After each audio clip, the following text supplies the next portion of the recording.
we have to start. It is a matter of I have to start early. I have to start early because I am me right now. I'm me. I am woof. Okay. Hi everyone, I'm Darkness. And I was gonna give everyone a choice on how I started off, but I really like I desperately need everyone to understand I need to play this. Like I need to play something that cools me down. That's why we're not even having a big like opening intro like, hi, let me just like give a monologue where I even had some things on my head. I was like, oh yeah, like this is my every night when I stream, I come on here and I'm like, it's almost like a late night show. I've got to think of like new material, like hopefully I gotta think of something. What the hell is I gotta think of something and then, you know, come on, blah blah blah. I'm just a Demon Souls poster sounds amazing because that game is my bread and butter. It is not only my bread and butter, it's my jam. I'm making the full PBJ with that. I mean, I don't know who does butter, just butter and jam, but peanut butter. I meant peanut butter on it. But holy, like, okay, yeah. So like when you do something like this, there's usually a few things that go through my head, and there's a lot of things that like I kind of try to remember and hold on to. Hey, John Wheatley. I'm like a goddamn gigolo ready to burst, and she's saying no, 3 more minutes at least. Thank you so much, everybody. Hashtag John Wheatley, and I hope I know that you had your move and that you're in a new house, new situation. I hope everything settled down. I don't know if I've properly said that since you've been around. I know you've been in and out and everything. Okay. Oh gosh. Here's just the deal. I'm going to just start the playing. Like I don't want it to go. I don't want to. Oh god. You know what? Hold on. Let me get my glasses.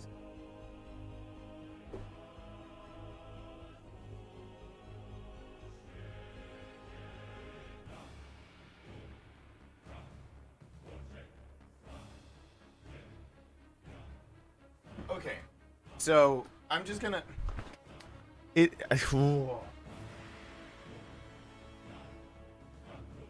just that I'm not that easy to anger. I'm glad everything's going well. I'm not, I swear to God, I'm not that easy to anger, but I also swear to God, this is why I have a phobia of my phone, of like, this is the reason why I don't respond as fast to text messages. And yeah, I gotta say some of the positives. I'm gonna get this off my chest twice, but I'm trying to give the rundown of why we're starting early, and I just gotta go. I have to start shooting zombies in the face. Like today was a good day, and I actually had some material to like start this show up and everything, and to say hi to you guys. And then I did. Just my ex has to shit all over it, and I'm just like, God, you like, why like why like I realize like I realize that I married her. Okay, cool. I realize that the only reason I ever have to deal with her again is because we had a child. Cool. Okay, I get it. But like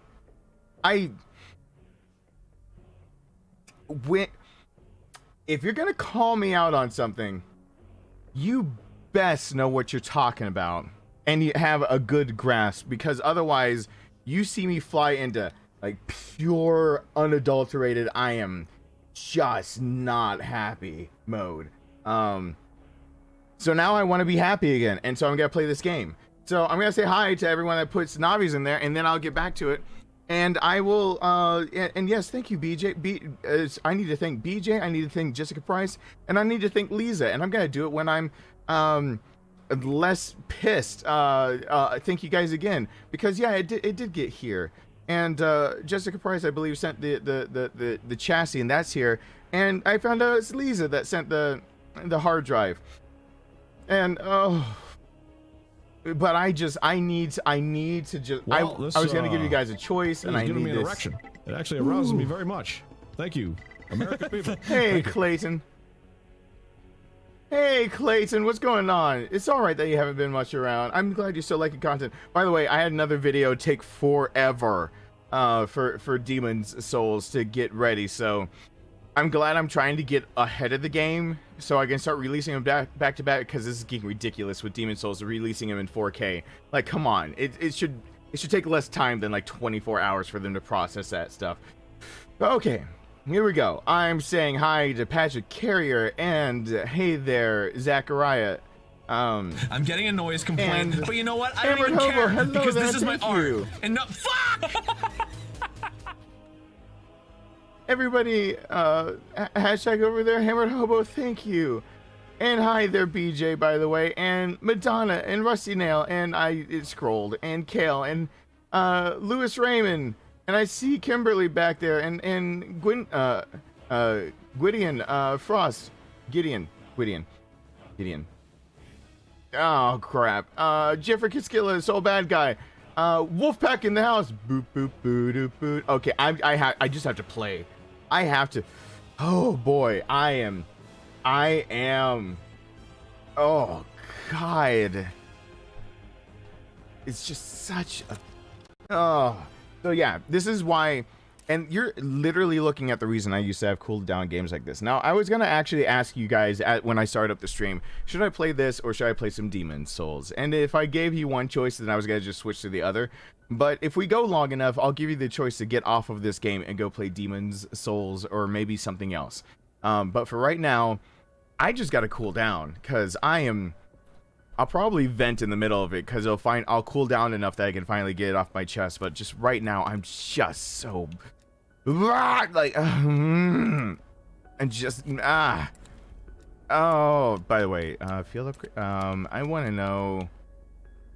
Yeah, I can never have 8 slots. That would be OP. But I can with this loadout with this shotgun eventually. Like, okay.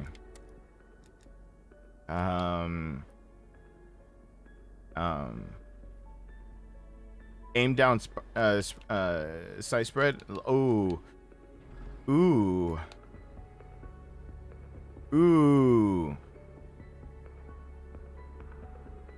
There's that agency choke is a very new thing. It's not quite a choke, but it's fine. Yeah. Okay. I think I want to run this shotgun a little bit more and just get into it. Okay. All right. And by the way, people were messaging me about, hey, Manda, just don't do any assault and battery tonight. Oh gosh.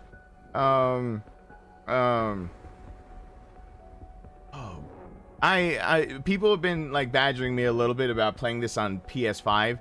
If you really want to see me play this on PS5, feel free to get it for me on PS5. I'm not gonna promise I won't like run out and buy it, because people keep saying like for a year there's an exclusive where you can play multiplayer maps, co-op or singular, and so it's more than just this one map. But I'm having lots of fun with this, and so I'm cool with that. But I will play it if somebody wants to send it, because like these games are $70 a piece. They're really expensive. So for everyone that's like messaged me saying that, feel free. But like I just hey, hold Hamrick, let's just go ahead and, oh gosh, hey Stephen Jordan, Brian, I will first shoot some zombies in the face, and then I will possibly, whatever I need to say to get it off my chest, I will get it off my chest. Hey Lucas, cause just shit. I'm just, and if the stream goes long enough, I will totally still ask you guys if you want me to switch over to something else. My preference, if we change would still be Demon's Souls, because I highly enjoy that. Which, yes, the next Demon's Souls, as well as another video, should be out tomorrow. And the guide for Demon's Souls, a guide like for anyone, especially people that have trouble with games like that, will be out very soon also. So there is another Everyman's Guide for a game other than Resident Evil coming out We believe very this soon. location is the cause of the dimensional breaches we've encountered. And I'm gonna probably stack it down there. right next to the Lewis Raymond's Funny Moments compilation, so people that watch like Resident Evil see that I also play this game, and bring it full circle. Make my channel its own circle jerk, which is not assault and battery, because I now I have to qualify that statement. Hey, little bit Emma, what's going on?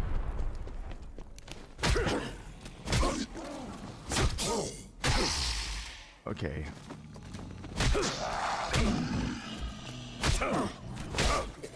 Oh gosh. Okay. All right. Oh gosh.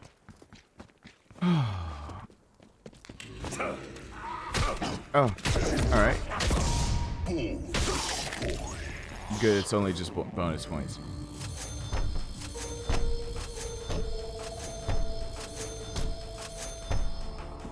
All right.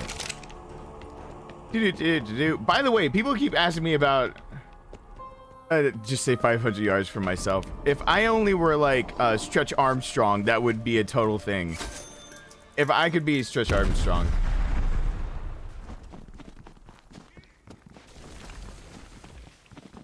Since I didn't have a proper Thanksgiving anything, I can't say that it was for me. In fact, if I have Thanksgiving, I'll be having it way late. Oh boy. You know what though? Smacking zombies in the face and just talking to you guys randomly really does actually make me feel better. Like, I know it sounds really weird.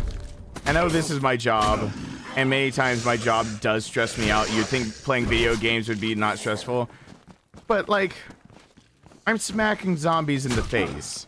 Like, that's what I'm doing. That's what's happening. So, you know, putting everything in perspective. Hey, Blue Knight. What are you doing up there? Get down. Are you kidding me?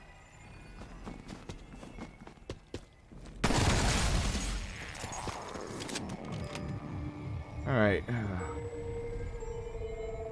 Oh yeah, I mean, it is a business behind all the scenes. So yes, running your own business. Yeah, on average, it takes 7 years off of your life.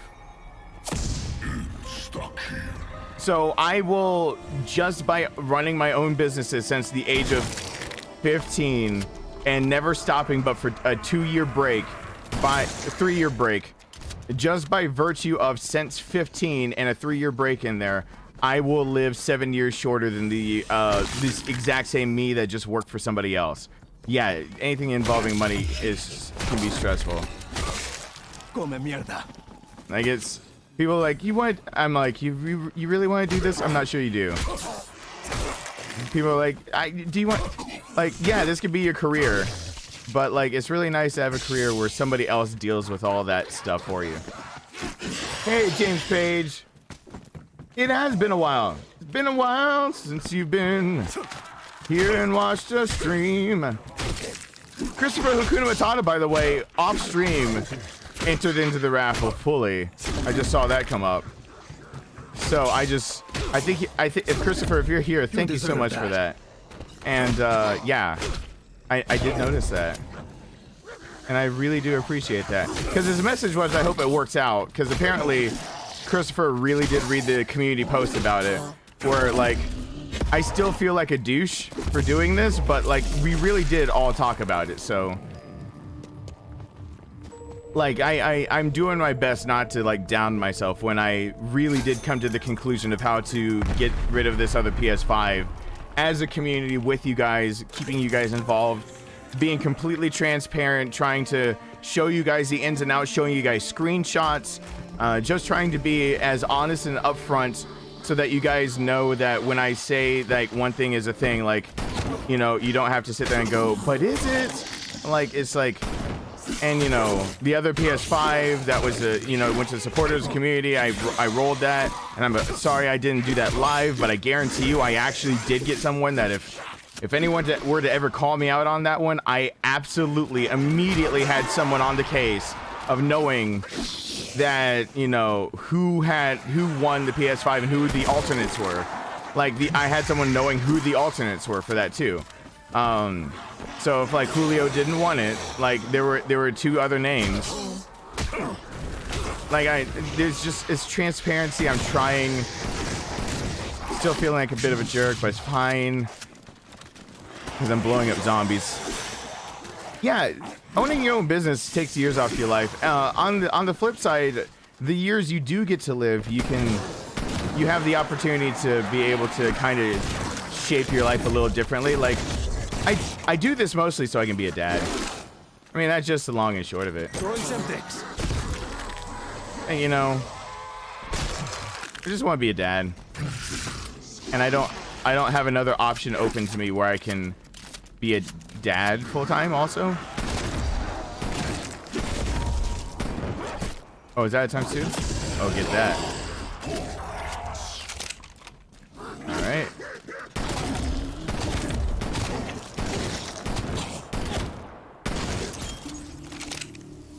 Oh. Hey, GJD. What's going on? Hey, Pockets, I just saw you up there. GJD 8000. I have to still use my normal voices.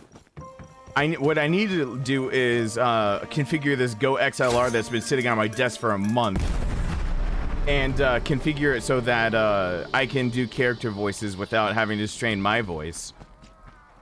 Because I would love to play more video games on here that would just require, like, it would be more interesting if, you know, the game were read in different voices, but I don't have to, like, strain my own voice to do it. To switch between, like, a high pitch and a low pitch over and over. So I need to configure that thing so I can get on that. Because I want to finish games like Frambo, by the way. That's been on my mind lately. I want to finish Frambo.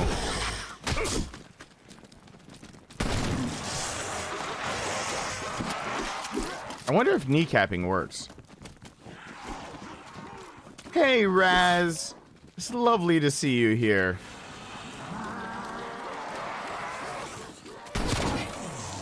Nope. Guess that doesn't work.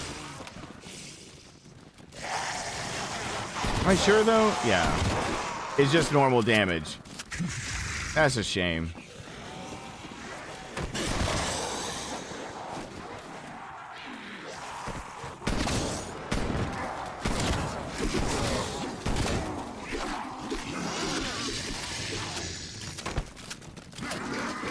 Pied Piper time.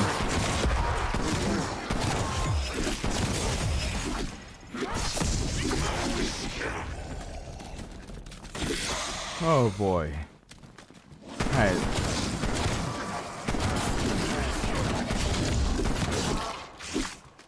Oh god.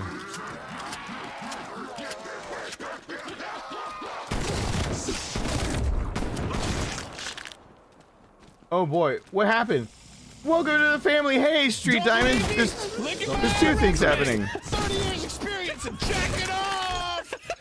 There we go. Haiti, I moved back to this state after 3 years, and my high school sweetheart, XGF, that has always been about me. Me and her are reconnecting. I'm scared and excited at the same time.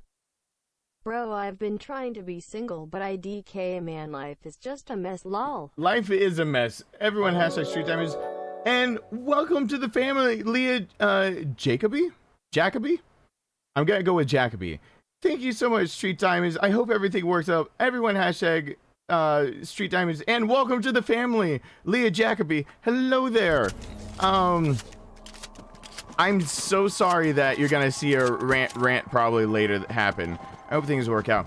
Yeah, my ex probably, you know, I do know that, like, as much as I say I have problems with my ex and everything, here's the thing. I can't ever take back having been with her because that means I have to take back my son. And my son is freaking amazing. Like my son is awesome. He is the bee's knees. He is absolutely just supremely awesome.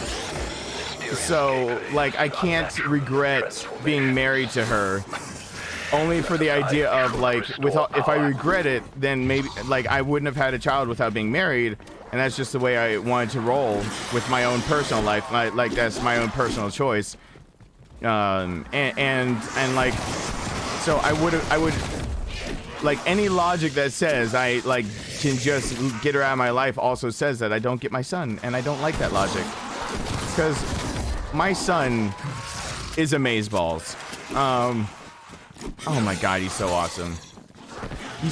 I mean, geez, I could have gotten someone like more like her. Like, but my son, like, he goes through some of the same things and has some of the same issues and thinks a lot of the same things I did at that age. So, like, I hate that, like, he goes through some of that, but at the same time, I feel like I can be there for him. And so, like, I never feel like I just, like, left him, like swaying in the wind without anywhere to go. And I'm just, like, someone recently told me, in fact, someone recently told me, I kept the clock paused on accident. Someone recently told me that, sometimes when I talk to my son, it almost sounds like I'm talking to, like, my brother or something like that. Which is, you know, somebody who hadn't heard me speak to my brother before, but that's, but the point still stands that, like, I get along with my son, which is, like, awesome. So, like, every single time I complain, like, there's a twinge of guilt in the background because it's just like, yeah, but, like, I also wouldn't take it back because, like, my son is awesome. He's so fucking cool. My son is so damn cool. He's just, he's awesome to be around. Like, you feel like you want to, like, get him into a conversation most of the time. Because you just want to hear him, like, talk and his opinion on things, and then, like, it's actually interesting, and he actually has things to, like, add to the conversation, and then, like, it's not all just you kind of things that he adds to the conversation. It's like, I know he's part me, and that's some of the reason we get along, but at the same time, I'm listening to it, and I'm just like, damn, like, I wish I thought like that. Like, I wish I had that idea. And, like, just some of the kindness that comes out of him, and just the way that I feel like I finally, like, I feel like I've so many different ways, like, fucked up in so many different nuanced possible way. Like, I roll the dice, and it's like, well, like, you playing a game where it's like, take 3 moves forward, but lose your next turn. Like it's always like a double-edged sword type deal. But there's nothing double-edged about my son. He's just like, he's awesome. He's just cool, and I like him. And so, like, I can say that, like, my ex pissed me off, because I really wanted to say "piss me off" in that title. I just wanted to be like, my ex pissed me off. I need to play this. But at the same time, like, I would have to give up my son, and you will step over my cold dead body, because I guarantee, if somehow you got between me and my son, and somehow you were able to then take me down, I guarantee I will lock you into a position that my body is cold before you're touching my son. I guarantee it. I'm gonna make sure that your suffering does not end with my death, because fuck anyone who wants to get in the way of that. You can go die in a fire. I don't give a shit. Did I see hi Emma by Emma? Which Emma? Are we talking about a little bit Emma, or are we saying The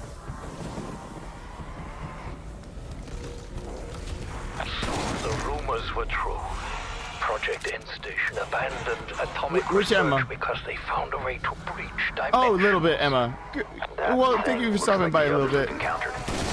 This is what a mega group was interested in. Oh.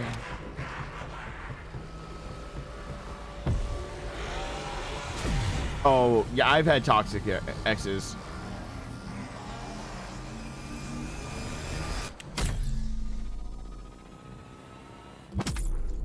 Oh yeah, my son is like, I mean, to go rewrite history, I'd have to take my son out of the equation. Like he's just awesome. My son is just, he's so cool. He's just a cool, like, not like cool kid in that sense. He's just an awesome young, like, he's gonna grow up to be this man that I'm gonna be, no matter if he's famous or infamous, I know I'm gonna be proud of him, because like I'm going to see that and realize that I had anything to do with it. Like, no matter how it turns up, like just to know I had anything to do with the formulation of just that becoming an adult. That makes me proud as hell. So yeah, I mean, I can be as pissed off as I want to be, but I gotta take that with the idea of, like, you know, at least I'm pissed off, because if I weren't pissed off, if I could just have no access to my ex, it would have been, we got divorced, assets and everything were divided, over, I never speak to her another goddamn day in my whole fucking life. But like, oh, but my son is so awesome. Have I said my son's awesome? I really want to emphasize that point. I don't know if you guys heard that. Report. My son's pretty cool. It appears our strike team went on a little trip. System shows they have now returned. Oh no, I'm fine if he turns infamous. No, it's that's one of the mistakes I made, and I even told my son that. I made a mistake when I thought about, like, what would be like an awesome child to have. And no, I do mean famous or infamous. I really do mean that. Because here's the deal. I told my son, and I think I've said this story before. I told him one night when I was like, we're going to bed, and I was reading him a story, and we're in the glider. Ever since he was young, we've been in the glider. He's still 7, going to be 8 sooner than later, and we still sit in a glider together and read. Just because he sits and talk, and we talk sometimes then. And I told him that I made a mistake. Like, if I'm glad I got him and not like what my imagination told me like the perfect child would be. And it's because when you imagine a child, it's the same reason why I didn't want to know my child's gender until he was born. Like, because like I didn't want to know my child's gender because I didn't want to prejudge a child that wasn't even formed yet. Like, he's not even finished being formed, and I'm gonna make a judgment about him based on gender, because I wouldn't mean to. It's just that, like, you know, it's like, I'd never wanted that thought to end up in my head if, like, oh, if only we were having a girl, or oh, if only we were having a boy. Like, I never wanted that to be a thing. And so I insisted, like, I was like, I don't want to know, like, I don't want to know my son's gender, or I don't want to know my baby's gender. So like, that was torture for my ex. But like, I was like, it is really easy to actually plan around that. Like, it is supremely easy to come up with a color palette that works for boys and girls. It's not hard. Elephant gray, a dark teal turquoise type color for a accent wall with damask patterned everything, like curtains and lampshades and everything. And if it turned out to be a girl, I would have just gotten pink pillow covers, or I mean pink sheets or something like that. Like, you know, like, it's not a big deal. And one less walking corpse. And so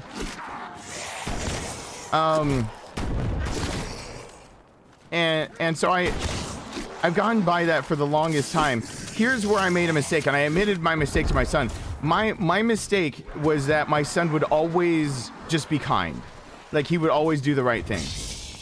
And I mean, at first glance, that doesn't sound like it's a mistake, but I didn't want to prejudge my child, but I always thought, I was like, I hope my son, like, just does better than his dad and makes the right choices. You know what I mean? Like, I just hope for him that when the times come and, like, the decisions are hard and there's the there's the easy way, and then there's the right way, the thing that you should do, and then the thing that's just like most people will do because doing the right thing is just too hard and they're tired, you know, that kind of deal. Like when I thought of that, I thought like I always wanted him to be kind, but then I had this epiphany after I had him, because there had been mistakes he's made where he's messed up before.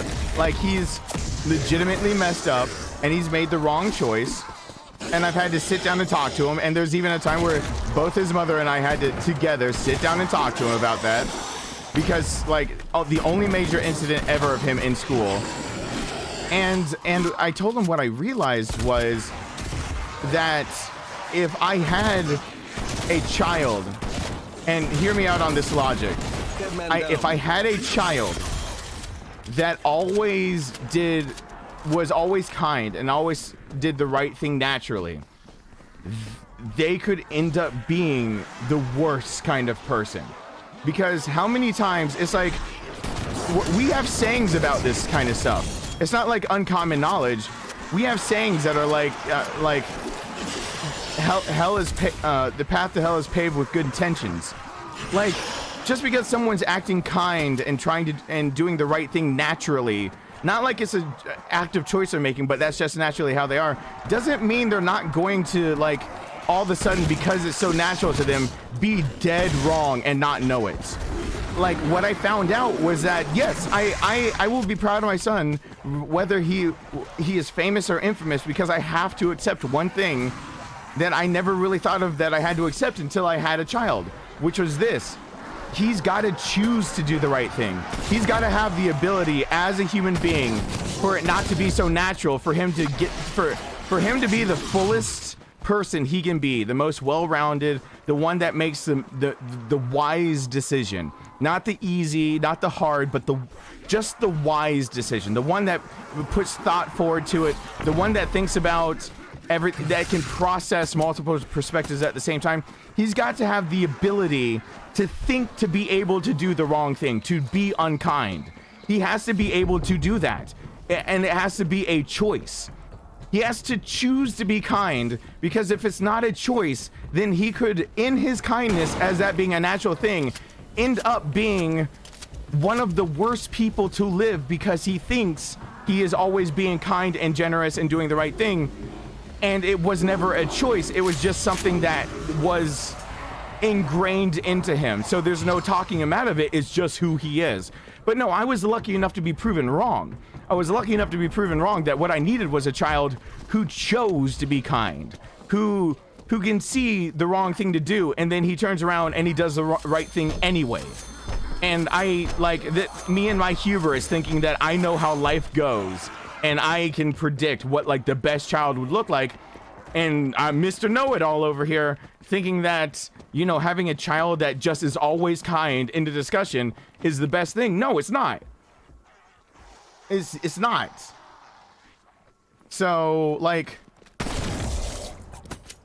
I'm proud of the child I have, because he chooses to be kind. He chooses to do the right thing. And when he's wrong, he chooses to try to be better. And like, so I'm proud to say that one day I hope my son I get along with my son. I love the way he's developing. I feel bad that like his brain gets him down sometimes, because he's grappling mentally with things that, you know, adults sometimes have problems grappling with. But at the same time, he's not just naturally perfect and great and kind. Instead, he grapples with the idea of he wants to be selfish and he wants to be kind. And he rectifies that. And instead of just being kind, he actually, you know, has the issue where he sits there and considers the selfish route. And I like that. I like that. Curious. When damaged, it splits itself in two. Kiss the dirt. How many seconds do I have, bro?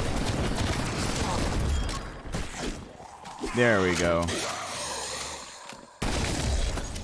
Got it. Oh. Oh, gosh. It is called character, but some like I it's just my way of saying that I don't mind the word infamous when it comes to describing my son of what he will turn out to be, because it will mean that he always had the choice to be good, and even if he ends up infamous, he has the choice to turn around because he wasn't just born with the instinct of always trying to do the kind thing. And that's kind of like, you know, to use an analogy from something that is popular on my channel of people who have been around, like, you know, the idea of Superman first came out of like the American ideal, like red, white, and blue, except for the white. The white was yellow, and part of the reason for that was because you usually didn't want to print for a character white on white, because that would be a clean blank sheet of paper, so it would yellow easily. So why not color your character like in a color, not just the blank white paper? So like, it's Superman's colors are red, white, and blue. It's just that they couldn't do the whites without, you know, having issues with printing. But like, as he's gotten older and seeing like, he's seen things like Man of Steel, and like, and we've gotten to have more and more talks about like choosing to do the right thing, and like, you know, there's a scene in Man of Steel where like Clark is young, and he, like, they're picking on him and he wants to punch back but he doesn't, and like his dad even says, like, he said, I wanted to hit them so bad, and his dad says, I kind of wanted you to also, but like that wasn't the right thing. And like that's the kind of thing, like that's the kind of thing I'm talking about right there, like the choice to be good, like the choice to have to pine over it, like, and because when you grow complacent in being kind, it's no longer really kindness, it's just almost a character defect, where the kindness is to such an extreme that you forget there's another side of thinking about that. There's another side to your, like, basically the ramifications of being kind, and I guess no one really says it that way, but there are ramifications to being kind, you know? Hey, Chaotic Rants. Yeah, I'm and so, like, you know, all of those things like build and then more and more like, but you know what? I don't even care, Julio, because this is my art. And no, fuck! What's going on, Julio? Everyone hashtag psycho over there. Thank you so much. I really do appreciate that. I really do. I really do. I'm not just saying that. I really do appreciate that. But for all of you guys' support, I really do. But I tried to talk to him about, even like, you know, in a lot of comic books, like not in like New 52 when they're writing, but in a lot of older ones, like Superman is, when the Justice League became not like just the Misfits, when the Justice League became like really inclusive, and it wasn't just all like the D and C list characters, not Marvel, DC characters, when like you saw that there was a problem with Superman being the only head to that, which was that like he was too willing to do the right thing but at the cost of too much. And that's like the perfect example I always have for my son, like, yeah, there's the right thing you can do, but at what cost do you do that? Like, at what cost does all of a sudden, because it's always kind of like this balance depending on which writer you're looking for Superman. There's this balance where it's like Superman is like, I will do whatever it takes to save everybody, bar none. Everyone must be saved, even if it costs me my life. And Wonder Woman's like, let's just kill the bad guys and be done with it, because she's a warrior that's, you know, kind of old. She is, she is like the definition, if she had a kid, the definition of like a MILF. Like, you deserve that. You can't beat someone who's like 4 digits in age and still looks like that and kicks ass. And then there's like Batman, who's like, he needs time to plan, but he's like, Superman, like, we need you later. So like, you can't just self-sacrifice. That's kind of being selfish in your kindness. And like Wonder Woman, you're trying to do the right thing, but like, not everyone has to die. But then all at the same time, it's like Batman having to turn to Superman and being like, hey, we can't always save everyone. And then like looking over at the other side and being like, we can't always kill everyone. I mean, it's like that dichotomy is kind of like how I explain it to my son. But I like, there's just one day I had an epiphany of it, like explaining that dichotomy and talking to him, and he was feeling upset about himself, and I was just like, I could not have wished for a better child. Like, I could not, because the biggest mistake I would have made was my one wish of wishing that, like, from out the gate, you just naturally, instinctively would do the right thing at all times.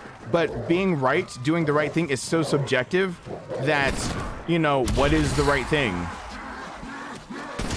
I'm about to break Godwin's law because an internet talk goes goes ahead long enough. It's like Hitler gets involved. But this is a perfect example of, like, you know, somebody being so disenfranchised after being in World War I. The country's basically, with the Treaty of Versailles, takes on the debt. The countries all pin everything, even though not everything was actually Germany's fault. They're taking wheelbarrows full of their cash to get bread. In 1922, he tries to commit suicide. Like, people forget about that. Hitler tried to commit suicide. I believe it was 1922. And a couple brings him in and starts giving him, like, ideology, like, of, like, well, if it weren't for, like, immigrants basically coming and messing with our country and the race and our heritage, if it weren't for them profiting off of us, we wouldn't be having to go through this, like, bad, you know, this, like, awful, like, depression after a war.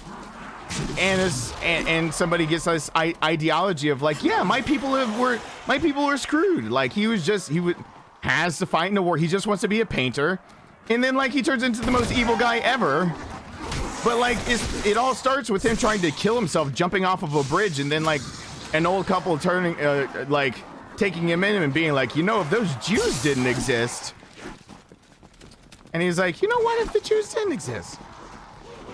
He did successfully commit suicide in the end. That is correct, yes. But it's, you know, point still being, it's one of those issues of just like, yeah, you could argue that there's actual good intentions behind one of the most evil people to ever live, and so is that what I want my child to be? Somebody who so believes they're doing the right thing that they'll turn out to be evil like that? Is that what I want for my son? Like, no. Hell no. I want him to choose to do the right thing and be able to see, like, the other side of things and to see the wrong path and to choose against it. And I want to see my son grow up and make mistakes and learn from them and then grow up to be better than I ever could be.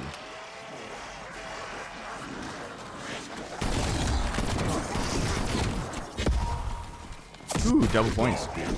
Wish I had that earlier.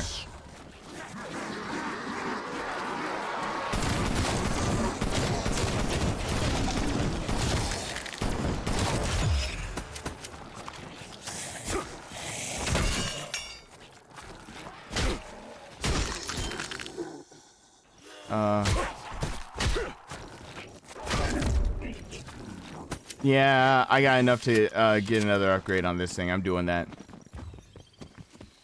So anyway,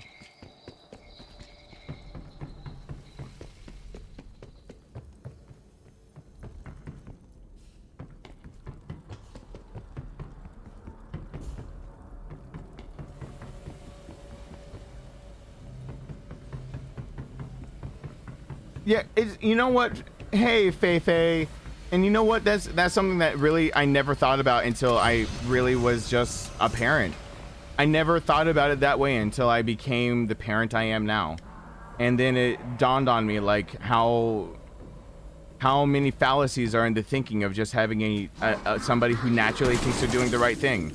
There's so many fallacies and idiosyncrasies that you can't account for, that you have to have somebody that chooses to do the right thing, not just is driven to do the right thing, but then has to choose it while having full knowledge of all of the wrong choices and what they even can get you, like how they could benefit you, and then knowing, like, the ramifications of being kind, because I mean that is like the literal definition of where it, like, good intentions, the road to hell is paved with good intentions.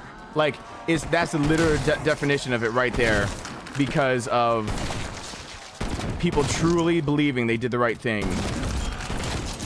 Because like they never considered the ramifications of their good intentions.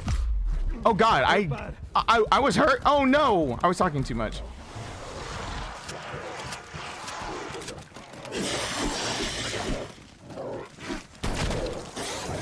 Oh shit.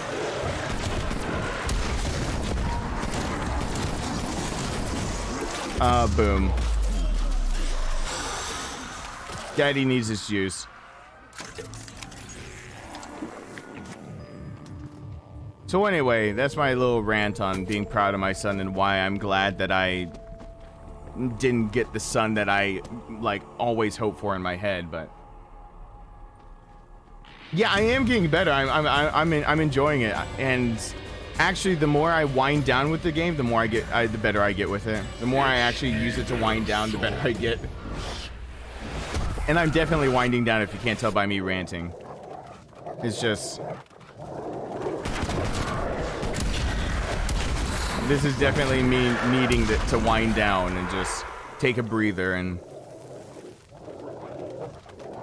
just accept that I, like, you know, and I have to remember, you know, the second that I accepted that my son wouldn't be with me 24/7, like, the second I accepted that, I also accepted that there would be issues that would come up that, you know, one, I would never be fully away from my ex, because I couldn't, like, you know, I didn't take him full time, would give her visitation, because then a lot of problems would go away. She would have to pass it by me every time she did anything.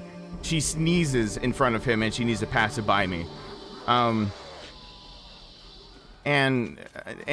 I mean, and I know, but at the same time, it's just... Dead man down.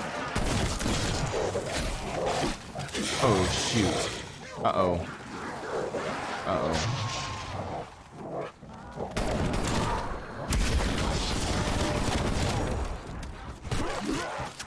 I need my armor back. Nope.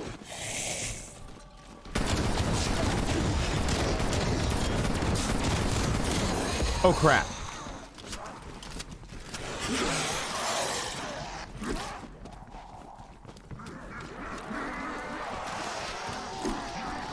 Saw that, though. No! I was that low. Okay, that's fine, though. That's fine. That's fine. Oh, gosh. Have I tried Gungeon yet? I was thinking about actually doing that right now. I need to. I want to play that. Part of me wants to check it out and then see if I want to play it with my son. That was my mistake, but that's fine. That's fine. I'll get light machine gun skills. I'm thinking about going into one of these with a light machine gun. But drop shot rep, wire stock, sound suppressor. Okay, I get to trick out my weapon even more right now. All right, let's check out what we got. So, okay. I don't need it to. I don't need. Yeah, this suppressor. By the way, this is kind of the almost exactly. This actually choke looks more like the suppressor they've got for now for for shotguns. Fire rate. Sprint move speed, I can deal with -4% because I get the move fast use. Aim walking move speed. It's the effective damage range that's actually really... Okay.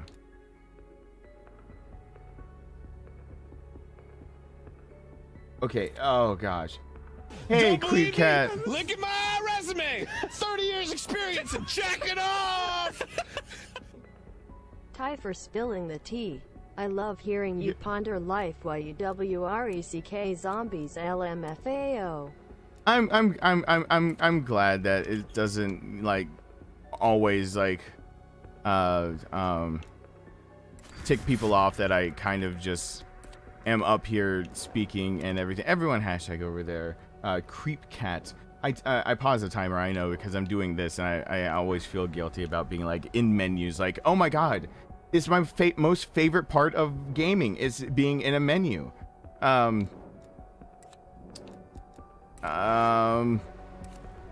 I had the healing aura and I forgot about it. Weapon classes. So shotguns. Hold on. Cancel. How many do I have? Increased critical damage. Blah, blah, blah, blah, blah. Light machine guns might be the next thing I go for. Pistols. No.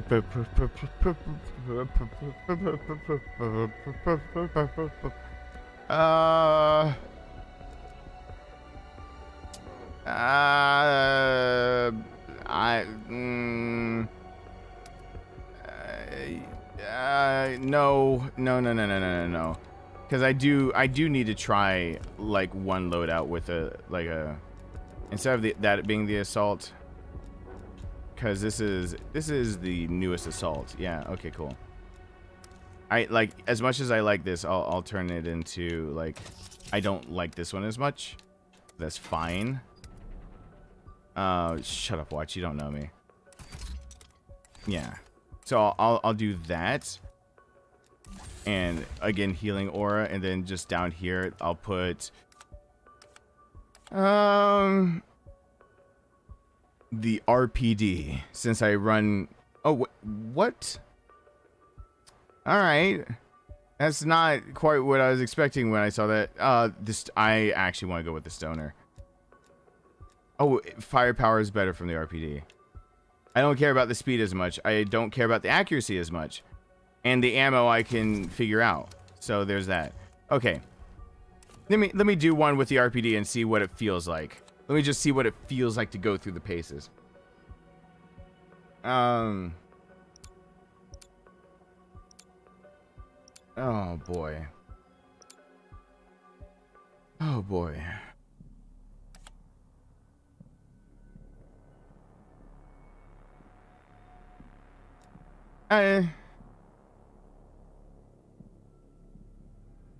What, Chad? I know Chad would wholeheartedly agree. Yeah, but I feel guilt. Like this, it's my way of trying to get over my guilt of knowing that, like, you know, my job is still entertainment and talking with you guys and social and, you know, doing. But it's still at the same time there's still a guilt that I need to get over one day. I think the day I get over is the day that, like, you know, basically we go back to being a charity channel. Like 50% of everything that comes in from like YouTube goes to charity. Like when I can go back to that, I would not be surprised. I won't be. Dimensional breaches occurring around the globe. Of course, it comes back to this facility. It's just I have this guilt that Team facility it's hard to get over should be there. just ahead.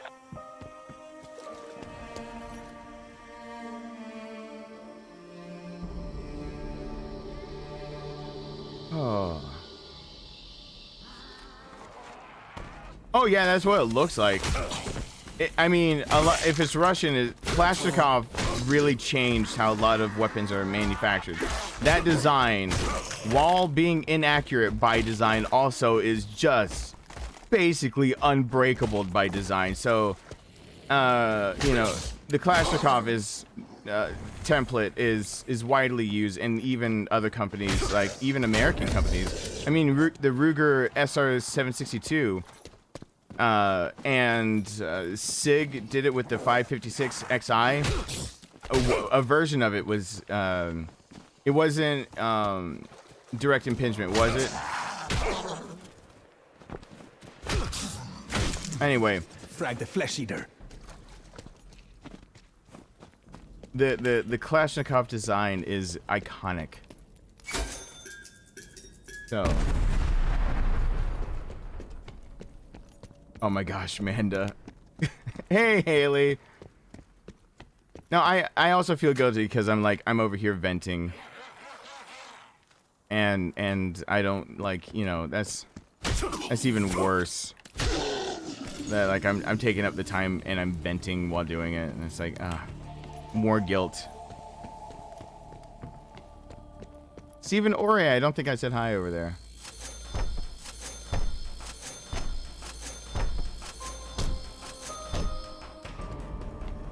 Just run on up here. By the way, I found out where you can get the breakdown of all the intel. And so eventually I'm going to start looking for it, but not yet.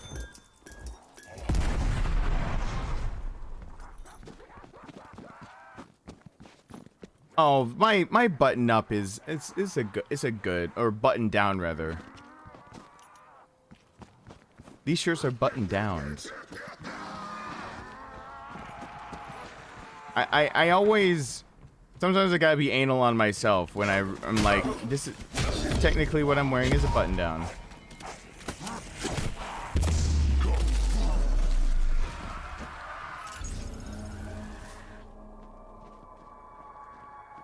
There is a difference.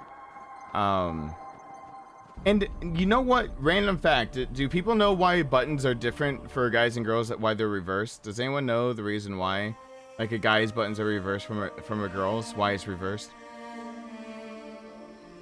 Like, you got 10 seconds to respond, or I'll just say it's a random trivia. I don't know. I don't care.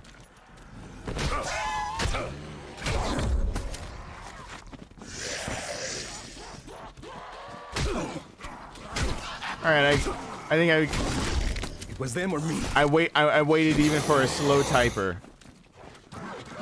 Okay. So usually when yeah, Chad is correct, kinda. It is about dressing. It wasn't about men dressing themselves. It was about women helping the men dress when they're going out for being dressed in their official stuff. In their official stuffs for like for uniform, for fighting. It's actually women helping men dress and button up. It's the other way. Because women button themselves, their shirts are the way that they're used to, and it's reversed because that's the way a woman is used to buttoning themselves.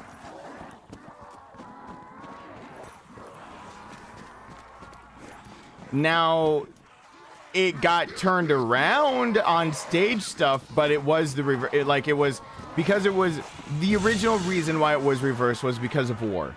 The secondary reason it was reversed is because now you can do what you're speaking of is when it got to stage stuff or like being in ball gown stuff or like dress down. Because remember, in antiquity, a lot of things that we attribute to women, actually men started and then women picked up after. So like, for example, what we would think of as high heels today or makeup was more of a men's thing, being made up and everything. So yeah, it was the other way. It's both. So anyway, with it reversed, women can help men, and it feels the same as them buttoning their own shirts, and men can help women because it's the same as them buttoning their own shirt. If it were the same, it would feel awkward. So helping the opposite sex is basically the long and short of it. Helping the opposite sex is the behind that. But like, I learned that from a book I read when I was younger. I read a book about the Civil War about two brothers who it was a true story. I was in like 3rd grade. I read a book about two different brothers being on two different sides of the Civil War, and that was in it. Where one was, I believe, one was married and one wasn't, and so either way, they somewhere in the book it talked about like the men needing the buttons and everything like that. I also do know that how many times has a guy had to help a girl into whatever they're wearing? Because Jesus Christ, getting into some of the stuff girls wear, we're like, why? It's like it's designed to hate life. Or guys designed it, and we're like, this will look good on you, and they're like, but it hurts, and they're like, I don't care.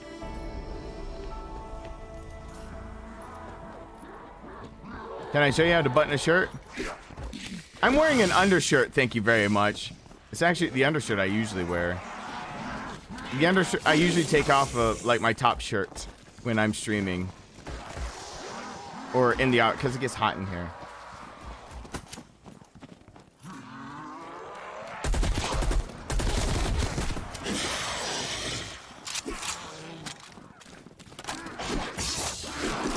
Does it weird anyone else out to think that the buttons were a novel invention?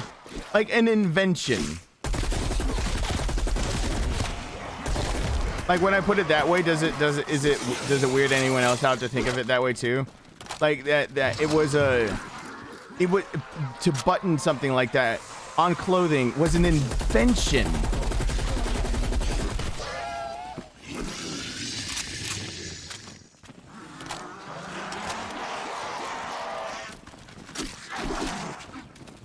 It was innovation. It's so weird.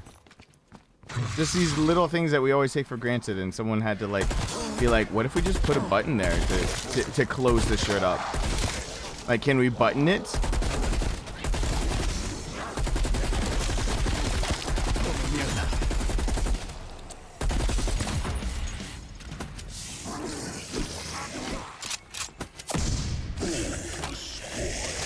Giovanni, hello there.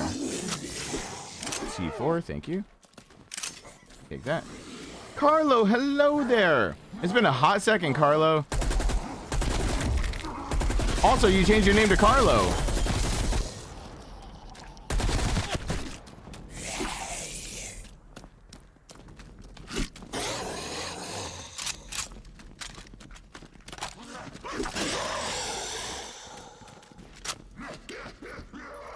Daddy's juice. Yeah.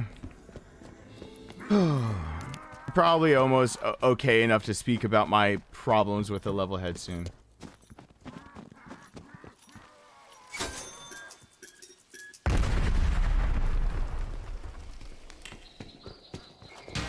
Strange. The door opens on its own, as if to welcome us, like Lazarus risen from the dead. Wear a bunch of clothes. I need to share my old employer, Dr. Strauss. I have weird taste for clothing, and mostly it's that, I mean, my weird taste for clothing for some of the thirsty girls here is that I choose to wear clothes, and that's weird to them. My weird is that this is normal for me. This really is. Like I was out and about today, and so I've got on jeans with one of my very sturdy belts, my boots that I've shown a bajillion times, same belt that I've shown before. That's a 2-ply, can hold whatever it needs to, and an undershirt that usually is easily and quite readily ripped up in case need be. And I actually like stretchier fabrics. On the fly tourniquets are a blessing, and can also be done with the sleeves of a long sleeve shirt. And yeah.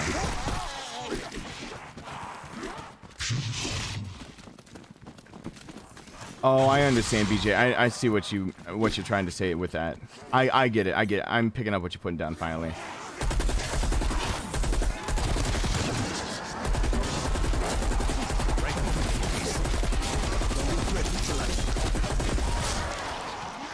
Hell yeah, give me that times 2.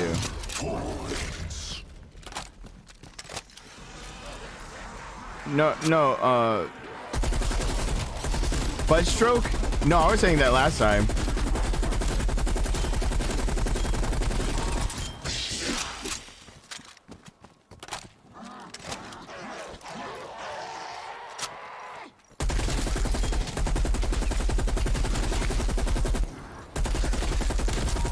You deserve that.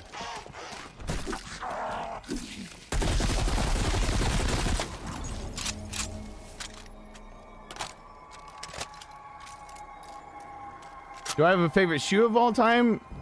These 511 boots that I've got on right now are the longest lasting boots I've had so far. Let's see if I can get away with this. Someone want to drop for me like the Come on. Come on.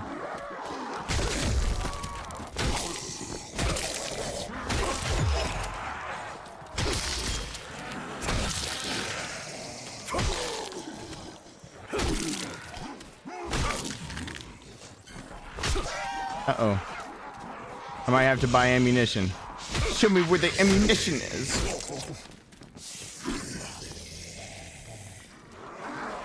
Uh-oh. SpaghettiOs. No. Like, butt stroke. Butt stroke. Butt stroke. You talking about that butt stroke? Butt stroke. Butt stroke. Butt stroke. Just give me a sec on this, though. Hey, Supreme Dark Overlord. Yeah, it still has double EXP. It absolutely does. I forgot about that, but yeah, it does.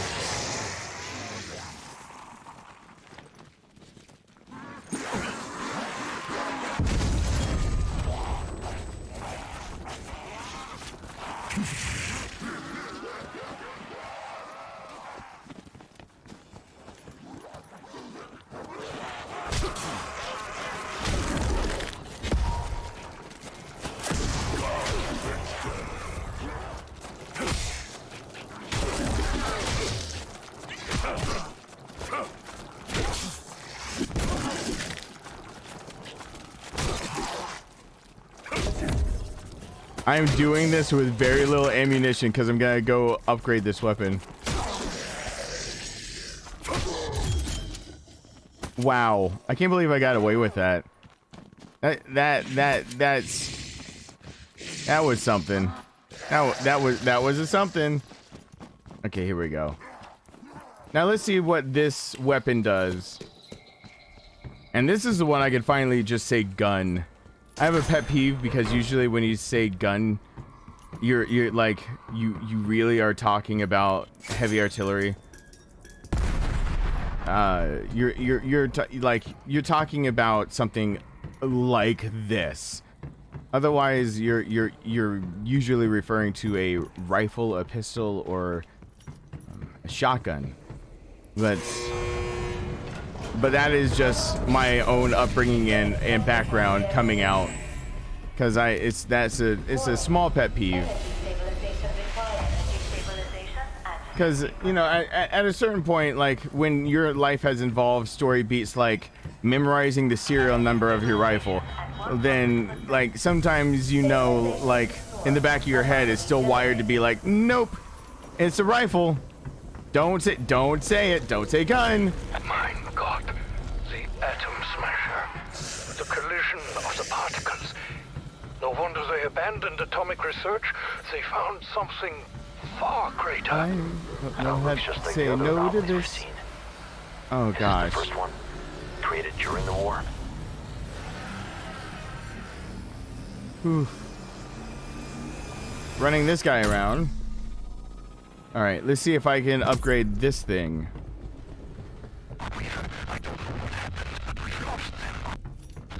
With a completely unupgrade. I like how this lets you pull in weapons from other places. Like you can just pull in weapons from like it works universally, and you can pull in your weapons that you're working on from multiplayer or vice versa. Like that's just so cool to me that it actually crosses over now, because it always should have. I don't know why now it's like the thing. Oh God, no. Did I took the motherfucking wrong one?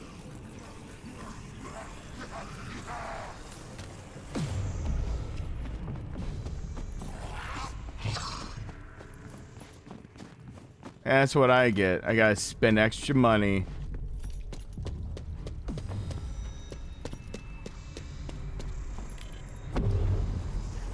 Oh gosh.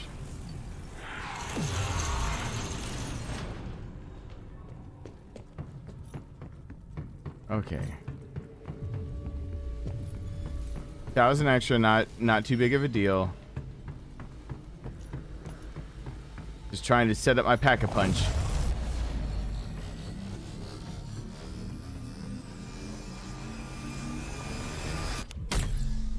There we go. Now I think after like I got signal lock on. Can't remember if round 8 or round 9. Satellite malfunction. Peter, if our data is correct, and I believe it is, they have just returned from the other dimension. See if it's round 8 or round 9. Because I can go the distance, or I. Huh. No, but I'm still gonna try to do it. All right, we're gonna have the most awkward fighting of dogs. Let's do this.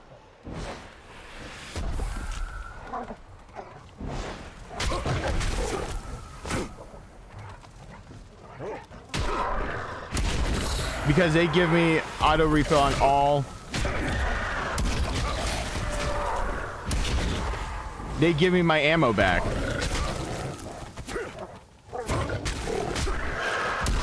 So if I can survive.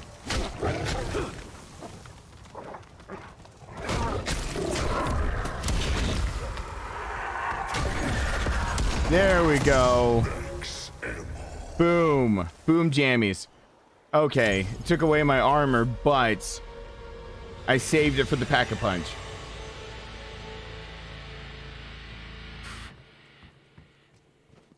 Ooh.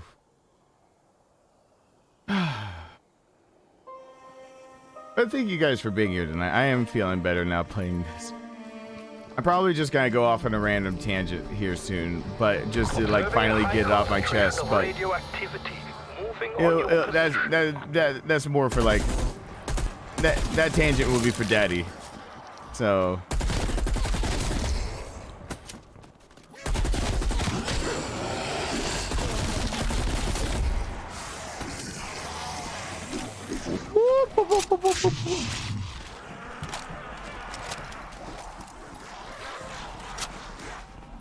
yes, BJ. I have actually I heard that a while ago on a documentary after I went down the rabbit hole of looking up stuff about Titanic because of the guy that wrote the book. I believe I think I saw it on Beyond Belief Fact or Fiction, where he wrote a book about the Titan and how it would, you know, be the unsinkable ship and blah blah blah and all this random stuff. And the story about the Titan, it was like it was never published because the editor said that they needed more realistic stuff. And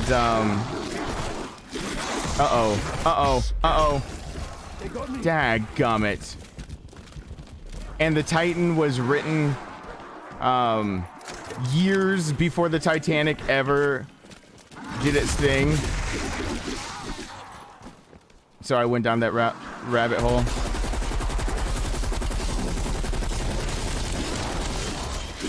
I just sucked it up real bad there.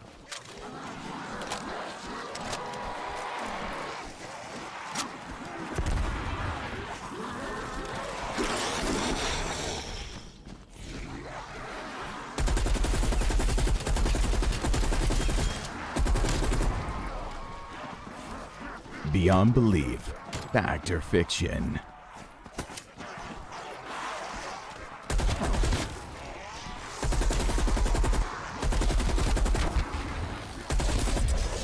Those are narrator voice goals for me.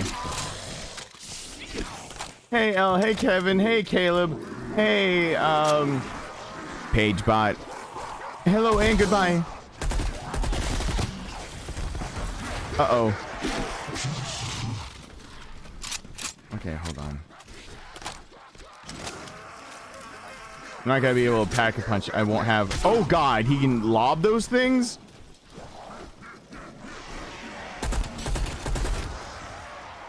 Well, that's simply bull.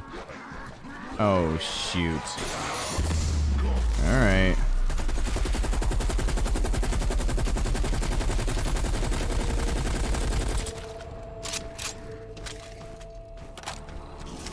I'm still gonna finish dealing with you after there's only one of you to deal with. I don't trust you now.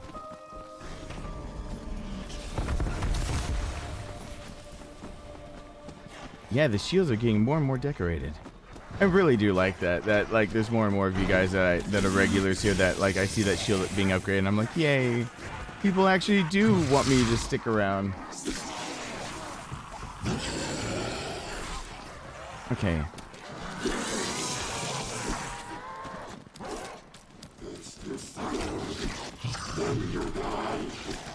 Did I just hear if something, then you die? I heard that. Don't tell me I didn't hear that. I heard that. I don't know why I asked if people heard that, but I heard that. Like, I didn't need confirmation for that one. I heard it.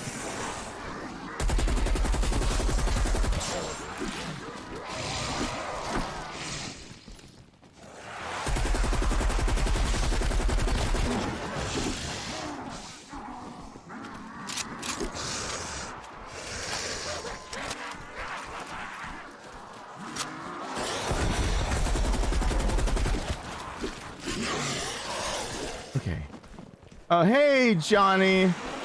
Welcome back. It's good to see you here. Oh, boy. Oh. I can upgrade this now.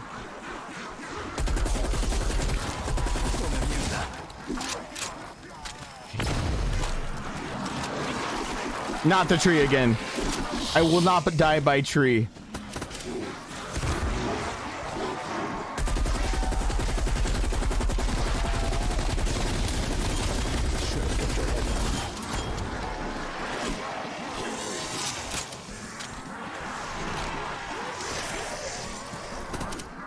Okay.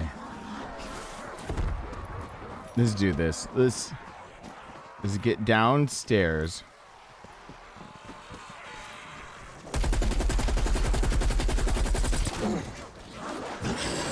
All right, let's do this. Hey, Andre.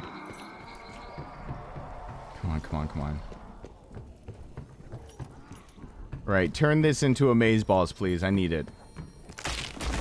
Nope, they're breaking through things. Don't like that.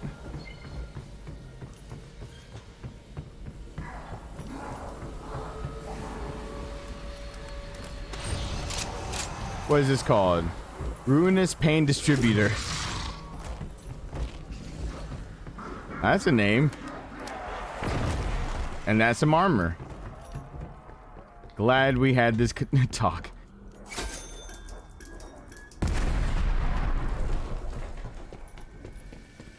And I'm back upstairs. All right, what's over here? Can I make the monkey? Nope. Oh, God. All right. Let's see how this does. Unupgraded on everything. Just. Yeah, buddy. I'll take that.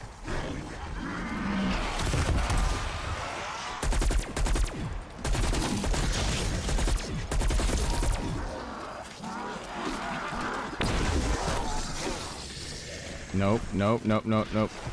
I do need that skull, though, to kill him.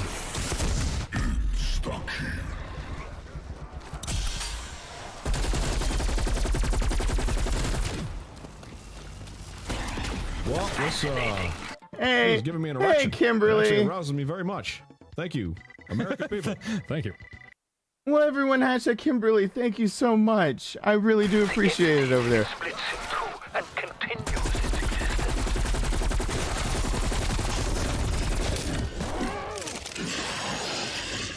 No, don't reload while I need this. Shit, what was I thinking? Why did I reload? All right.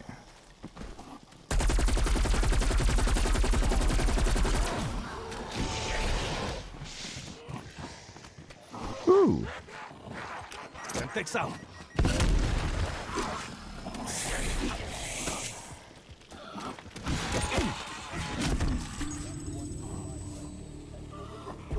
Take it now, you're ready. Oh, there we go. Ooh, boy. I'm trying to learn. Hey, Andrew, what's going on?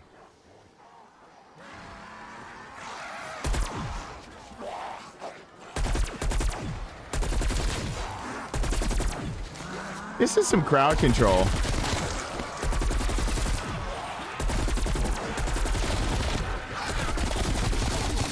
I can probably... Oh, God. I can probably go places with this weapon.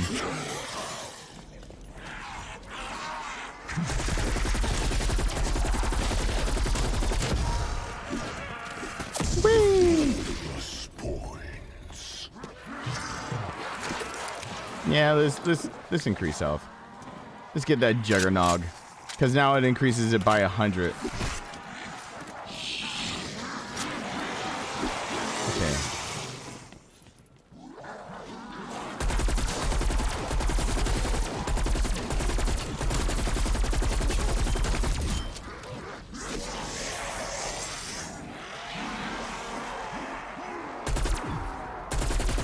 Headshot. Works every time.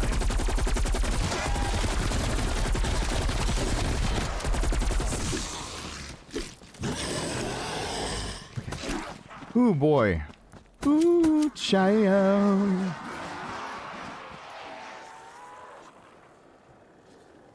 Up.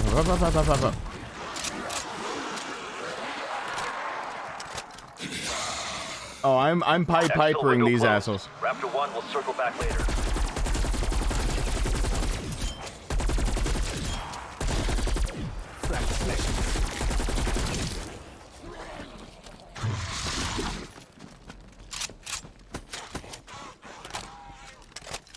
Okay.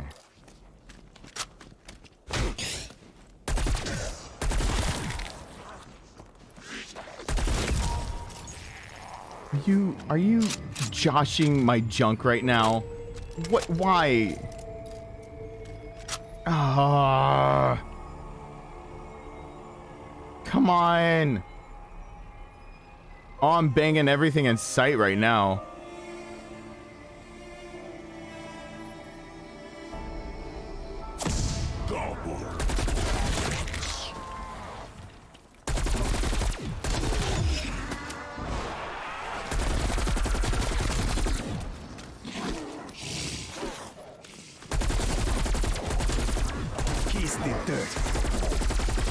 That's what I was afraid of.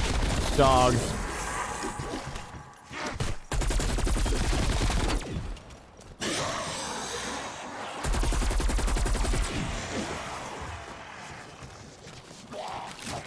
There we go. Okay. Got that situation covered.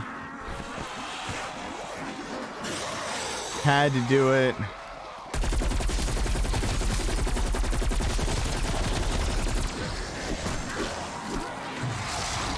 All right.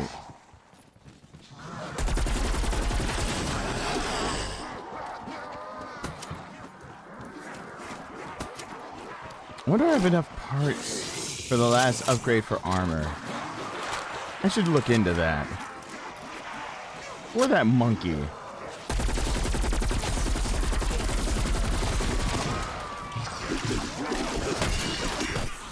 Woo, no.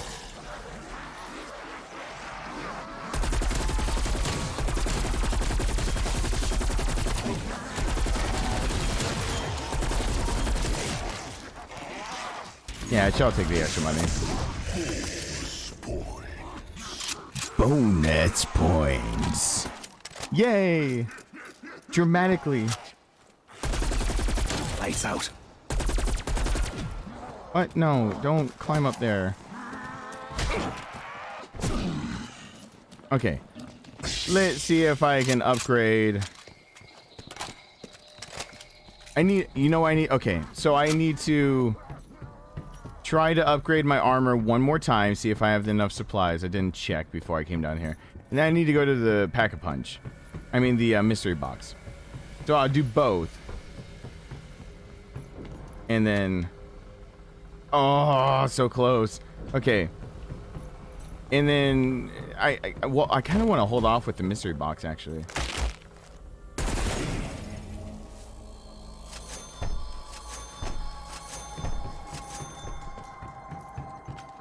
Yeah, I think what's happening with the mystery box, I don't want to be corrected if I'm wrong, but I think what's happening with the mystery box is that the longer I go, the more the better the weapon gets from the mystery box.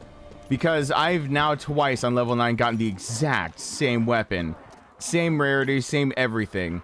So now I kind of just want to, like, go as long as I can and hold out until I have a reason to not, like, that I need something else.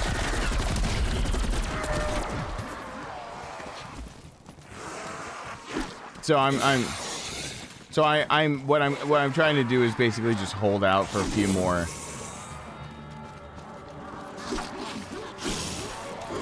But like that probably wouldn't have dawned on me if I didn't get the exact same weapon twice. Uh-oh. Uh-oh. Uh-oh. Uh-oh. Uh-oh. Uh-oh. Uh-oh.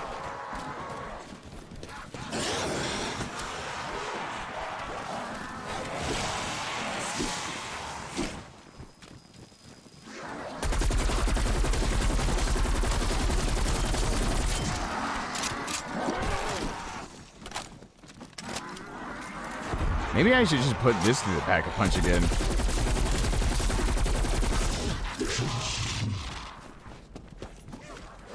Wonder if I can... I don't think I can get enough points off of these guys. Unless one of them does the double points.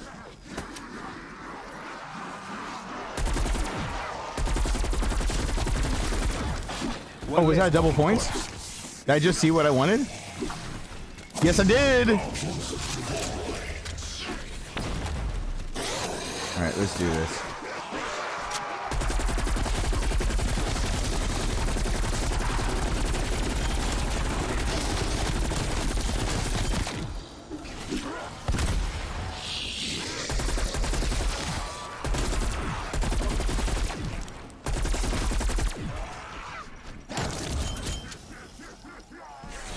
Yeah, okay. It still didn't do enough. Oh, shoot. Would it be dogs next? I think it would be dogs next.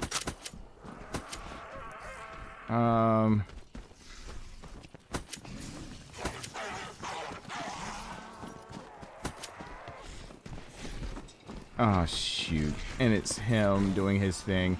I want to spend 1,000 on it, though. Alright, how much do I have? Ooh. Alright, come on. Back down. Ooh, boy.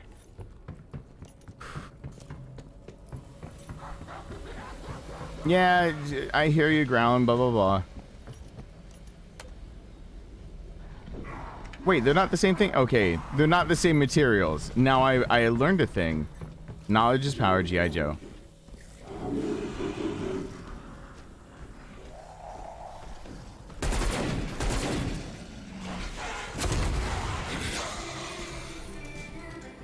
Okay.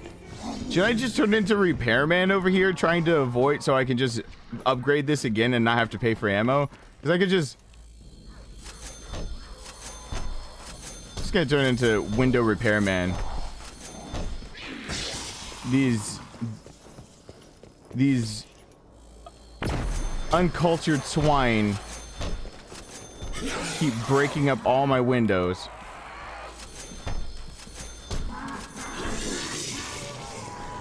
They don't realize how much I paid an interior decorator to figure out these windows.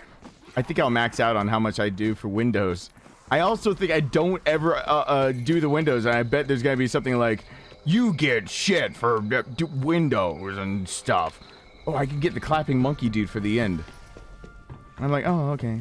Because I never repaired the damn barriers. I always forget. Can I repair that as a barrier? Eh, sure, why not?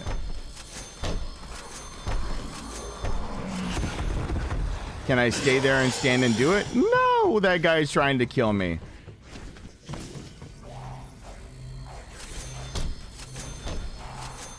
I'm not going to get there doing this. I'm not going to. It's not going to work. I want it to, but it's not going to. I don't want, but I don't want to spend them. Okay, come here. Let me face you. Let me get you right in the face. I think it's dogs next.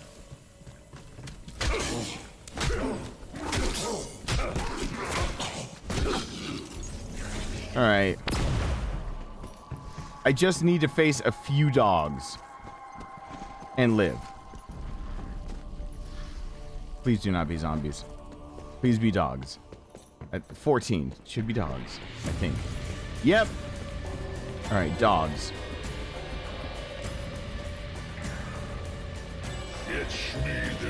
And I will get my ammo back because of the dogs.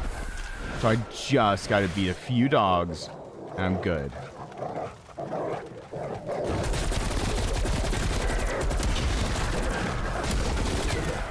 No big deal, right?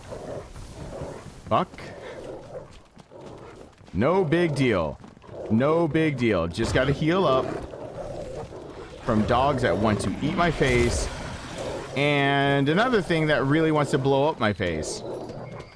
No big deal. No big deal. I totally got this. It's in the bag.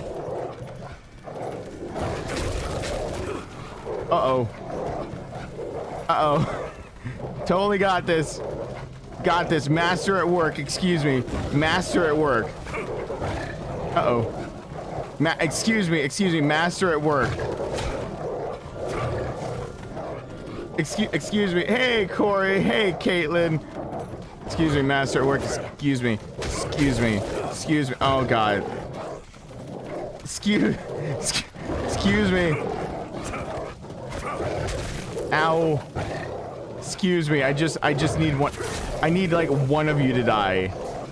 Please. If you could so kindly ask to die, that would be great. Okay, thanks. Uh-oh. What are you doing coming from that direction? No, but guys, just listen. Just die. Die without killing me. And I run. I ran so far away. Watch, do you know me? No, you don't. There's one dead. No ammo still, but getting to that. They give me my ammo back, and I can not. Ah! Oh, I should just lay down this. Throwing C4. Oh.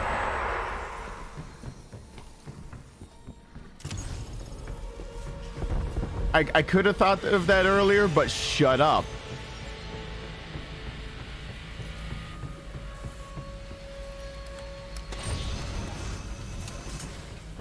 All right. There we go.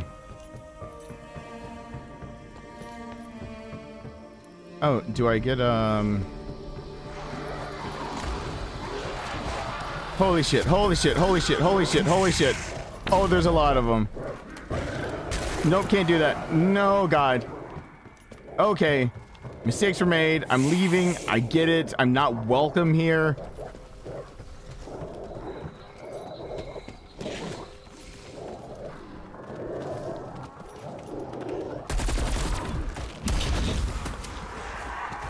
Alright, I got this.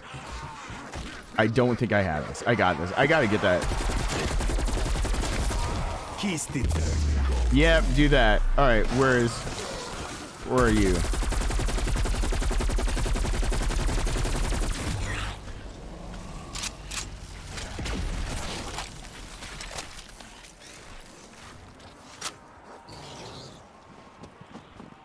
Yeah, I needed that because I gotta deal with you guys now.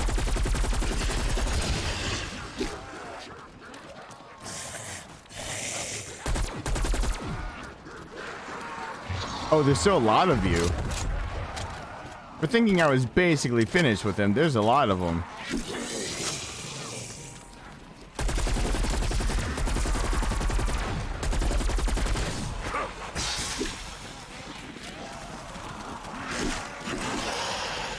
Any more than one is a lot when you think you're finished with them. Zombie threat neutralized.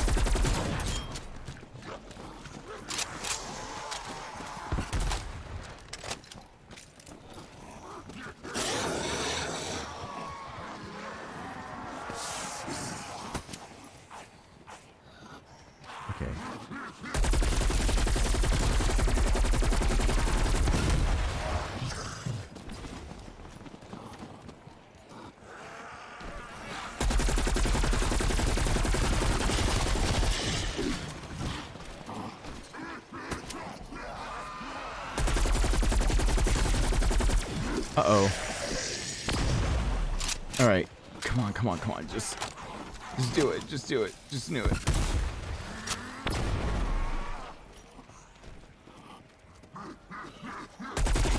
There's an exfil window available.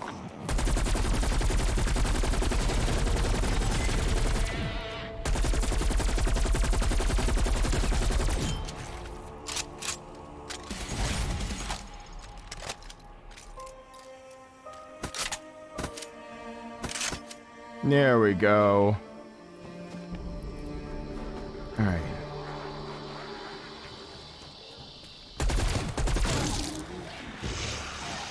Exfil, you know what? I should try.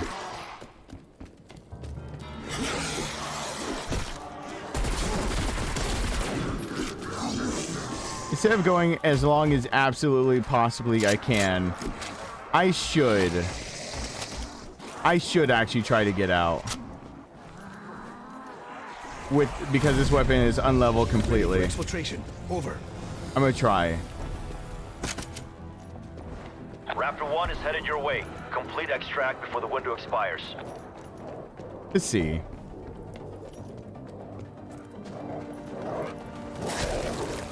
Yeah, I get it. I get it. All right. This is probably gonna go drastically wrong.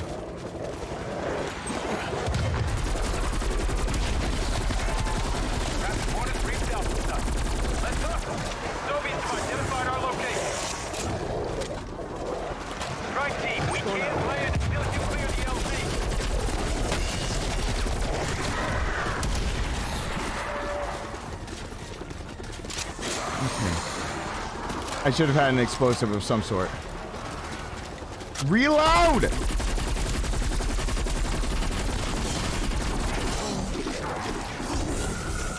Oh, Jesus.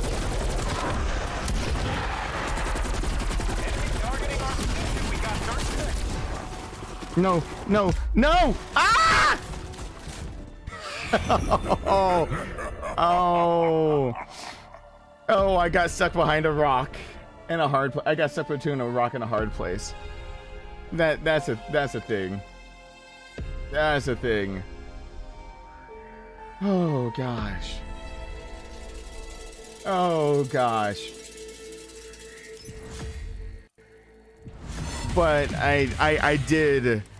That thing could actually rock some socks if it were upgraded. Yeah, I mean that could do some damage. I'm gonna be honest with you here. I really wasn't thinking much of it. Thinking differently now. Yeah, I kind of want to go this route. Just seeing how far I can go with that. Because that just it seems like stupid fun. Let me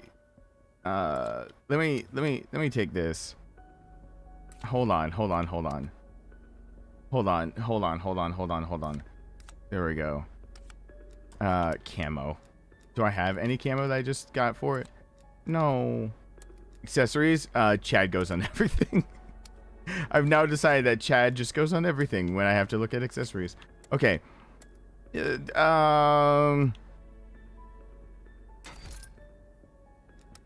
Okay. Vertical recoil, better shooting move speed? Yeah. Hip fire? Yep.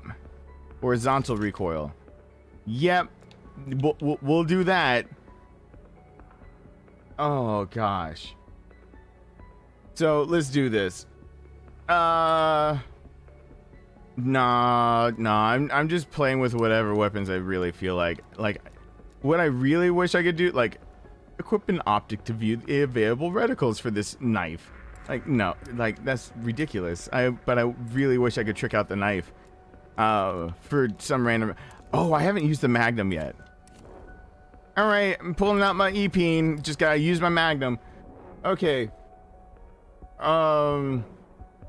So I'm probably gonna die fast because I'm doing this with my daggum Magnum. But I'm okay with that. And then I'm gonna go on finally my little bit of a rant that I probably need to get off my chest. My hair is all askew, and I need to re-blue it. I need to. This is called after like after we had a pandemic hit. My hair was patchy blue, patchy black.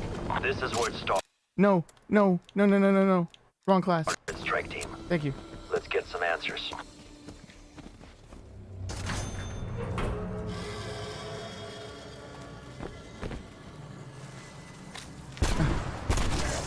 Oh.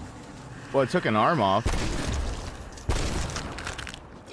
Jesus. Oh, I took his head off. Whoa, the Magnum starts with a lot of ammunition.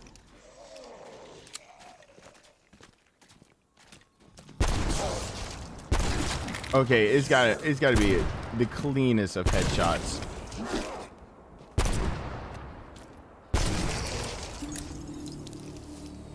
Jesus. Nazi bastards.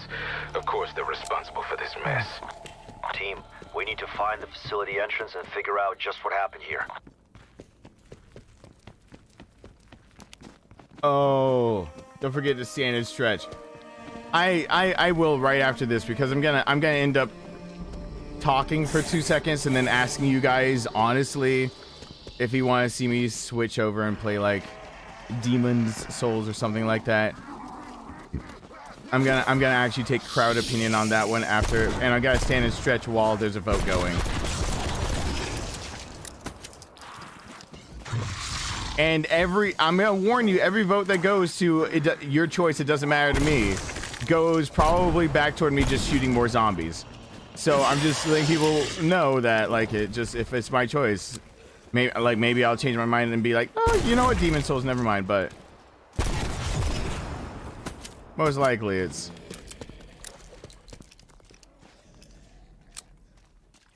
That's a massive amount of damage.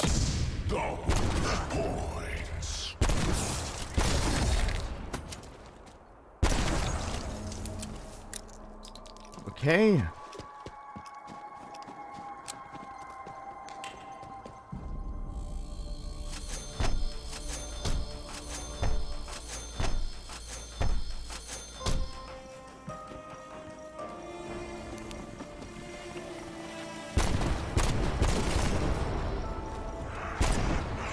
Didn't get it.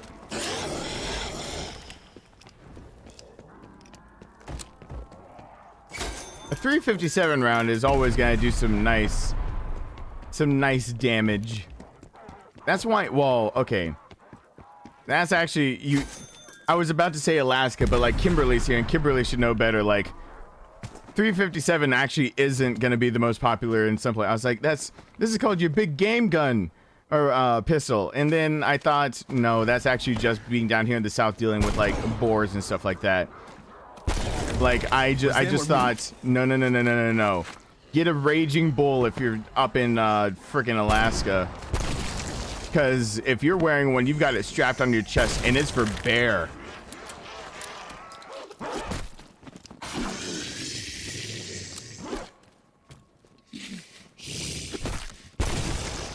Don't touch me.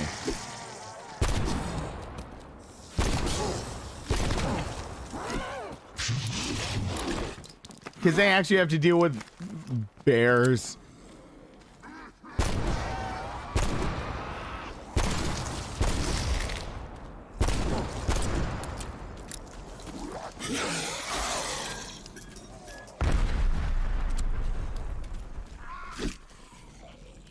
Oh gosh.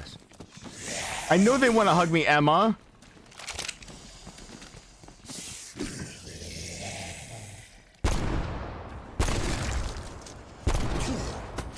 They also want to know what's in my head. I gotta aim this thing better. Oh, me playing 21? Are you talking like the first time I ever played 21? Because I was just like, oh god. I was having some issues when I first played 21. I was having some real issues. Oh. I just, oh, bleh. That is a case of the hibba jibbis. A real case of the heebie-jeebies.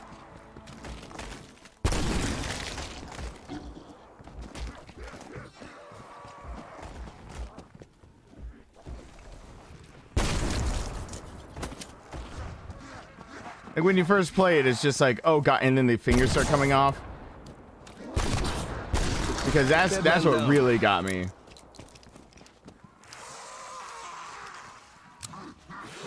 So bad.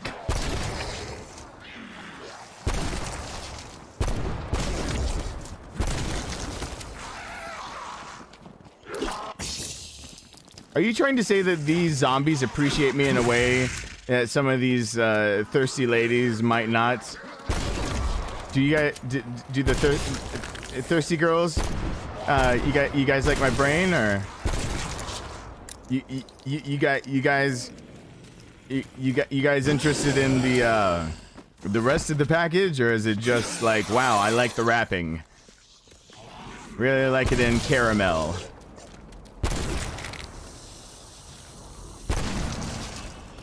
Oh god. Hey! I'm getting a noise complaint, but you know what? I don't even care Corlin. because this is my art. And no, fuck! Oh gosh. Everybody hashtag, okay, I am forever. You've said many times you enjoy my brain the most. Everybody hashtag Corey and Caitlin, but I'm gonna screw up a lot now because of Corlin. Oh god, that's gonna stick, isn't it? Everyone hashtag Corlin, and Haley's hashtagging thirsty girls. I should say, and guys.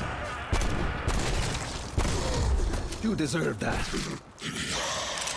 I shouldn't be so insensitive. Thank you so much, Corlin. Okay. And then I'm gonna like, yeah, I'm gonna. No, don't. No. Just no. Yes.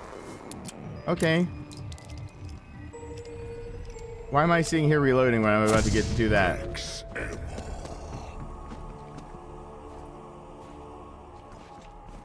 I'm trying to. I'll be inclusive. Don't want to leave anyone out because I'm being the jerk.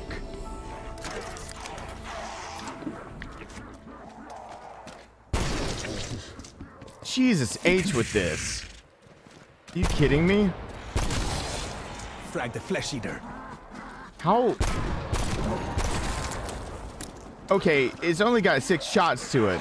But if this can actually penetrate through, like if it's got at least 3 deep penetration, then this thing might be a little OP.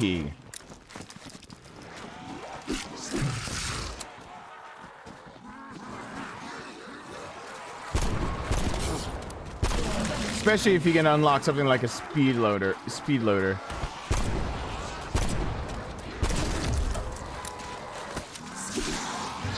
Which, by the way, you have to reload speed loaders, so I always get like video game logic on that one always gets me too. It's like, you know, you gotta like carry those on your belt and stuff, right? Like, One less walking corpse. what is that? Oh, a self-revive. Another self-revive dropped.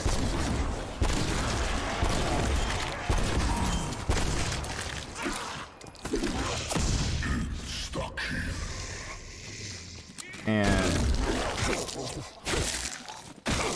there we go.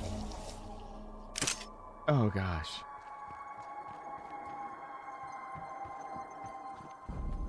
Okay. I'm gonna be a very thirsty boy when I finish these saltines. Yeah, and Emma does not have the same excuse.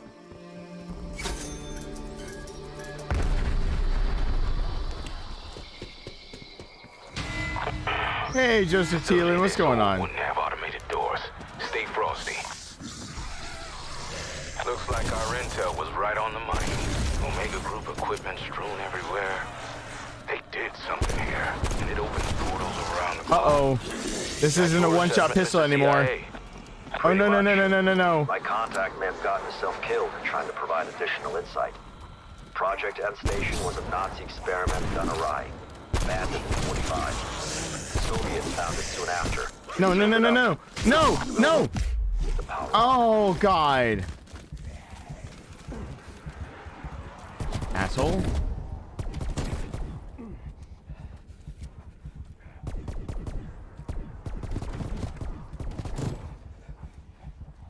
There we go.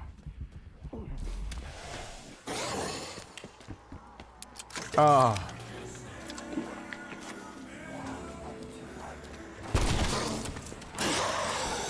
Oh well. There we go. I screwed up.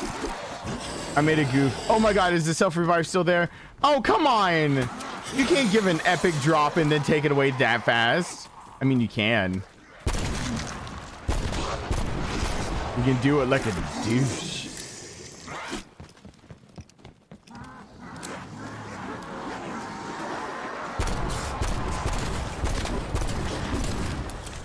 I need this weapon upgraded big time. This is not the ideal way to go through this.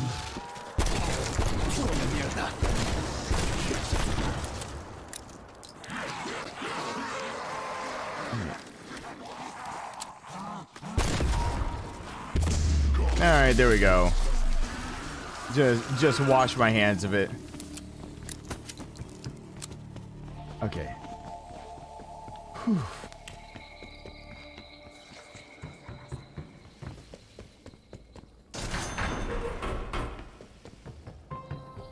Hi, Twin Turbo. I see you over there.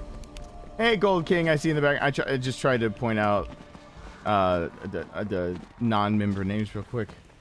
I miss them sometimes. I'm sorry.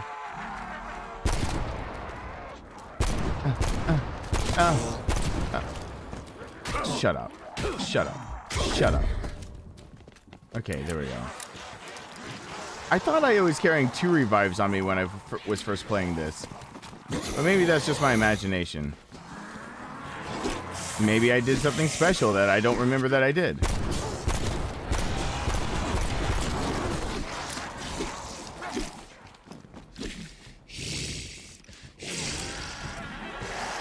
Okay, I need to... Next time I see something like this.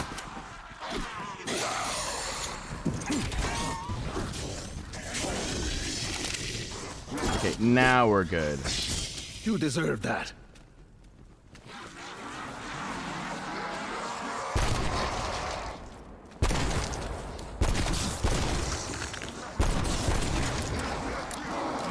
Okay.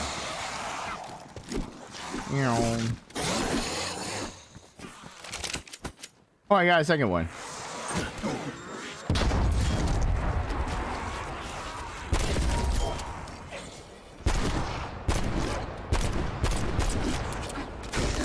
Whatever. I missed so many times. I fired and I missed. That joke. All right.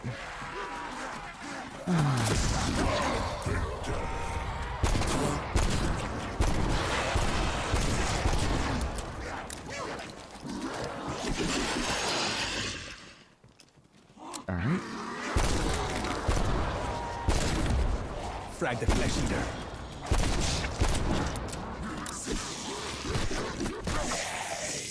Here we go.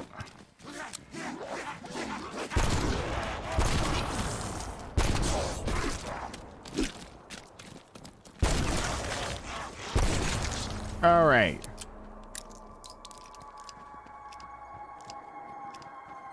Okay. Are you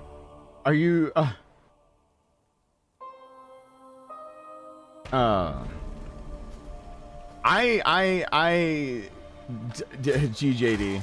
I'm just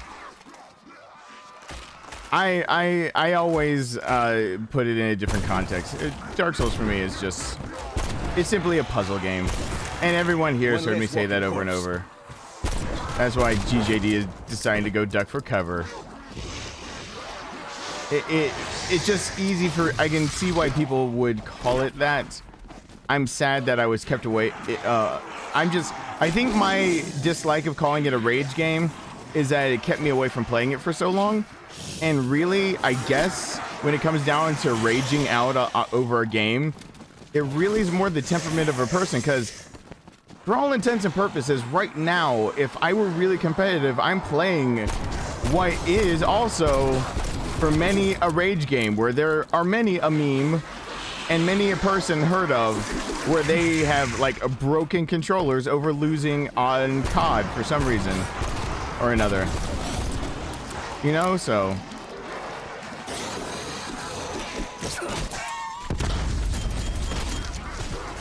Well, I got a few things out of that.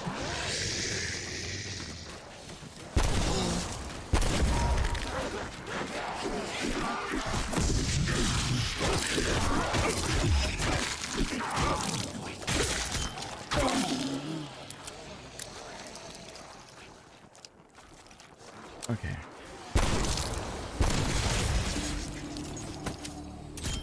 There we go. Got the extended barrel on this. Don't know what that'll do immediately, but I should probably try to get through the dogs real quick. Ooh.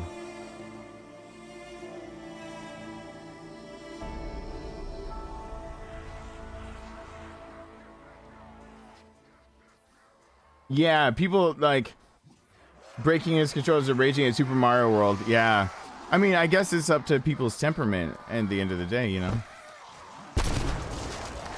I'm usually, says a guy that's probably about to go on a rant very soon. I'm usually a pretty more relaxed, like, more just let it happen as it happens kind of a gamer, where it's, you know, I put it in perspective and I like the challenge, and I can get, I've admitted before when I've got flustered with myself, but Dark Souls is one like game series where I don't get frustrated with the game itself.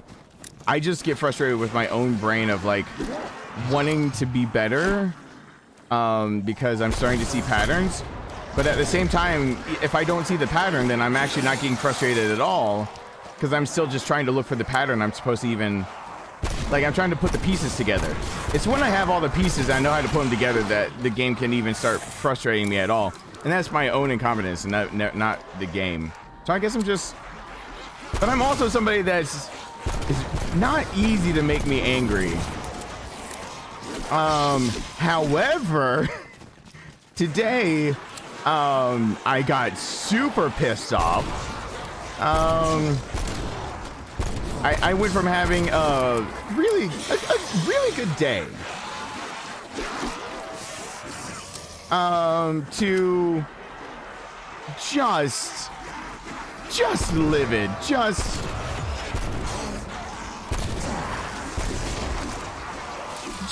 absolutely. And it's in the title of the stream exactly what caused that, but just went from everything is great, everything's awesome, everything's cool when you're part of a team, to just like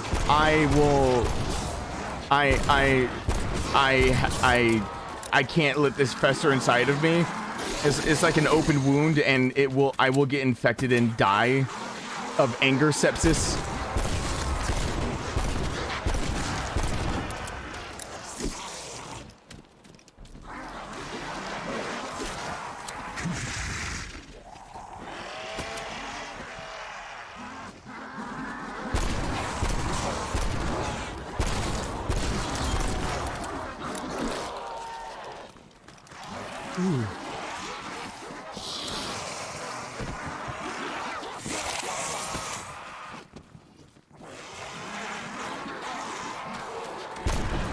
Oh, overshot.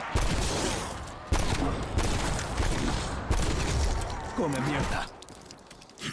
Okay. I've got to go downstairs.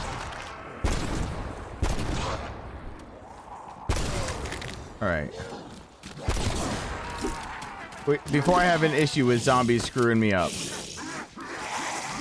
Like, one more dies, so I don't have to have 3 chasing me the whole time. All right, or 2 more can die. That just 3 couldn't die. That was the magic number. Okay, let's go do the Pack-a-Punch. Let's go do all that jazz. Should be mostly open. I need to try out those like challenges again. See what happens if you beat them.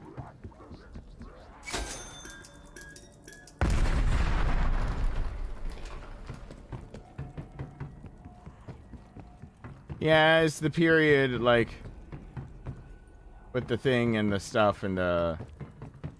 It's the period that you have between level and of. And it was like, oh, this is a thing, and I should completely get onto you for it.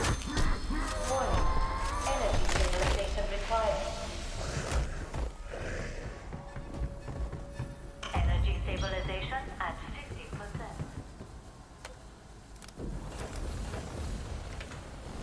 Okay. Save a life, suck a smurf. Did I really say that? Energy stabilization at 100%. Stabilization restored. Anomaly generated.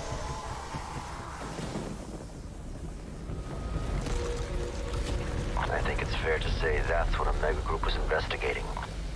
Son of a bitch. He looks just like the others we've seen. Germans must have breached it during the war. They were desperate at the end. Oh, God. Whew. Time for Pack-a-Punch. Just gotta make sure I go down the right tunnel so I don't waste money.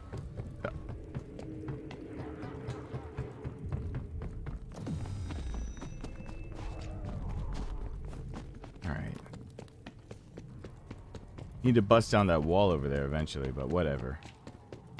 It's fine. Everything's fine. Not that one. This one. I need to start finding the anomalies and picking up all this stuff. I need to make a list of all the stuff you're supposed to be picking up and then start actually doing it.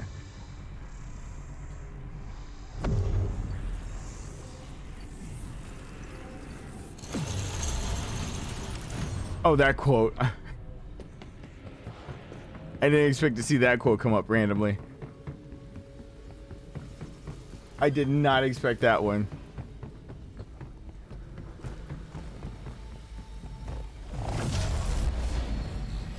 What time did the stream start? I started at 9:10. I got straight into the game because I was so incredibly irritated that I knew that I needed to like do something. Lock on. We're back in business. What happened? Satellite malfunction? Private Eye. If I'm reading this right, I think Strike Team crossed the threshold into another dimension. Epic. Okay. Yeah, that really helps.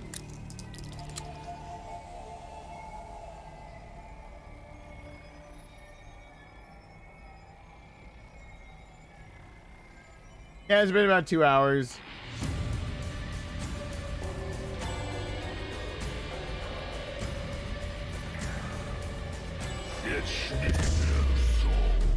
Come on.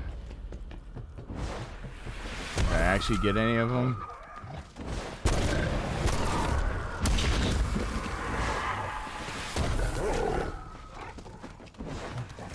Oh shit, hi. No, don't bite my butt. Ow! I'm supposed to be faster than you.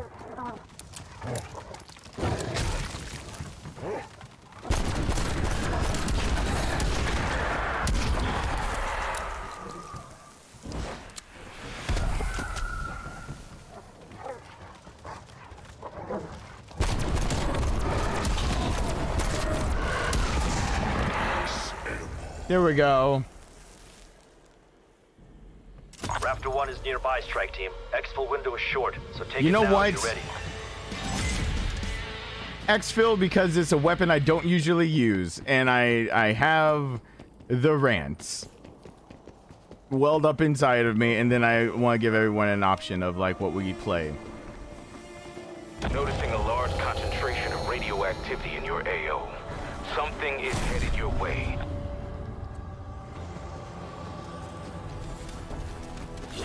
Chopper inbound. We got a limited window here. Get a move on. Let's see. Perfect for close combat.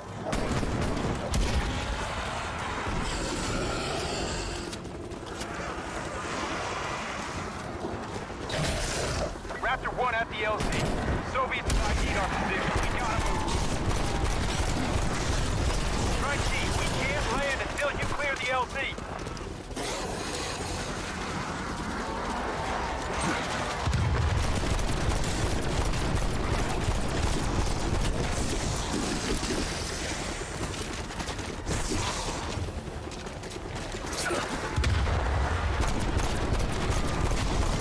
He's still dirty.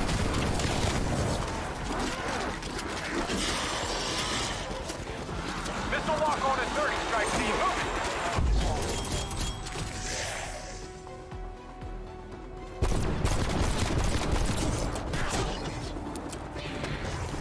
Where are they? it. Window expiring. 15 seconds. Come on. 9. Come on, reload! No! Neutralized. No! Mayday, mayday!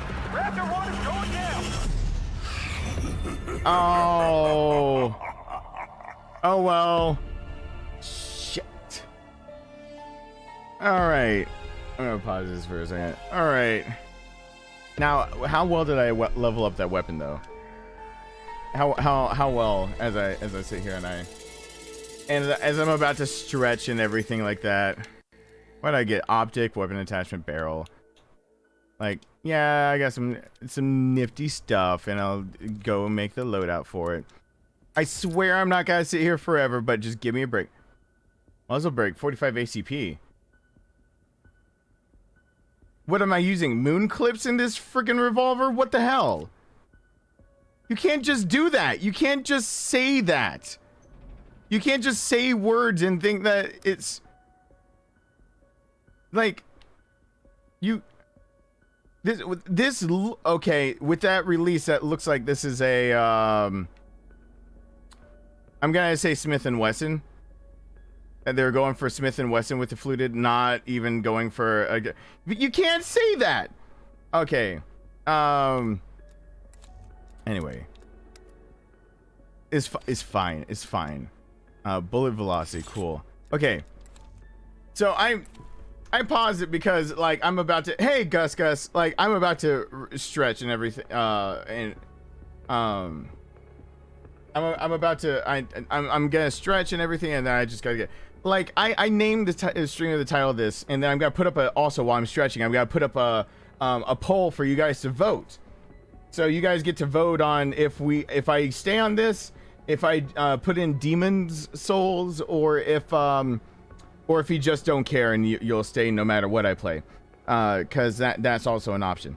Because okay, here's what happened. So I had a really, like, today was a good day. Like, in general, it was just a good day. Now, good day is subjective because I many times have to get over the fact that, like, you know, I'm having all these days, but I don't have my son, and it's all right.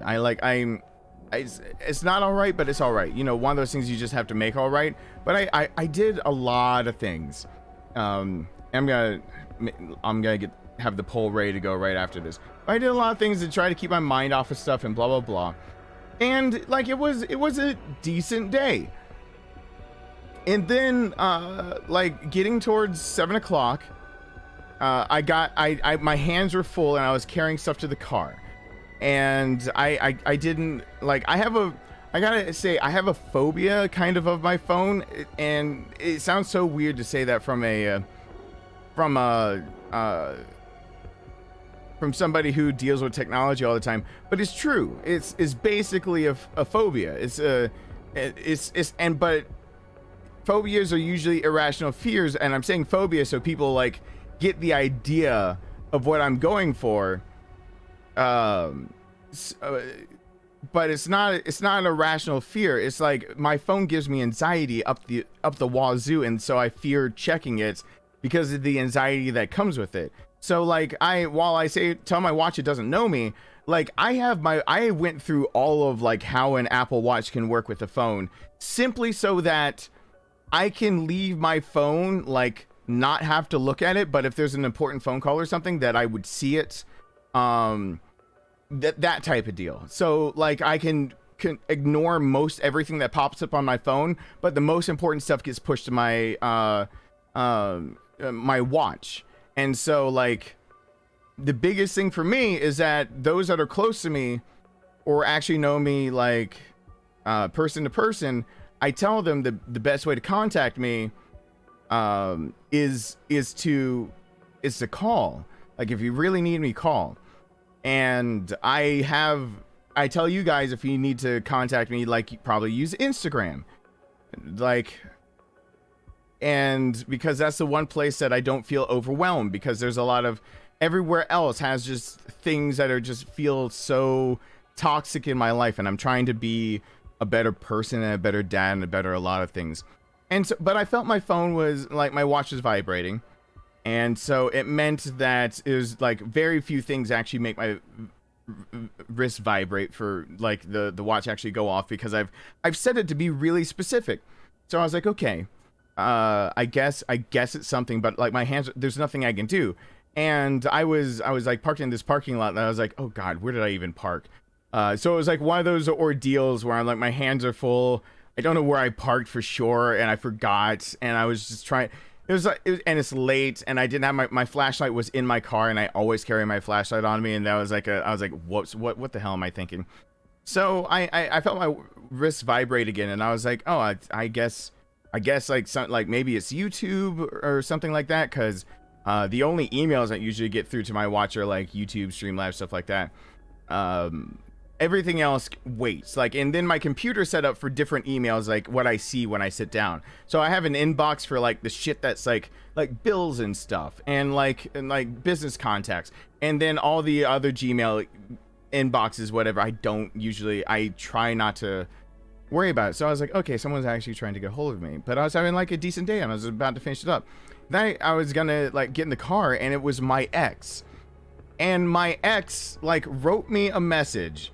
And I've got my phone here, and I'm willing to like go through this, but like it was this random message while my arms are full, and it's like she was telling me and texting me she was gonna watch Batman vs Superman with Rowan, and she's dating this guy that probably doesn't know shit about like what children should and should not be exposed to, because calling him a dad is a stretch. To just recently basically be involved in your daughter's life does not a dad make you.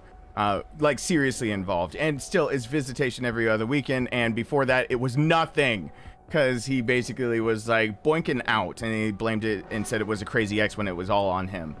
So like, I've got the judgment of somebody who I'm divorced from them. I don't agree with them. Like, getting divorced is literally saying I agree with you so little on the important stuff that we can't legally stay together, and that's like that. It's supposed to be the end of an argument. That's what a divorce is supposed to be. But for me, when children are involved, it's not the end of an argument. It's the beginning of a new argument, and the end of the argument of like how life is supposed to look with the two of you as a couple. And so like I got back to like being like, what could actually make my watch go off? I don't know what was happening. And it was my ex-wife saying like, we were going to watch Batman vs Superman, but Rowan was insistent if I ask you if it's okay. If any parts need to be skipped past, we can do that. Now, the reason my son would actually bring one, I'm already disappointed when that happens. When my son has to be the one, like when my son has to be the one to actually say like, dad needs to be asked whether this movie is appropriate or not, that's not okay.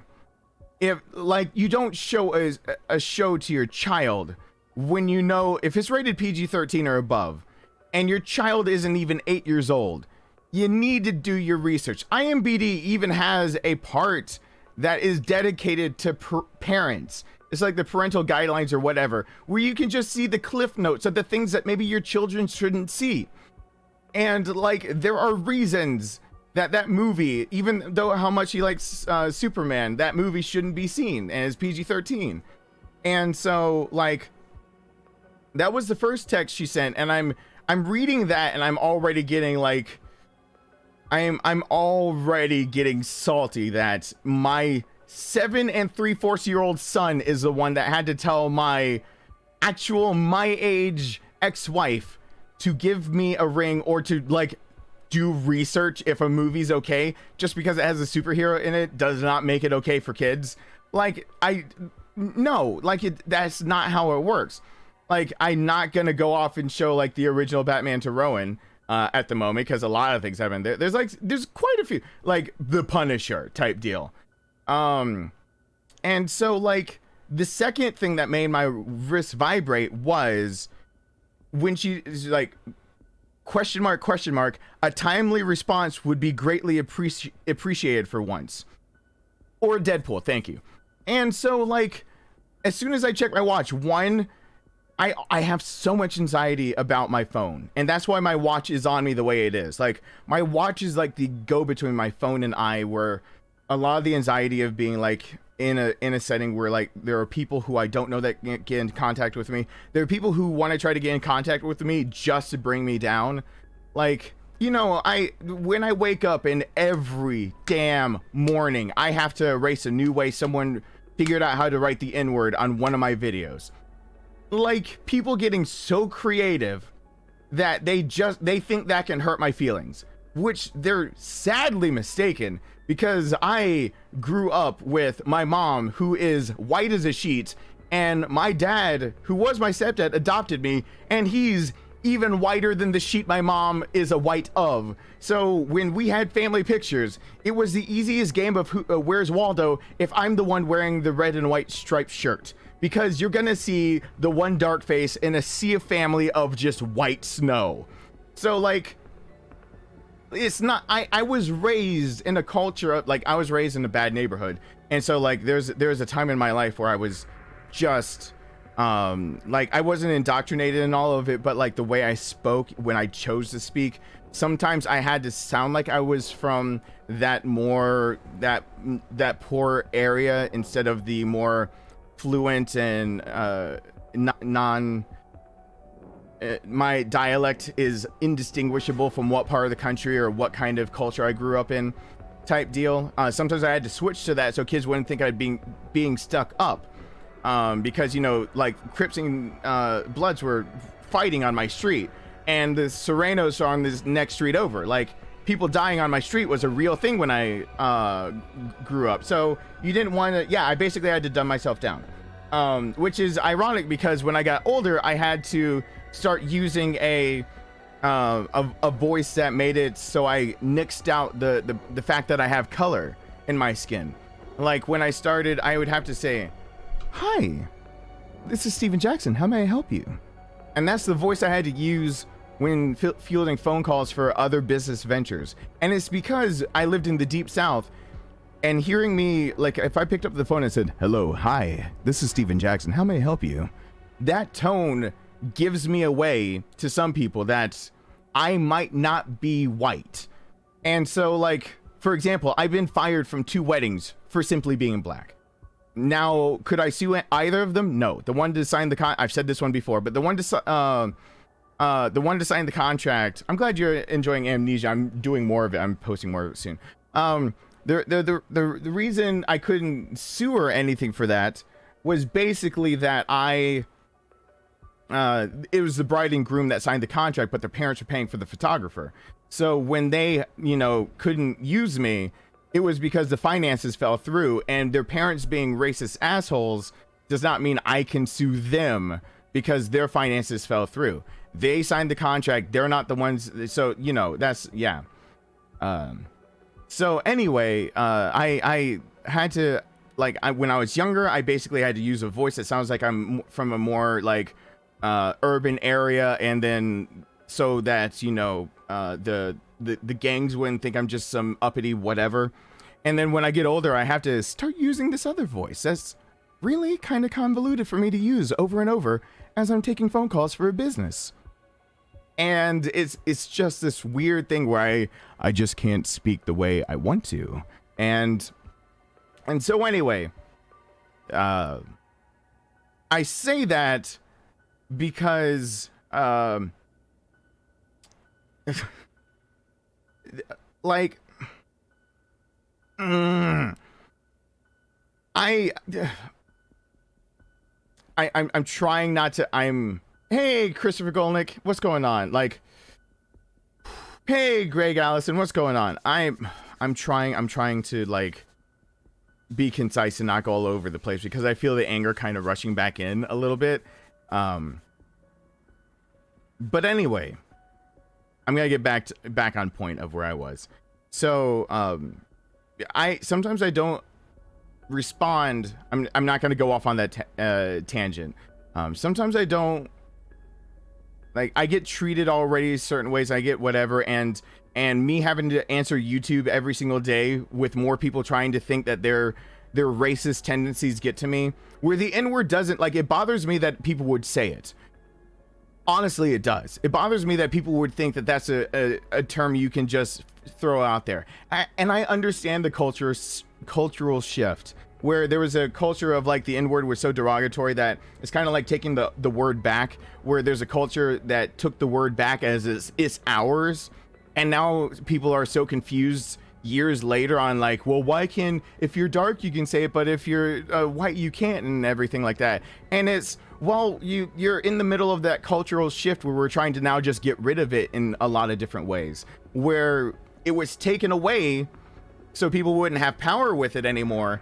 But then at the same time in that cultural shift, like when we adopted the word to take power away from it, it's kind of me making fun of myself when I used to grow up saying it, like, you know, I'm burnt toast, I'm an Oreo, I'm a panda, I'm a chocolate Twinkie, really white on the inside, like all those things. It was like taking the word back so it can't be used against you. But now we're in this culture of like it just needs to go away. Because we took it back, but people still put the N-word on every damn video of mine, and at least every morning I've got to wake up to someone trying to think that that's it. There is one word you can call me, one word that I can think of that actually gets to me. And if you did not grow up in the neighborhoods I grew up in, or if you just have a normal person's mind, you won't think to call me that. But there is one thing you can call me that I will go ham on your ass for it. So just don't ever do that. And I've mentioned it once on a stream. But I mean, like, I'm already scared and have anxiety over my phone because I get your comments on YouTube. Like, it doesn't matter. You can go comment on Soma that I played 4 years ago. When I check comments on YouTube, they're not there. I don't know why people think that they're somehow spaced by the video I did last. When I see comments, when a creator sees comments on videos, they don't see it by the latest video. They see it by the latest comment. So if you go back to Soma and comment, I see it right now. And so people go back to old videos and say, I know you won't see this late to this video. No, I saw it. I totally did. That's how it works. It doesn't matter. So like, that's why I really have also a pet peeve of, please, like, just next time I put out a Demon Souls video, don't comment about Resident Evil. I will see it the exact same way as if you commented on a Resident Evil video. It doesn't belong on Demon Souls. Like, let me have my From Software and stuff. Don't muck it up with another franchise. I don't want to talk about that in the comments. So like, there's all of that, and you can see now all of a sudden where like people are deciding to call me derogatory terms. People literally use social media just to harass me. People get up my ass about everything. Instagram is like the only place that is kind of safe for me to check. And text messaging, I get harassed by, I feel like it's harassed all the time by my ex, harassed by several other people who have gotten my phone number, just people who haven't listened and don't know how to like follow simple directions or know how to like, you know, like to pick fights. And so like my phone is like a lot of anxiety. So I see that text and I'm already frustrated that my ex doesn't know how to parent and she needs to ask me about Batman vs Superman. And then she sends me like 2 question marks. A timely response would be greatly appreciated for once. I don't respond to her many times because I've already responded of like, wait, or something like that. Or I'm like, gotta wait on that. Some response that's like, hold your horses. Like I had Rowan this Thanksgiving. I could have kept him. I let him go with his mom to his side of the family because my side of the family didn't have anything for Thanksgiving. I didn't have a Thanksgiving really. So like it's just like I tried to put something together, and you know, now everyone in my inner circle that might be involved has been tested again for COVID. For me, it's like whether I am tested or not, I have the antibodies, but testing me is not a good deal because the PCR will still ping me back. So everyone's like tested, and my parents now might be safe to be able to come over so I can have like a Thanksgiving something. I know it's late, but maybe Monday or something like that. I don't know the day. I'm still trying to figure all that kind of stuff out too. But even my mom with her MS, like she can really go on these bouts where like her mind is dying off, and even feeling like you're attacked from your parents is just this, you know why it's happening, but it's just this awful feeling that your own parent is like saying things they shouldn't say, and it can put you in tears. But it's like I didn't, you know, I appreciate them, and I appreciate everything they've done, and then like my mom isn't the same mom she was 20 years ago. MS has killed like 40 or 50% of her brain, so she's not the same woman. So I have all these reasons to have anxiety about my phone. I don't think I've been on Snapchat for like half a year. And yeah, Instagram is when I say people get a hold of me, try to get a hold of me on Instagram. And if you get a hold of me somewhere else, like tell me, because usually I don't go check Facebook and stuff like that. But I need to, and I try to check Twitter and stuff, but it's hard. But I do respond to her, basically telling her to cool her jets. And because like, for example, like it's my Thanksgiving. I have say of where Rowan is for Thanksgiving. If she has she's like, I have something going on at 3, let me know. Well, let me plan my side of the family and stop being up my ass. If I say wait for me, then wait for me. Otherwise, I have the legal right to just say Rowan can sit his ass at my house and do nothing and you just go suck a fuck. Like I can say that to her. I can, and I have my legal right to say that. I can say you and your family can go suck a fuck. I don't give a shit about you or your feelings or your family's feelings. I'm going to keep my son for Thanksgiving. He's going to hang out. He's not going to see your family, and I will feel nothing. I will feel nothing over it. I would actually feel bad because my son likes seeing his cousins, but like, that's my right. I can do that. So for her to be up my ass about that in the first place just pisses me off. Like, you can't just wait a goddamn second for me to figure out my family. I've got my mom with MS, my dad that's got emphysema, COPD, and like, if he gets COVID, he's dead. And my mom, it's a coin flip. Either my mom would do really well against COVID because of her MS, or she'd die within a week. Can you shut the fuck up, my ex, please, so I can figure things out? But this time was like a timely response would be greatly appreciated. And I realized, like, when I checked it, I was like, it's about a movie. She's about to show him something that he might not need to see. For those who have seen Batman vs Superman, there's quite a few parts in Batman vs Superman. They're like Man of Steel. If it tells you, I'm getting this rant out of the way because it's why I started the stream early. So now you're seeing why I didn't do this rant at the beginning, because it would have just been me anger filled, just losing my shit. Because Man of Steel is different. There is stuff happening. There's there's fighting and everything like that. They keep blood and gore a lot. There's Superman sinking into the pit of skulls, and that can be a little bit like I want to turn my son's face away now. But I'm sitting next to him and making sure. And before I ever put on Man of Steel, because he saw the original Superman, Christopher Reeve Superman, and I know that's fine for him to see. But every child's different, so you just go child by child basis. There's no cookie cutter. Like PG-13 does not mean your child's ready at 13 to see the movie. Neither does it mean your 11-year-old is not ready to see the movie. Like, your 13-year-old could need a few years before they see a PG-13 movie, and your 11-year-old could be well on their way enough that they can completely handle whatever PG-13 throws at them. So, like, I realize that, and my son really has a problem dwelling on things. He's got a brain more like mine, and it keeps him up at night, and he has nightmares like crazy, and he knows his dad gets them. And so, like, I talked to him about, like, do you really want to see Man of Steel? And I said, you know, there's going to be a point where Superman has to look like he will look like the bad guy, because he will do something that you will think is bad.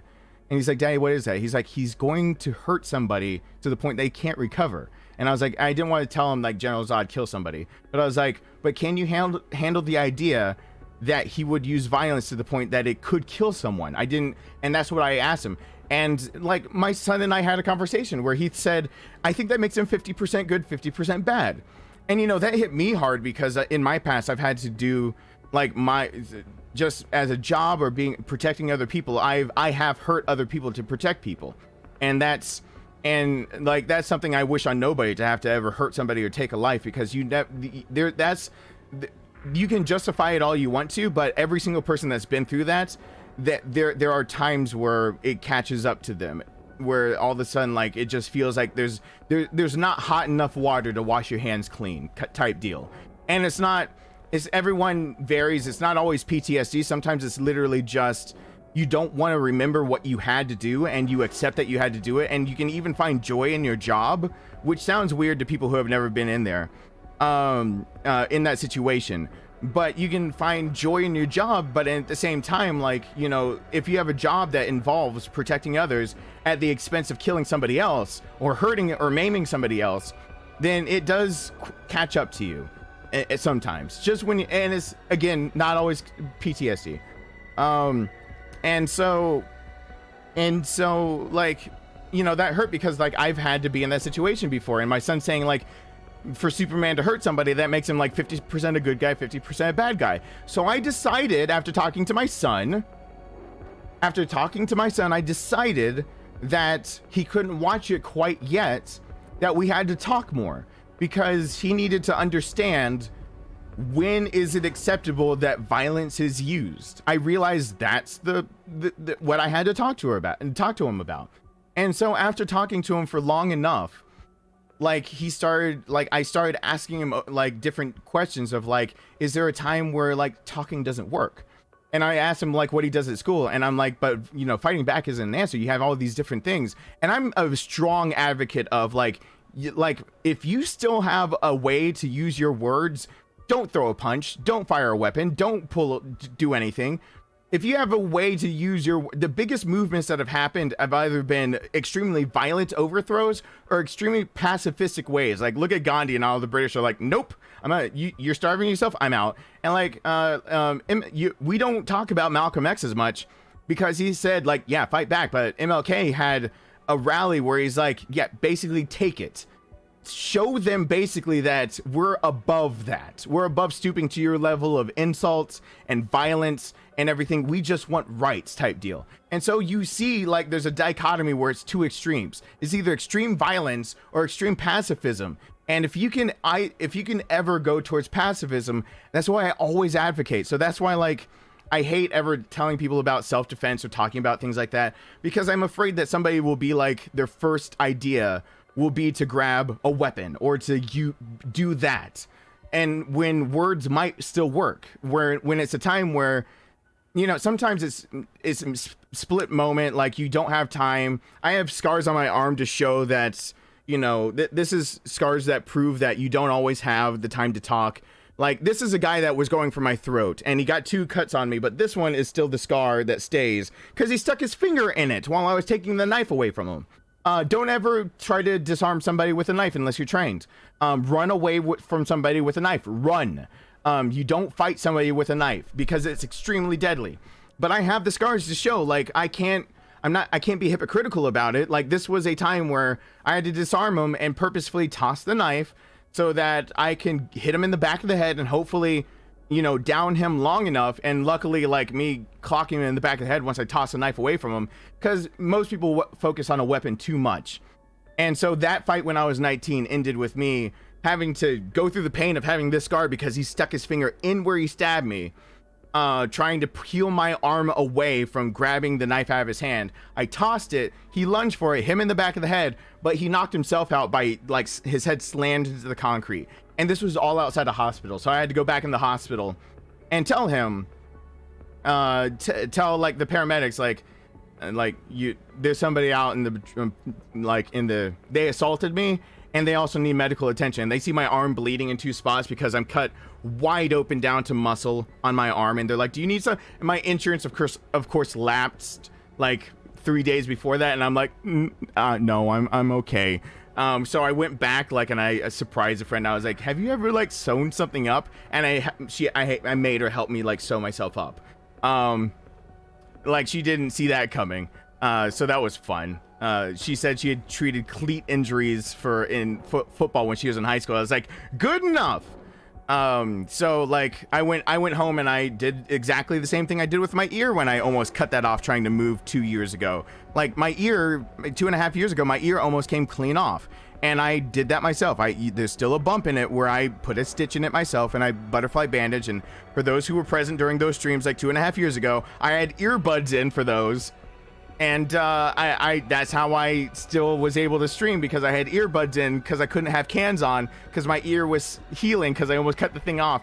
And it's, to me, those are like it freaked everyone else out more than me. I can deal with that kind of shit. But that's all to say that like I'm teaching my son. I'm doing this long-winded, so when I realize I'm getting pissed off, I'm re-explaining myself. I'm being long-winded on purpose, so I don't fly off the handle, because I'm still really pissed. So like I try to teach my son that like violence is not an answer. It is an answer, but it's not the answer. If actions other than violence, if simply abstaining from violence is the real answer, then that's the answer you should go for. But I was also trying to explain to him that every human life has a value, and the value is one human life. And once it's extinguished, it's gone. And it doesn't matter if they're a good or bad person. It doesn't matter if they're a saint or a sinner, if they've made mistakes or not. That person will live only once and then die. And so that's an action you can't take back. So if you're going to go that route, if you're going to go the route of self-defense, you have to go the route of thinking that, am I willing to extinguish a life? And what is the value you put behind that? And it's still a human life. So you don't use violence unless you have to. It's not the first defense, it's your last resort. And using a gun of any sort, a rifle, a pistol, a shotgun, is not a sign of strength. It's a sign of weakness. It's the sign that was your last resort, and your words, your actions, your lifestyle, your anything else, whatever the situation is, it wasn't good enough, and you had to resort to the thing that makes you stronger, because you weren't strong enough in some other aspect of your life to not have to resort to violence. So that's why, like, that's kind of my philosophy on things. Like, I view like weapons like, and I used to outward carry when my son was a child, because I was in the South and I was this color, and it was not because I ever planned on using the pistol. In fact, I also carried a knife, and people really didn't pay attention to that knife well enough. In fact, this is the knife I carried on me, and people really needed to take a double look, because if you were within 16 feet of me, I was never reaching for the pistol. I was reaching for this thing that you never even realized I was wearing. If it really came down to I need to defend my son, like, I'm not pulling the pistol, I'm pulling the knife. So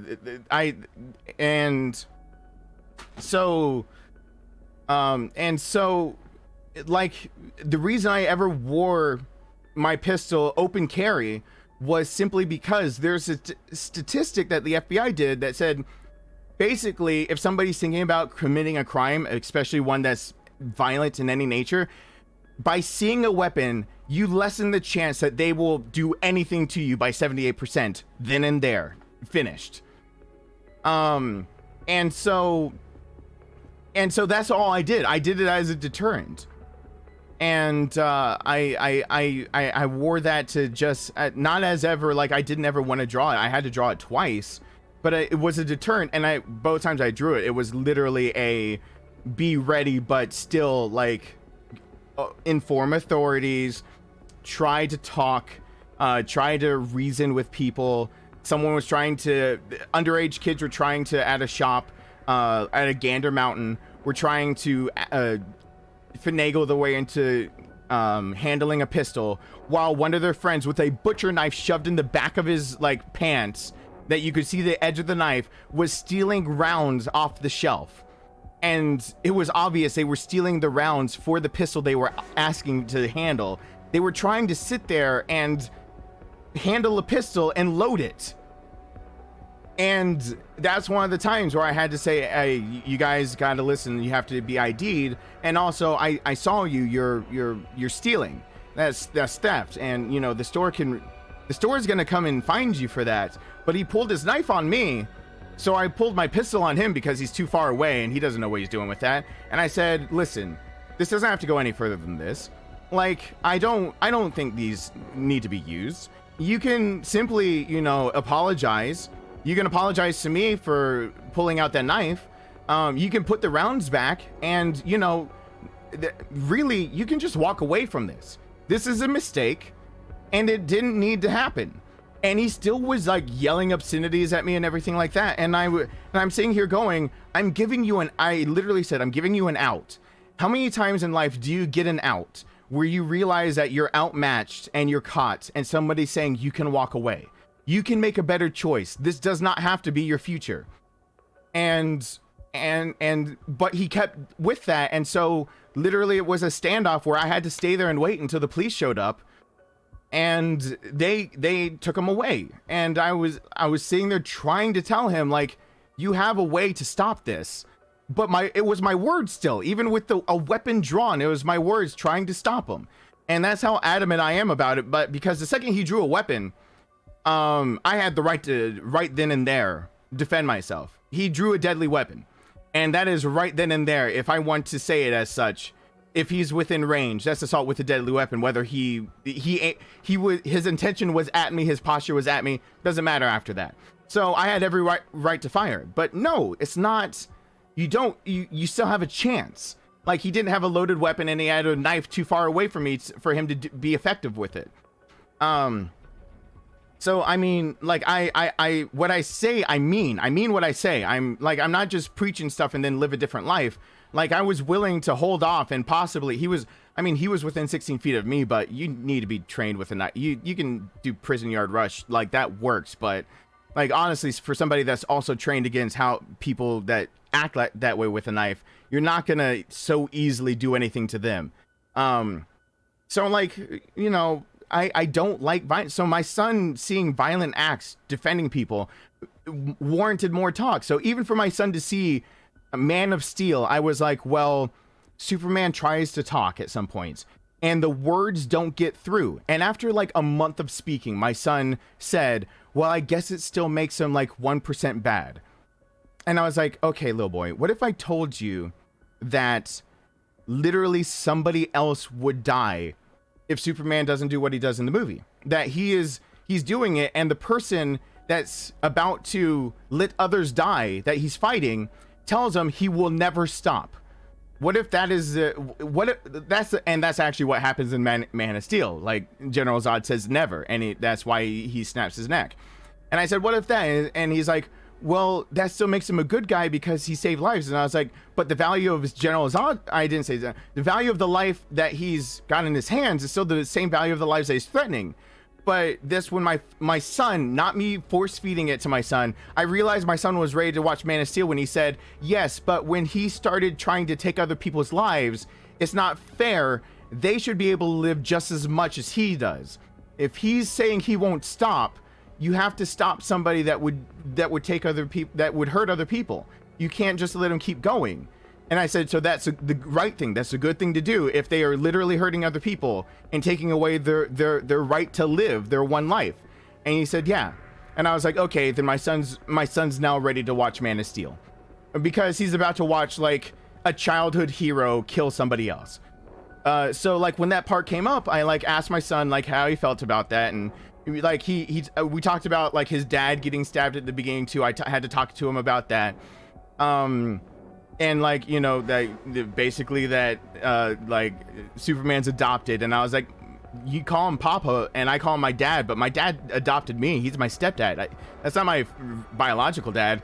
Your dad is who raises you and cares about you and treats you like a father, not the one that just gave you like DNA. And so like that's my say of saying I went through a very long process to even get my son to watch one movie about somebody even doing the right thing, but being violent to do it. And it's Superman. So it's like the iconic, he tries to do the right thing. And so when my ex is texting me, we were going to watch Batman vs. Superman, but Rowan was insistent I ask you if it's okay. The first thing I'm thinking of is, do you even know your son? And the second thing is, like, if there's any parts that need to be skipped past, we can do that. I'm thinking that, yeah, the whole end of the movie needs to be skipped past. The entire end of the movie needs to be skipped past. I don't think my son needs to see a dead General Zod Doomsday come about the way he does, and like his like that person die. Like, he doesn't need to see that. He doesn't need to see what happens to Jimmy Olsen. He doesn't need to see like a Superman villainized, or the bombing of the place, or the like what Batman does, or like their fights. Martha stopping the fight. Like, he does. I'm not sure. So I text her back, like, and my hands were clear, and my text got to her. My text sent 4 minutes after, and I said I was carrying stuff. I just realized like my phone wasn't like in range to be able while I was carrying stuff, and I got to it. I said, chill out. And I said, Batman vs. Superman shows dead General Zod. Superman dies. Sorry for spoilers if you haven't seen it. He gets in a fight that's, you know, they don't show like a lot of graphic violence, but they do show death. You know, Jimmy Olsen is it dies, which he knows that about that character from the comics and everything. A superhero is villainized. Two superheroes go at it without good context, unlike the comic books when Superman and Batman go at it. Like there's a lot of like a dystopian whatever. And so I wrote her this whole long message of just like all these like checkpoints of like basically like maybe he's not ready for this. And I said I've avoided that one because it's a bit older for him in quite a few places.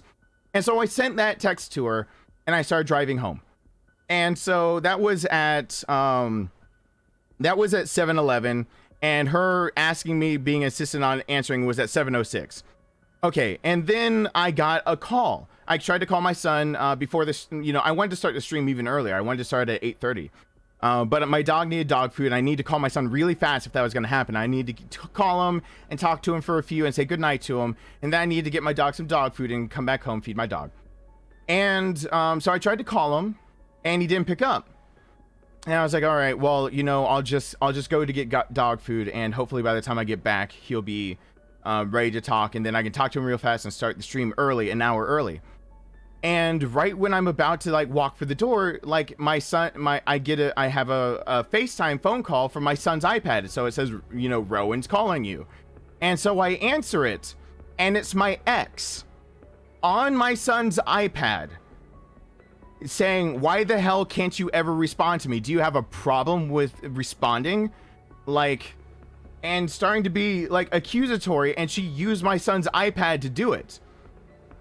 And I was like, I sat there, I wrote you a dissertation. What the fuck are you talking about? And why are you doing such an ass move to ask me this? Call from your own damn phone. Where's my son? And she's like, he's downstairs playing for a second. He'll call when he can. I said, get my son for me and go check your fucking phone. And so I immediately screenshotted like my side of the phone and this dissertation I gave her an hour before she decided to use my son's iPad against me. Shut up, watch. You don't know me. I'm not gonna breathe right now. And like, I sent her a screenshot of me responding and saying, I absolutely respond to you. Call if it's so damn important. And that's a dick move, especially when your phone fucked up this time, not mine. So call if it's urgent. But I was livid. Like, my biggest pet peeve, do not fucking use your child as leverage, as an advantage, as a sneak attack. Don't you dare fucking do that. Don't take my time to be able to talk to my son and use it against me by showing your goddamn face on his iPad when I'm expecting a call from him. I don't give a shit. These are our adult problems, not his kid concerns. That's his adult. So call me like a fucking adult. Don't text me like a goddamn child, sitting there thinking that you can solve all your fucking problems, like you're some prepubescent asshole who hasn't grown up enough to learn that you speak when you have a problem, that you actually talk through issues, that you resolve them with words instead of hiding behind text like a goddamn coward. If you have an issue with me, take it up with your fucking words like a goddamn adult. Fucking grow up, you bitch. Like, you cheated with me with text behind my back. You continue to cheat with your now boyfriend behind his back occasionally by using text. Like, you're a child when it comes to this. This is why I don't want conversations with you. You can respond with a text to, like, refresh what you said. Like, you can put it in writing, but for fuck's sake, even record me if you want, but talk to me. Like, I respond to my phone ringing. If you call me, I respond. If you text me, I get to it when I get to it. Because if it's a text, guess what? If you're so lazy that you think an urgent text it really matters, then grow the fuck up and learn that there's no such thing as an urgent text. Unless you are literally needing to text one of the hotlines for like 911, it's not urgent. You literally, by texting, by default, you just said, I can wait. Because you just did something that is a message, like you sent it in mail. So, like, what? Fucking call me. And I've told her this many times, just fucking call me. And so I sent her, like, everything that, like, a screenshot. And, like, whilst I'm now talking to my son, she's like, it wasn't that urgent. I'm just so used to not, in capital letters, getting responses from you so fast. I had no reason to think it was my phone. My bad. And like, that's why I just started the stream. I was like, I have to start the stream. I have to start shooting zombies, and I gotta get it off my chest. And I have to do something else because I'm just so goddamn infuriated. Like, I'm just so infuriated by that mentality. Like, I mean, just think of it from my shoes for 2 seconds. Like, that mentality, literally, by sending the text, unless you've got a really good, like, maybe you're like that, like 0.1% that I'm not including, where it's an emergency, you don't know the emergency text line, you don't know what you can do, you don't know your other options, you're trying to text friends, you're like trying to use all the secret words of like that one woman who's really smart and ordered a pizza to 911 when she was going through like abuse. She pretended like she was ordering a pizza for dinner, but her like her husband or boyfriend was abusing her, and like the 911 operator got it. Like, there are exceptions, I guess, but this isn't an exception.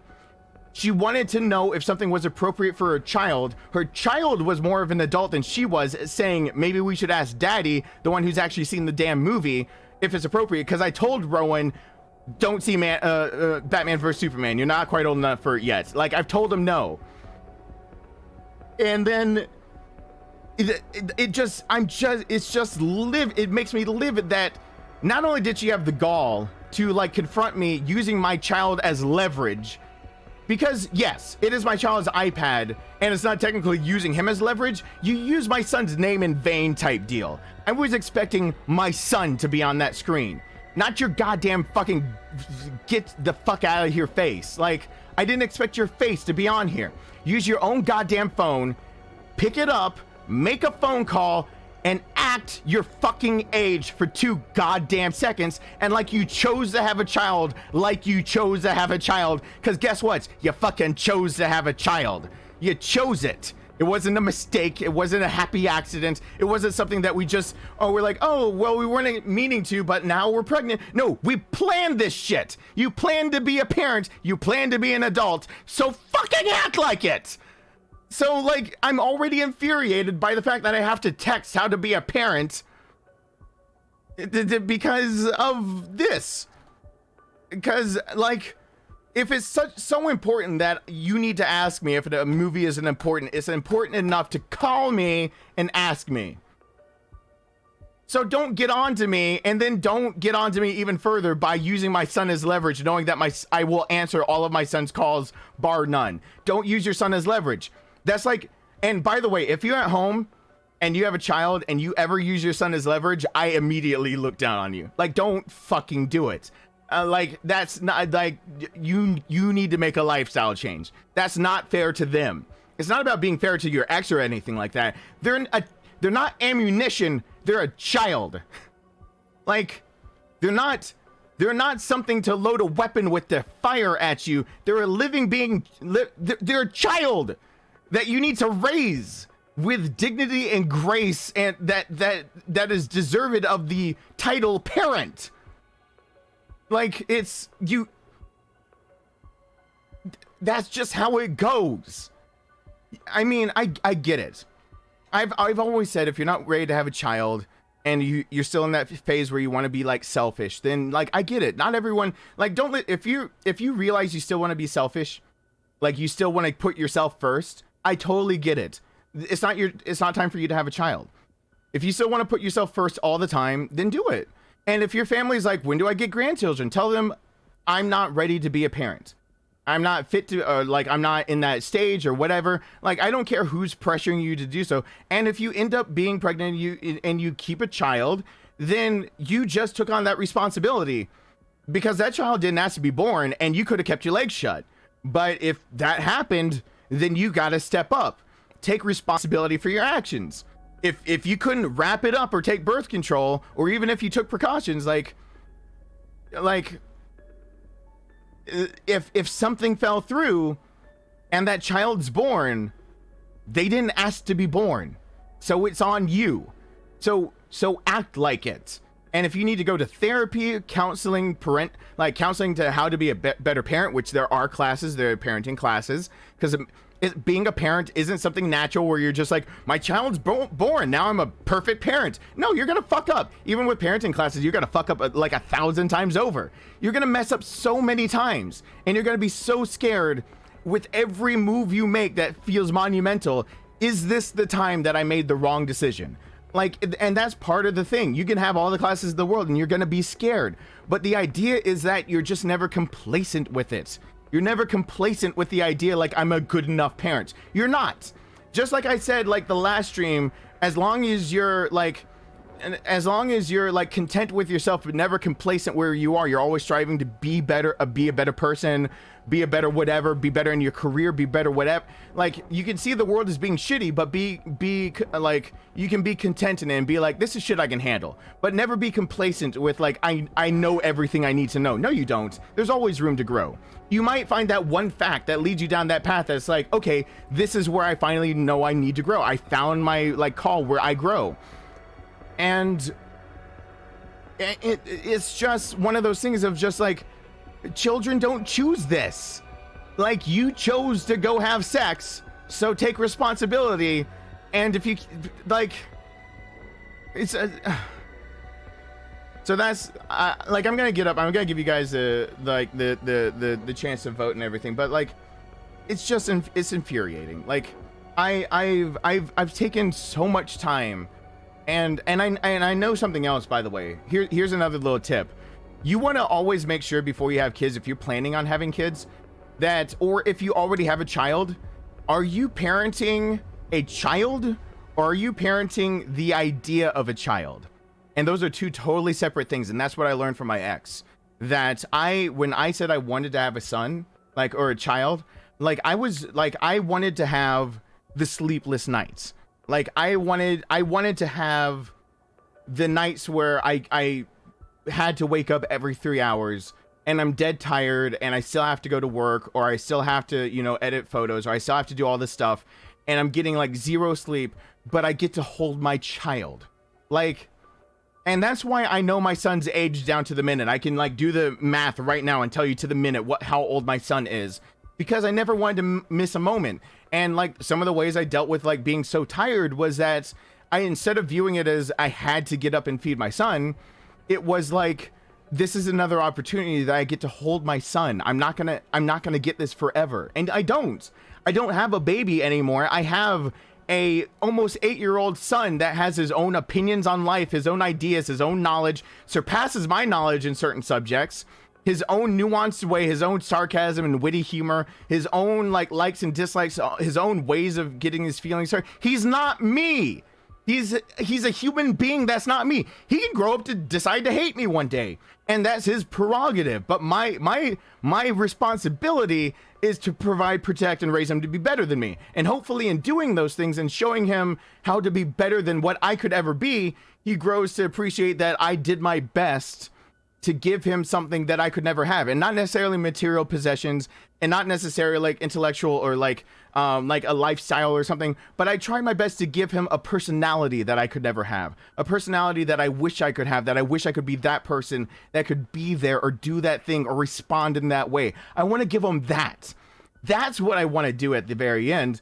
And if after he gets that, he decides to turn against me, then I still did my job and I have no regrets. Because if I truly raise him so much that he's just like, I can't, like, I want to be the person I am, but I don't want to be around you to do it, then I guess I raised him to be in a way that I'm bringing him down. And if that's what I have to face because I chose to raise him to be better than me, then there it is. And if he just does it because he's a douchebag, then he's just a douchebag and I did my best in the first place because I still did my 3 jobs. He can grow up to be a douchebag. Like that's his, I mean, he came out a douchebag. He is 7 months old and he made me tell a bride that like my son died and like he laughed about it. And he's just a baby. Kids come out douchebags and you have to like teach them how to be nice. Kids are assholes and you have to teach them how to not be an asshole. It's just, it's the idea of, is tomorrow going to be the day that you're better at being a parent and a person than yesterday? Is today going to be the day where you're going to try? And yesterday you could have tried, but you didn't. And so is today going to be the day that you realize yesterday you fell short? Is this going to be like, that's all that there has to be in a lot of these cases. And it's just so infuriating to know that I married somebody and I feel like I was bamboozled, that I feel like that in the end of it all, that I got somebody that I thought I knew them well enough and I knew them well enough to have a child. And the problem that I had between my outlook and hers was that I was ready for a child, the actual physical child. And the way that I got over sometimes those restless nights was that I counted the minutes and I was like, that's 10 more. I would write in my journal, I got to spend 10 more minutes holding my son at 3 a.m. Like I got to spend 10 more minutes with my son in my arms. 10 more minutes I wouldn't have had if he didn't wake up. 10 more minutes that I will never get back. You know? Like, and that's how, what my ex did is that she wanted the idea of being a mom and the idea of a child. So what she was raising was an idea of like, the fuzzies that come with it and the nice things and to like it's like a staple in life, the idea that like when you hit a certain point in life it's time to have children, like this is, I gotta get some sperm in me and I have to get, like just do that. I'm talking from her perspective, and like I've got to now have like parent something, and like she was raising the idea. So like all of these things brought, that's why I said like being a parent doesn't really truly change you, it just amplifies what was already there. And what the true change comes from is you working on yourself as you are a parent. Because if you don't work on yourself, all that's going to happen, you're going to be the same person you are, just to an extreme. If you are already impatient, you are going to be impatient to an extreme. If you're already a patient person, you're going to learn that you had patience for days. Like, all of the things just get amplified because of the lack of sleep and the stress. It's the same things that normal work stress will do to you. It just when you, like, know that one person, like Greg at work said that shit behind your back, and usually you can let it roll off of you, but, like, that one day you didn't get a good night's sleep, and you're like, fuck you, Greg! And it's like, you wouldn't have ever said fuck you, Greg, but, like, you get frustrated that he says shit behind your back, but last night you didn't sleep, and now all of a sudden it's amplified. You don't really have as much control over like that like burst of anger, and like your inhibition, like almost like you've been drinking, comes out. That's what being a parent's like. And to be a better parent, you just need to be a better person.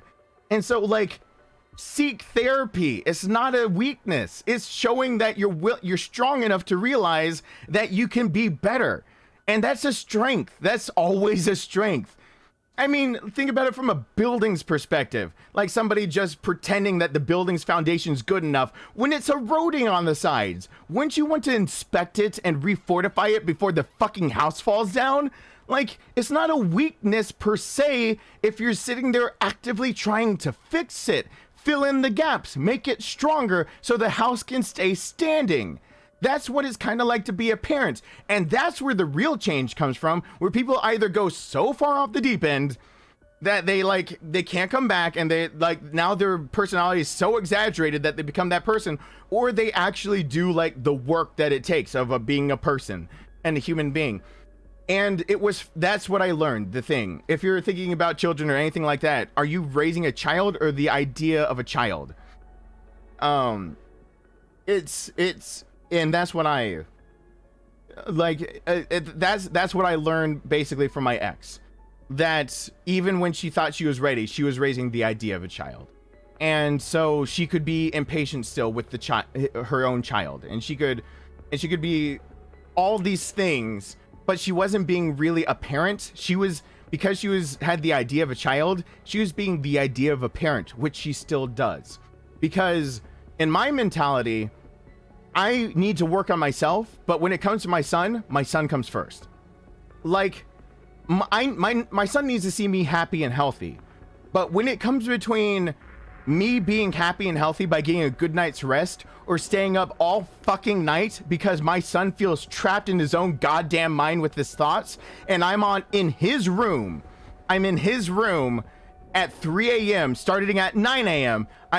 From 9 a.m. to 3, I am talking to my son for 6 hours straight until my son gets it and understands that I understand him.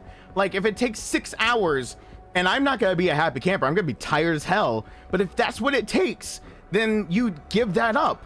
But on the side, then you still go to have healthy relationships and have healthy mentality. And if you need to go to therapy, you have a healthy mindset. Like, you need to be healthy. But I realize that my ex still has the idea of being a parent, because she truly does believe two things that run completely contradictory and contrary to actually being a parent. She believes that for her to be a better parent, she has to be happy. No. For her to be a better parent, she has to work on being happier, healthily. But to be a good parent, they're not one and the same. It is not the same thing. So, like, her whole reason for cheating on me was like she was tired of being you threw out excuses of like she was being a bitch all the time to her own son, and she was just trying to find a way to be happy, and she was just trying to find something like that because she didn't want to be like that anymore. She wanted to find something, and she threw out all these excuses and things like that of why she would take these actions. And it was like, no, like, that's you. You need to work on that. That's for you to work on. If you're impatient, then we have a therapist group in walking distance of our house. And if you don't like them, there's another place that you can go, and they both take our insurance. Like, you can go and you can talk to somebody that's a professional that can lead you to the right resources and books and tools to realize that when you're going overboard, like, to keep your own mind in check, because you for your whole fucking life will be your own goddamn worst enemy. Full stop. That's it. For your whole goddamn life, you are going to be your own worst enemy. Nobody else. Nobody. Because the second you say somebody else is your worst enemy, you literally gave them the power to be your worst enemy. You are your own worst enemy. You need to work on yourself more than you work on anything else when it comes to being a good person. Because, to be honest, the only thing that you can control about other people isn't their actions. It's your response to their actions. You can't control the shit that comes out of other people's mouth, but you can control your response to the shit that comes out of other people's mouth. And that comes with patience and practice and like actually looking inside of yourself and trying to figure out, why would I respond that way? Why do I blow up? Why do I like fly off the handle when this is said? Why am I too complacent when I should stand up for this thing that's said? Like, you're always going to be your own worst enemy. You've got to work on yourself. And so she still has the idea of a child because she really thinks she has to be, she really thinks she has to be happy to be a good parent. No, it's a nice boost. It's healthy for your child to see you being healthily happy, like being happy in a healthy way. But to be a good parent, no. Happy, no. There are shitty days. Being a parent is hard work. It's a full job. It's a full fucking job. There is no getting around that. It's a full-time damn job. That even with me having half custody, 50-50 custody, it's still a full-time job. Because, like I'm ranting right now, it's not like I got away from it. My ex had to come to me to ask about a goddamn movie. I'm still his dad. I don't have a downtime. I don't get to say, well, I wash my hands of this because he's with his mom this 50%. Fuck that noise. I'm still his dad. I'm still the one he's seen more than anyone else in his life. So he's still responsible. But on the side, I need to be healthy. Like, I need to, like, get anger out in a reasonable fashion. I need to find healthy outlets and do things that make me happy. I need to, like, take time out of my day. When it's not taking away from being a dad, I need to take time out of my day. And this is so weird. I need to take time out of my day to care for myself, to care about me, and not to spoil myself, and not to be lazy, because those are really too often interjected in there.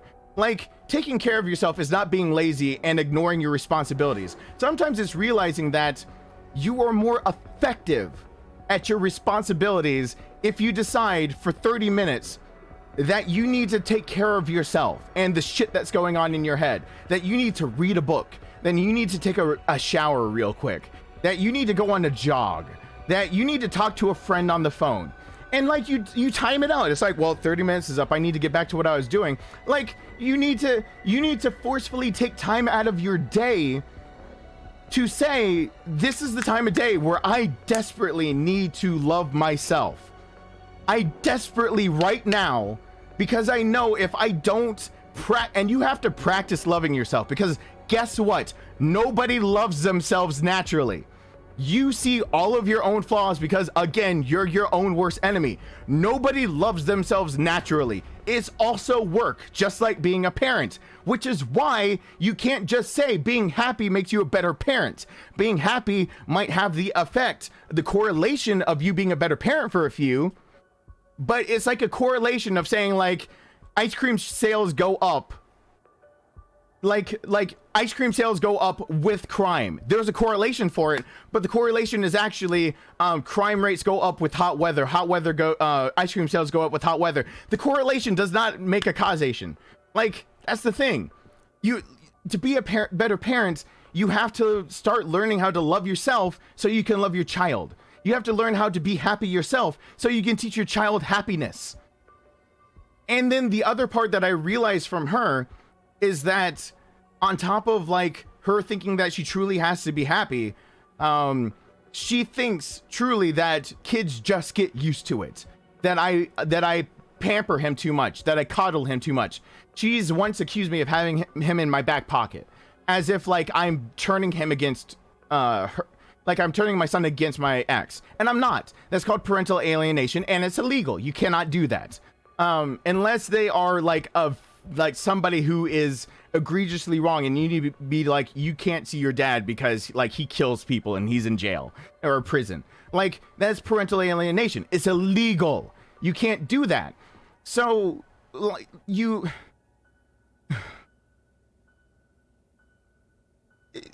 what you have to really do is, a kid doesn't just get used to shit. That's what a teenager does. A teenager has to get used to shit because you have to go to school. Like, a child gets used to the fact that it's illegal to keep your child out of school. So you have to get used to the idea that, like, I can't just keep you home because I want to. Otherwise, we have to, like, homeschool. Like, you legally have to go to school. And So like you have to get used to the idea of school or homeschool or homework or like responsibilities. There's some things, yes, you get used to, but like adult problems, adult concerns, you have to get used to that. She gave her son 3 weeks heads up that her boyfriend was moving into their goddamn house when he's scared shitless that her boyfriend will be there every time I drop him off.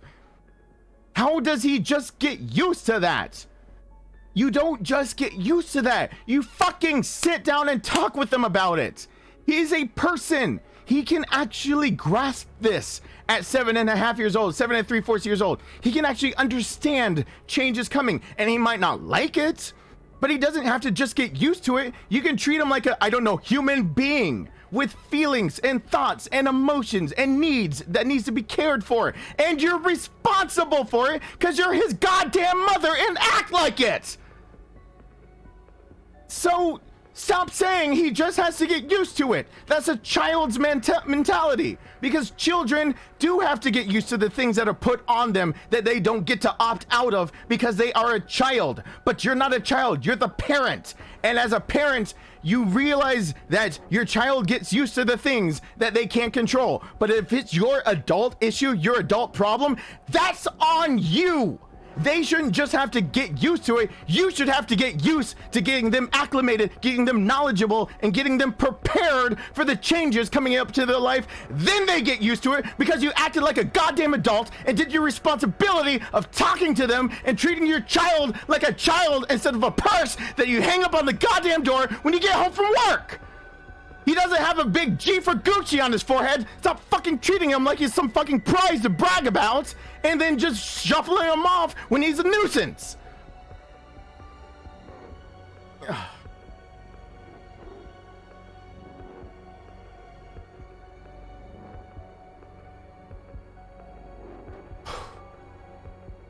So anyway, that's what I didn't want to do at the very beginning of the stream. I'm gonna take my I'm gonna put up a poll now that I've done that for so long. I'm gonna also take off this shirt because I'm sweating straight through it. Like, oof. So I'm gonna put up a poll. Like, we could skip we could skip over to Demon Soul, Call of Duty or Demon's Souls, and then the options will be option 1, stay and play with zombies, and option is a Demon's Souls. Sounds awesome. And the other option is, it's your choice. I'm good either way. Okay. All right, and I'm putting it as a use timer. I'm gonna walk up and get a drink. I'm putting to 6 minutes you've got, and let the voting begin. Okay, so it's in the chat. So if you want to vote, if I'm playing on Call of Duty, 0. So you !vote space 0 to stay on Call of Duty, zombies, or multiplayer like Nuketown. ! Like Rowena just did, Nova Girl just did. Vote 1 for Demon Souls. So Chad voted, the way Chad voted is if you're voting for Call of Duty. The way Nova Girl voted is the way for Demon Souls. And the way Joy voted is, it's your choice, I'm good either way. So those are the choices. I'm getting up. The poll will be closed, so just go ahead and vote. GJD, you know what you do. But if your vote doesn't count unless you do it properly, like one of the ones I just pointed out. And yeah, 0 is Call of Duty, 1 is Demon Souls, and 2 is it's your choice, I'm good either way. And if you don't speak up, you don't have a reason to complain. So I'm gonna take my other set of medicine. I'm gonna put more ice in my water. I'm gonna take this shirt off that I've like clear sweat through, I think. And I apologize that the voting always starts at 0. It's just how the mechanic works. 0 is the first choice, and 1 is the second, and 2 is the third. Anyway.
All right. So, oh, the poll closed right there. The tie between stay and play zombies. It's your choice. I'm good either way. Each with 14 votes. Okay.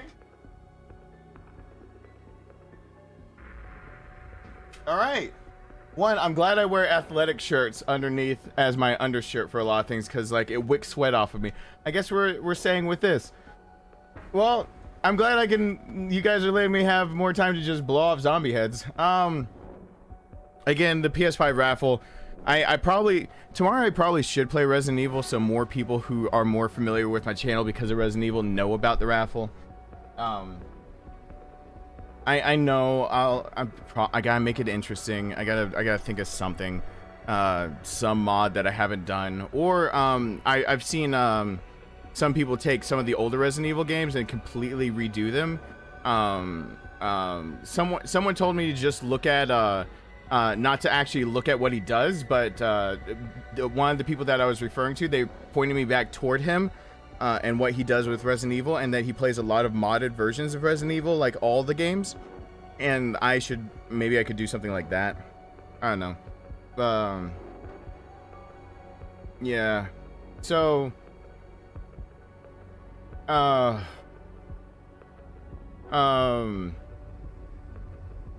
anyway, thank you. By the way, let me just book in that by saying I'm not here to like try to say anyone's a shitty parent, like that's listening. Like I'm not trying to like bring you down on purpose if you're listening. I simply want to say this. If you're in the same boat as me, where you hope tomorrow you're a better person and a better parent than you were today, then you're on the right track, and I applaud you. And it doesn't matter if you see so many flaws. If your goal is simply that tomorrow you want to, you even if it's in such a minute way, working on the small things that build up. If your goal is tomorrow, you're striving to be a better person and a better parent than you are today, then I applaud you because you're on the right track. And I can't sit here and grandstand and act like I'm perfect either, because I'm not. I've screwed up quite a few times. But tomorrow, I hope that for my son's sake, I am a better person. And I hope for my son's sake that tomorrow, like for the little things, like me learning how to control my anger, things like that, you get venting it healthily. And for my son's sake, that I'm a better parent, that I make better judgment calls. If those are the things that things like that, if I'm a better tomorrow, just even in the smallest ways, striving to be a better person and to be a better parent, and if you are too, then I applaud you, because that is this simple mindset. And your jobs are simple. They're provide, protect, and raise them to be better than you. That's the jobs of a parent. People don't bring up love because honestly, some people don't know how to express love properly. So maybe your version of raising them to be better than you is raising them to learn how to love like you never could. So protect, provide, raise them to be better than you. And if your goal for tomorrow is to be better than you were today as a person and as a parent, you're good. That's it. All right. So I guess I restart the clock and everything like that. All right, let's go. Let's play a bit. What should I do? What should I run with? Okay. I have way too much fun with this, and part of me knows like I want that. When does it? 49? Oh, I gotta get 10 more levels. Shit, I want the ranch rifle. By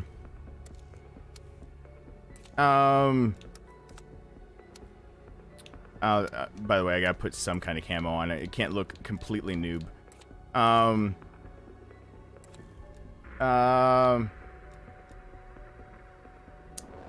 Is it the Tundra that I wanted to actually try to level up more, and then no, I wanted to try to use this too.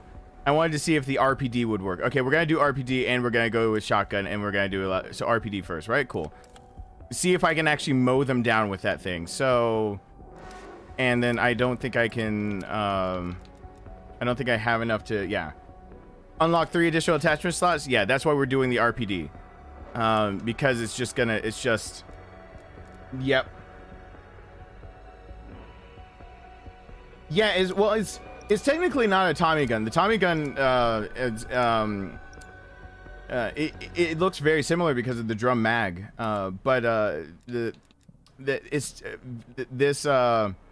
This design is strictly, they take an AK and make it into a bipod,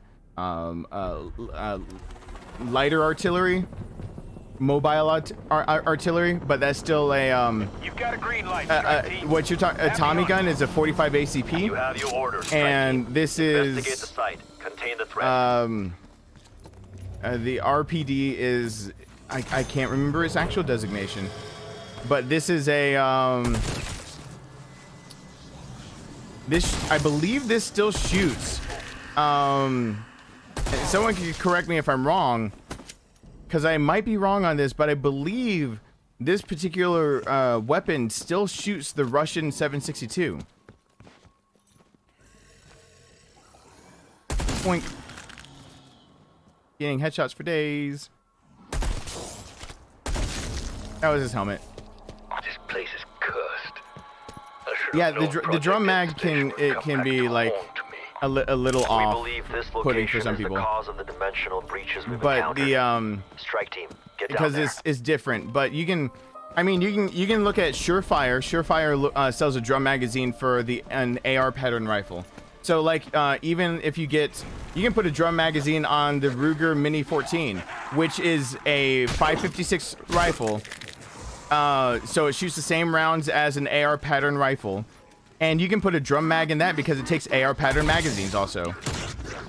And it'll look weird, but you know, you can do it. And guess what? They never tried to ban that weapon, but it is the exact same thing basically when it comes down to it as an AR pattern rifle, as long as you're not selling one with a fun switch, which would be one that was made before 1986. Now, the fun switch is all fun and games until you realize how much it costs at the range to shoot one of those. And I'm gonna get off of weapon talk because I've remembered that over and over I've gotten people in trouble on accident by having weapon talk on here. Oh, where is he? Dadgummit. Oh man. Honestly, just gotta be honest, and then how do I deal with anxiety attacks? Ooh, I'll actually tackle that question in a second. I wish that automatic rifles were still sold for one reason and one reason only. And then I'm not gonna talk about weapons anymore. Because actually most people don't know how to control that kind of weapon. And if I were confronted with somebody with a semi-auto rifle and an automatic of the exact same sort, I would actually rather go against a person with the automatic, because my hope would be that they don't know how to control that muzzle rise, and that they're gonna bake their barrel, warp their aim, and basically destroy everything that they're holding, and learn their lesson that they just need to not flip the fun switch. Fun switch is all fun until it like actually destroys the weapon and makes it so you can't hit anything.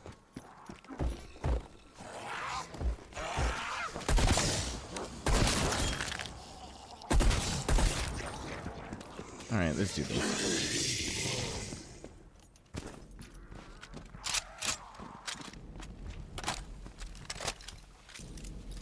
But I also see the point of there's just no civvy reason for needing it, because there are plenty of YouTubers like Hickok 45, like he's an older gentleman that I really loved his channel when I was and everything. You can go to his channel for like weapon talk, where you can type and not have to worry about it, because he has sponsor deals up the ass. But he talks about how like the accuracy is affected by things like a fun switch. So you can be much more accurate single shot, single fire, and that fun switch is only ever made with the singular intention of crowd control at the expense of your ammunition. That you are going to control very few people and run out of ammunition, heat that barrel up, and like foobar real fast. Because if you have to flip the fun switch and keep it flipped, you're in for a bad time. You don't want that situation. So like I don't ever understand that talk. I never understand that whole situation. It was them or me. Because it's not like video games. I think people need to stop getting facts from video games. It's not this easy to aim one and fire it.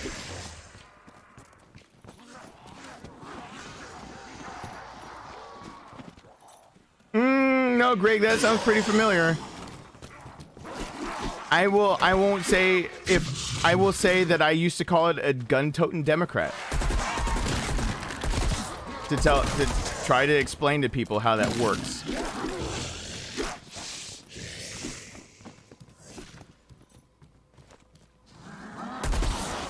To be like, I don't just ascribe to like one thing. Like there are nuances in life that you can't just put in one party or the other. Well, I'm in Georgia, so I mean Tennessee. You're like Georgia's hat.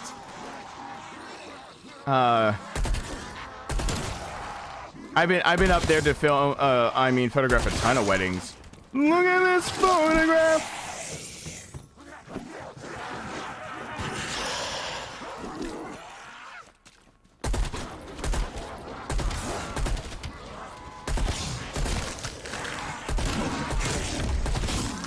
Oh crap! I'm trying to get weapons with this. You're in Michigan now. You learn your lesson.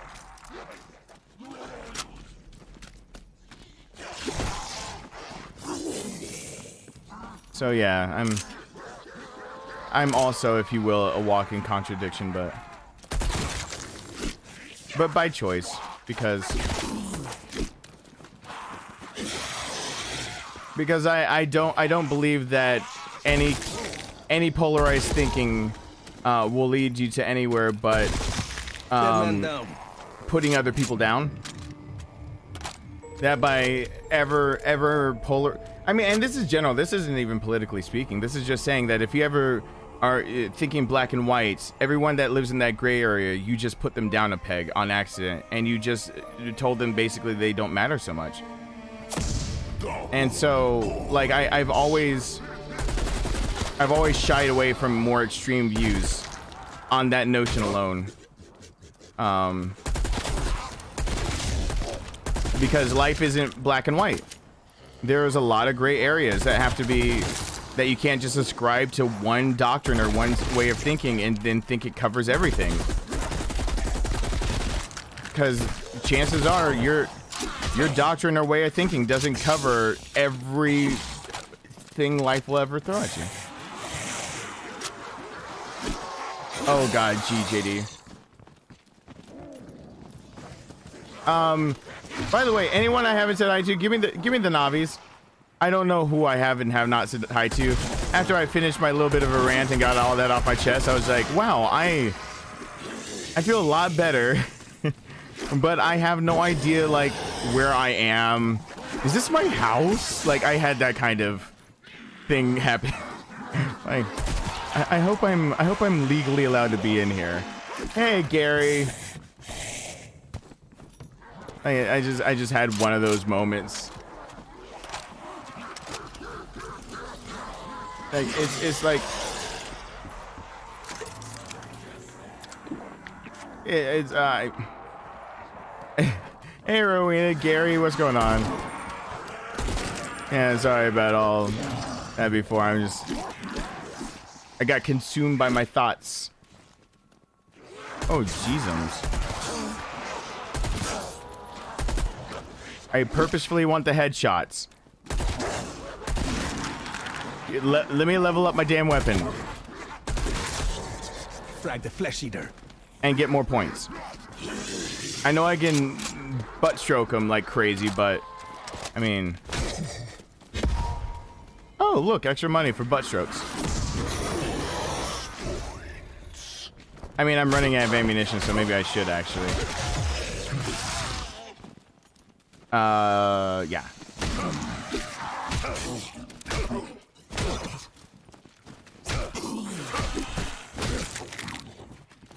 Butt stroke. Butt stroke. Butt stroke. Butt stroke. But nope. Butt stroke. Butt stroke. Butt stroke. Butt stroke. You said the thoughts are coming to consume me. I just saw that over there. Somebody said that. I was just like, be gone, thought. Like, actually, I can give a preview to everyone here of a random sound bit that's about to be in one of my notifications. Hold on. I do feel guilty when I do things like this, but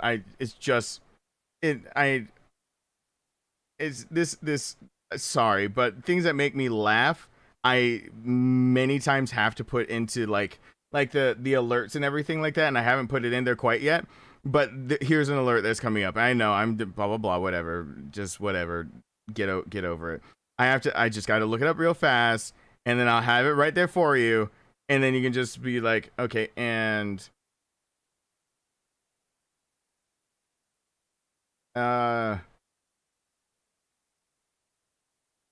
there we go, and that should be it. And let me just go ahead and crank that, and this is going to be an alert sound very soon because it makes me laugh. Hey, Christopher Golnick, could you just sing a line from Wake Me Up? Oh, sing a line from Wake Me Up Inside, like, you mean Evanescence? That is really ironic that you just asked for that. Here we go. I will end you, thought.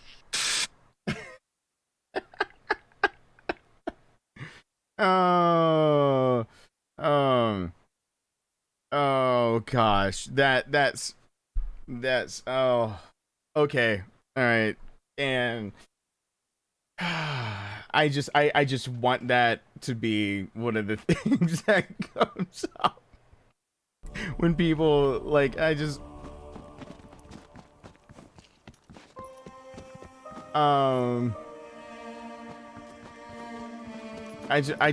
want it.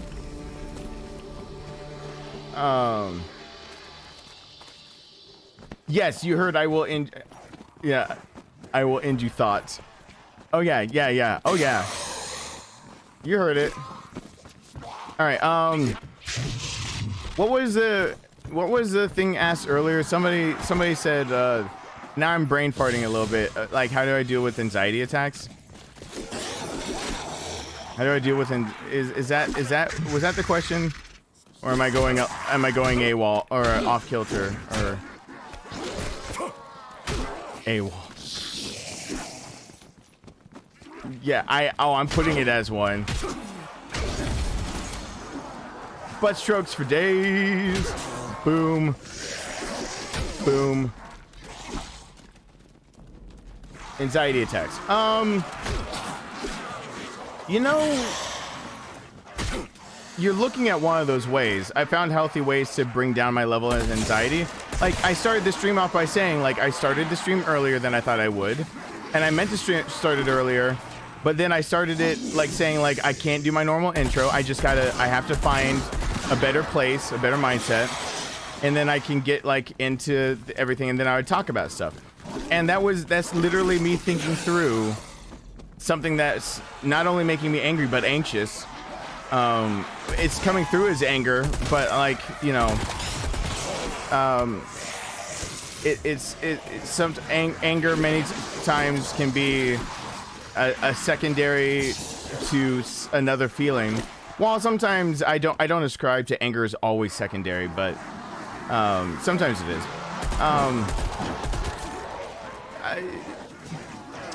Anxiety is this little. It's like you have this little thing that is creeping slowly. Like, you realize it's there, and you've acknowledged it, and you know it exists. Yet, it never.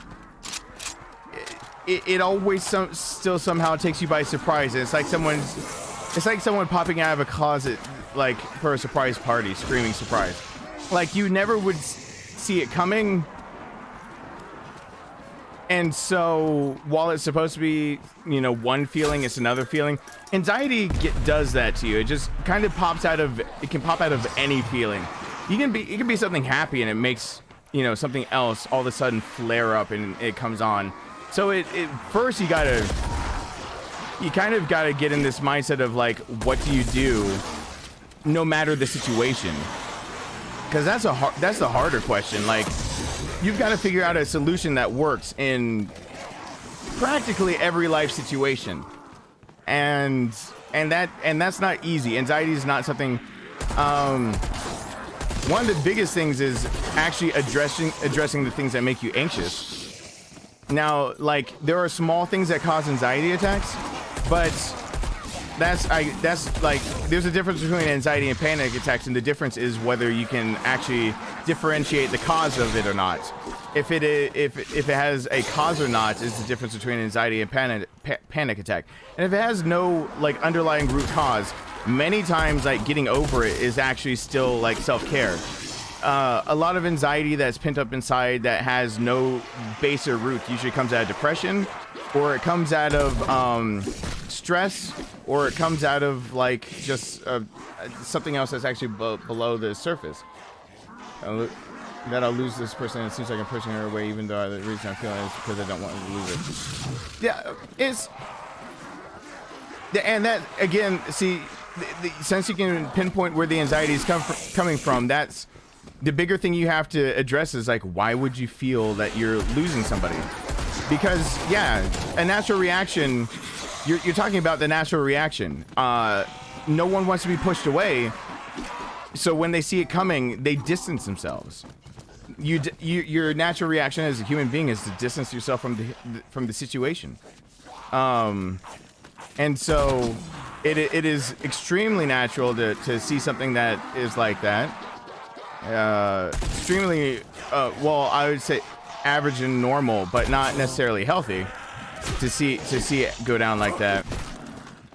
I mean, many times it's like self-loathing, self-doubt, self-whatever, something like that, and you're basically taking it out on someone else on accident. Because honestly, in a relationship, there's very few times where there's going to be a healthy case of I'm anxious about being with you. Like, in a healthy relationship, there's anxieties that can come up, but being anxious about being with the person, that's usually reflection. That's actually, or rather projecting on them, and they're the reflection of what you're feeling. So like your demeanor about them many times is indicative of something like being afraid of loss. Yeah, which is natural. Like fearing loss, that's a normal fear. Or fearing that you will lose someone and that all that kind of stuff. It's okay. That's a harder one to answer when it's more specified like that. More specific. Loss many times is rooted in past loss. Just to be honest, it's the idea of abandonment, the idea that we don't want to naturally be alone, but we've been put there in that situation. We didn't have a choice, and so avoiding abandonment, the natural reaction to that is to be the one to abandon. You deserve that. And so, like, in that sense, you'd push somebody else away. Really, the only solutions for that is one, to acknowledge it. Second, to acknowledge it to them. But third, that is a generalized, like, that almost always is a self-reflection of an opinion or something of the past has happened to you.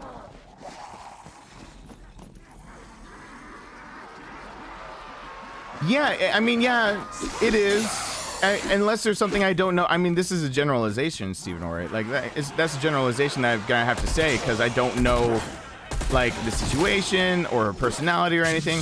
But in general, yeah, almost all anxiety is like, okay. So I'll put an example out there. My my ex was afraid of me cheating for a long time. And when I was doing things like shooting weddings and stuff like that, or going like portrait sessions, or like especially with models, if she wasn't there, she felt like emotionally like I would one day like grow like more or something like that. What it really was that she was cheating on me. And it was her completely projecting exactly what she would do and what she's thinking.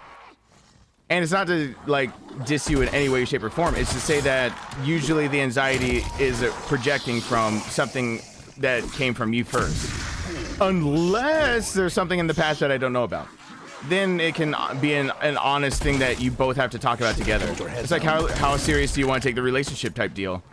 It's like how old are you with the relationship? How long are you in it? And how serious do you want to take it? Because those kind of issues sometimes are like, we got to sit down and talk. And if we can't talk it out, we need to talk to a therapist type deal. And it's not like just like a I'm scared kind of talk. It's like, what makes you scared? What situations are you in that like actually make you fear and have anxiety about it? And like, what is it that actually makes that idea come up? And how would you assuage that fear without trampling on like the other person? Yeah, I mean, and there you go. Me too. That's a lot of my relationships, including my marriage, ended in like adultery. Like my marriage ended in adultery, and then a lot of my relationships have ended in cheating. I've never been the one to cheat. But the fear of like, you know, me working hard or doing something enough is still there. And it's, to be honest, it's a fear that's been realized before. Like it's not out of nowhere fear. I've worked hard enough and had relationships enough where I feared cheating and I did not do anything to cause it, and they cheated. As if to welcome us. Like Lazarus risen from the dead. And there are relationships I've stayed in where I knew cheating was occurring. And that is more of a how committed are you to the relationship and how what happened and blah blah blah. Atomic research. It was giving me an erection. It actually aroused me very much. Thank you, American people. Mysterious gateways, unnatural transformations. You could have been me and my ex-fiance therapist. I obliged, then she suddenly bailed and ran out of excuses. It's not, none of it's easy, and there's a reason I haven't gone under therapy. I mean, I've gotten enough hours in to start for my, what did my school have, 400 or 200 hours? I've got enough hours in to start going that direction. Everyone hashtag DefT, thank you.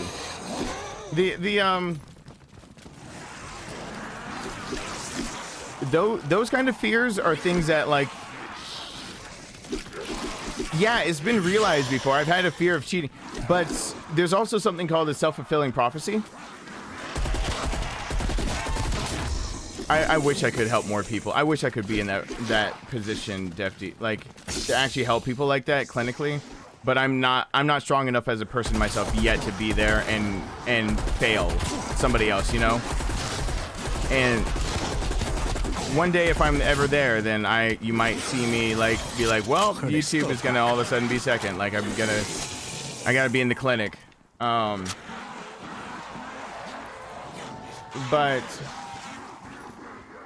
Gus, thank you so much for being here. Oh, Gary, yeah, that is a big congratulations on that.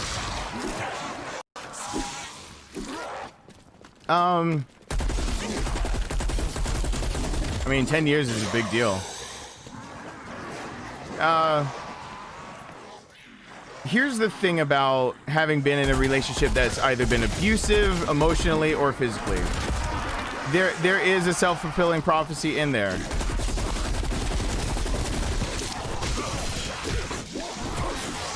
No. Oh God. There's a self-fulfilling prophecy built into it on accident, where many times when you start fearing it over and over and over and over, what'll happen is that you'll set yourself up for it.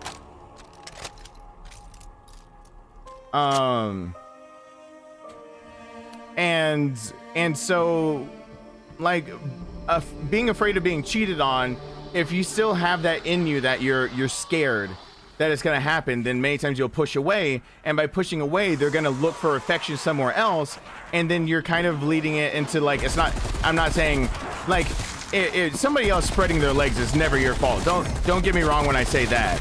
Like, I'm not ever gonna justify anyone cheating. Like, I'm not gonna say like it's ever like a justifiable act, because that's a betrayal of trust, and that's like shame and dignity. Like, you're not taking the other person into consideration type deal. But like the idea more or less is like, you know, is cyclical. That the self-fulfilling prophecy comes true because you're with somebody, and the reasons you're with them are sometimes because they make you feel, sometimes the way a previous relationship did, give you those things, but without the cheating or without the this, that, and the other. Basically, without the flaws that you thought you were leaving behind because you grew matured, but then you fall into some of the same patterns and steps, and to avoid the same outcome, the natural response then would be to find a way to circumvent that. So you're gonna go through a lot of different iterations of trying to figure out how you can not have the same outcome with the same situation, but it's not the same situation, because you've basically already assumed that cheating is occurring, kind of deal, when it hasn't. And so when you put somebody kind of like in a relationship where you're afraid of cheating, so you kind of back off, but they need, you know, attention, love, and affection, and so they're just kind of left hanging alone. Like, they're more likely to do something like that, and so it turns into, you get into a relationship, you get afraid, you push them away. Then being pushed away means they look for it, like, affection in wrong places. They go down a rabbit hole that can honestly be a mistake, and then it proves you right that you were right to be afraid of it. But in the end, it was many times, and by the way, many times cheating, the root of it is power. Wanting to have power over your circumstances. Just want to say that real quick. Many times it's literally the idea of you have power over your own life or your circumstances, your relationships, your anything. So many times cheating is not against the person that got cheated on. It's more of a they have their own insecurity that they're trying to get over, and by getting over it, they just decided to have the power to be with somebody else or have fun in a different way that's not acceptable, but they got to choose it. Was cheated on because of that. She doesn't want to start playing on anything yet. Yeah, that is Stephen Ore. You just hit the very end of what I can do, basically, as in like being online and being on YouTube. That is the that's the very end of like what I can do, because right there is when I have to say, yeah, you got that's couples therapy type deal. That's like that's right at the end where I have to be like, yeah, if you both are having that issue and if you're committed enough to it, like that's a both go into a type situation of like somebody better than me, more well-versed and well-trained than me, addressing the issues and seeing how basically you both as together as a team, because it's teamwork, as a team can resolve it. And that's like the best I can do. So it's like I can give like generalized advice, but for that specific set of circumstances where it's like both people and there's a history there and like plans and everything, how committed are you to it? And if you are, how much are you willing to work at it? And every relationship is work. Every single day you're married, every single day you're with somebody, that's a new day of putting in more work to a relationship. And the day you stop putting in work, you're setting yourself up for it to snowball into something that somebody's going to be looking for something back in their life. So. Malfunction? Weaver, if our data is correct, and I believe it is, they have just returned from the other dimension. Okay, here we go. Two things weird. And honestly, to be let me tell you something. Let me tell you something really honest, really quick, to just bookend that one.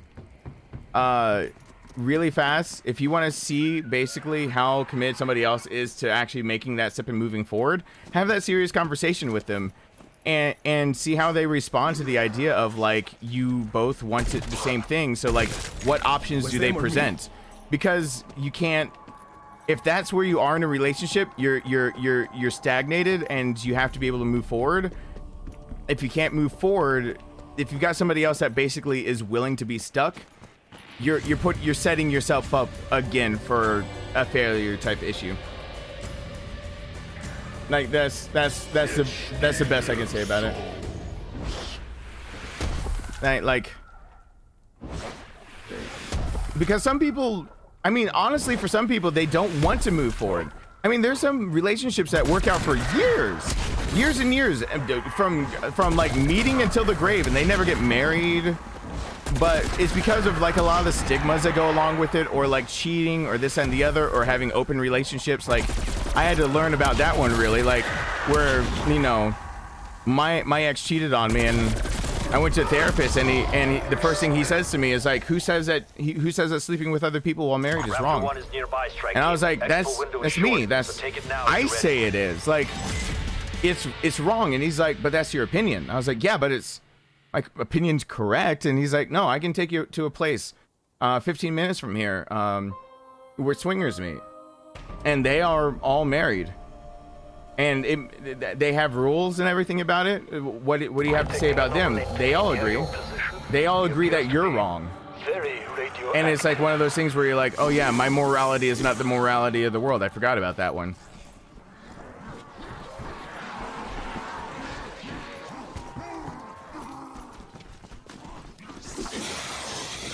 Oh god, that thing. Okay. Gotta kill everything but that.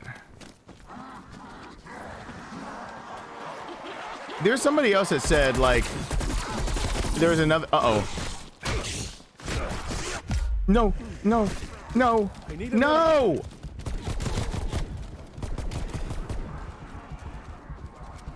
Are you kidding?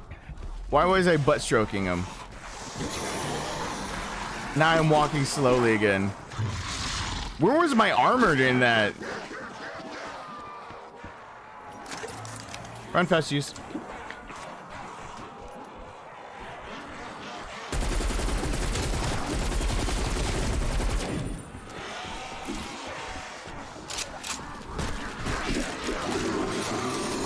Oh.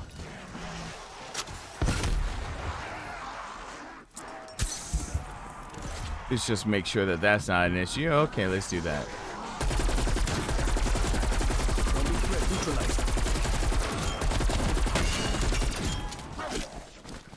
Is that a... Okay. No. Exfil no longer available. I'll notify you when Raptor 1's back in range. Alright.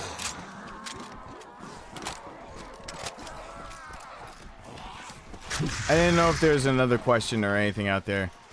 Chad, if I missed something, could you like retype it for me or something so I can see it in blue? If there's, I think somebody else said something about a question. I got hordes of zombies up my ass. Shut up, Watch. You don't know me. Oh, I see Amanda's over there though. Come here, Amanda, and I'll whisper it to you. Oh God. Uh-oh. The thirsty girls are here.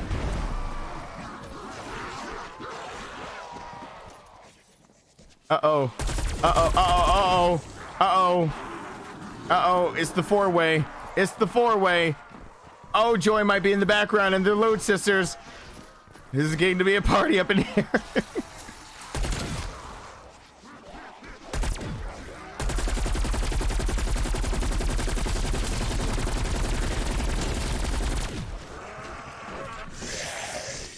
It got retracted. Okay. Ow!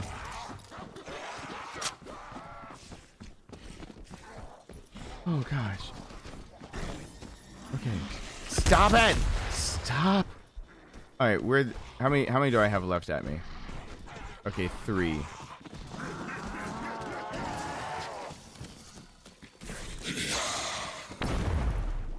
But they get hurt by it too, don't they? Okay. I want that last one to stay alive. I think it's just the one. Okay. So I gotta beat it twice.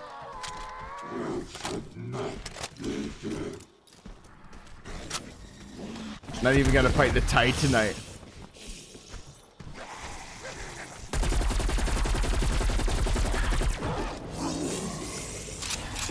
Oh gosh. Did I see you? Good night, Ryan. Good night, Ryan. Thank you for being here. Oh boy.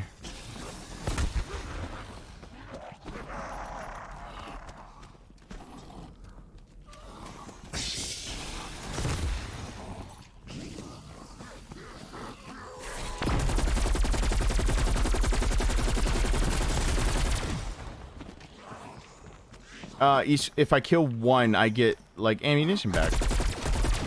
So you can show me where the ammunition is. Oh gosh.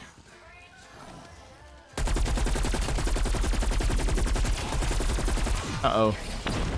Didn't mean for that.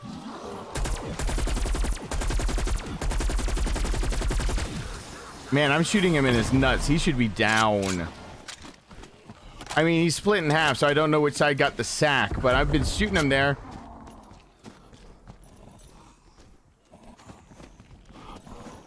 Yes, Jordan. Jordan actually pops in with something serious. Yes, that is true. Georgia actually took it out of being one of the reasons for a contested marriage, though. But yeah, many states it's illegal. It's straight up illegal.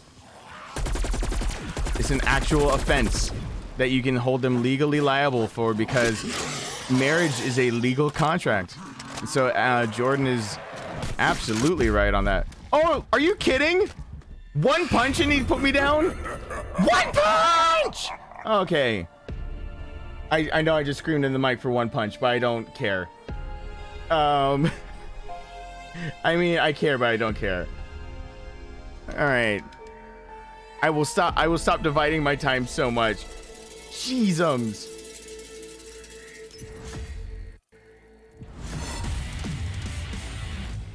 All right. What did I 100 round magazine, speed tape. Assault rifle.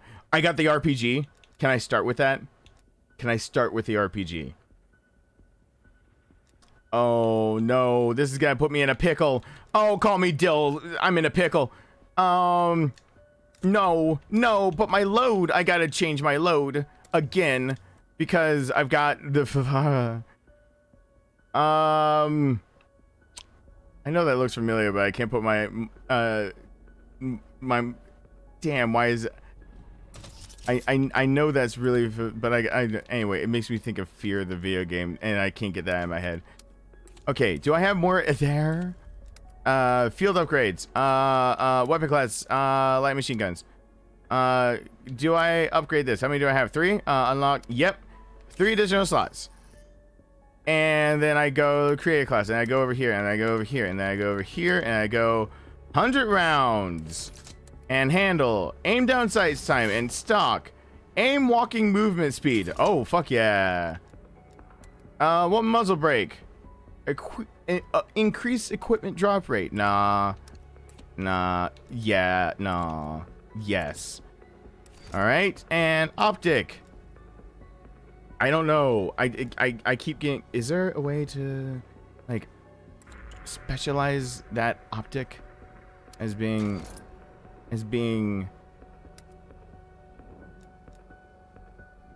No, it's fine. Everything about this is fine. It's fine. Everything's great. It's fine. Wow, that's a big box bag. Rambo can carry that shit. That shit gets heavy fast. I gotta use this first. I gotta use the Fafar. I gotta go Fafar. Gotta go Fafar in life. Oh yeah, it is 30 minutes. Oh yeah, YouTube's gonna hate me. I didn't play an ad in that whole damn time where I was talking, did I? Whoops. Sorry, YouTube. I'm gonna use the fire.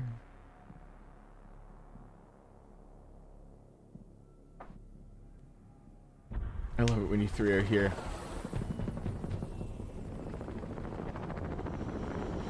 Arriving at Alpha Site. You're clear, strike team.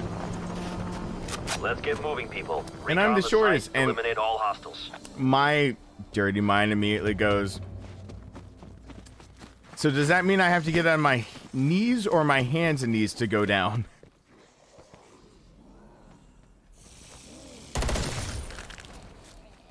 I am saying that to the wrong crowd at the wrong time.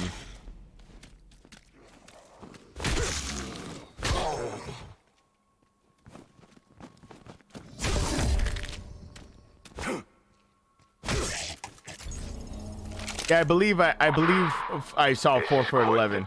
I believe I saw 4'11" before. Dimensional gateways, the undead. Oh, that's what the knee pads were about?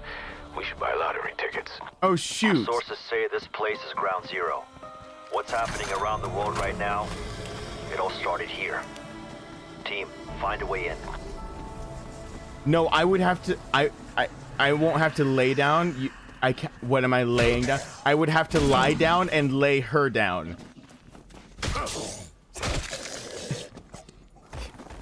Silly chat. Me being a grammar Nazi out of nowhere to be sexual about it. Lay me down.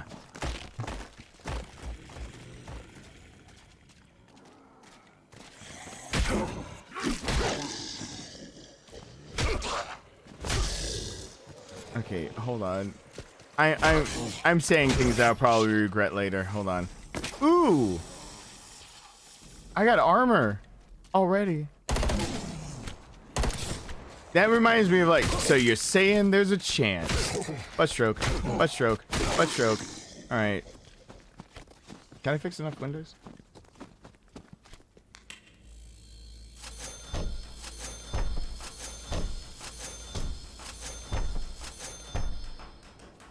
Oh yes, Jordan. God, I've read that. Yes. It's infuriating. Yes, I know of that. It's wrong.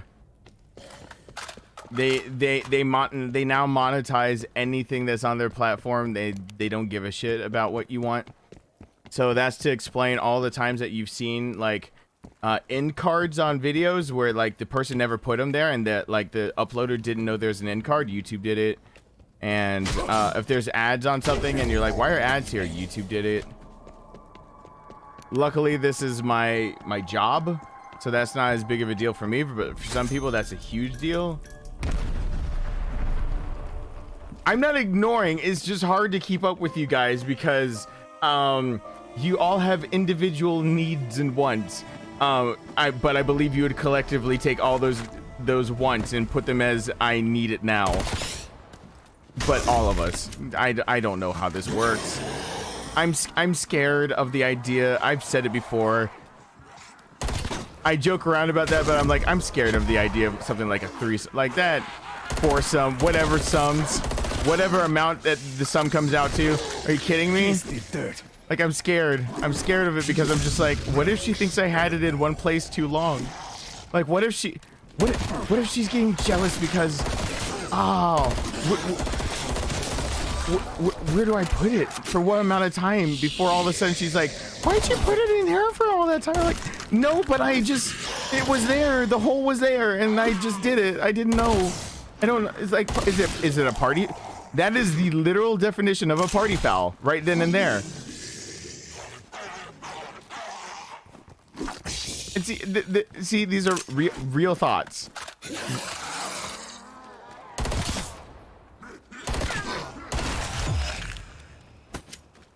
Just, hey, the fafar.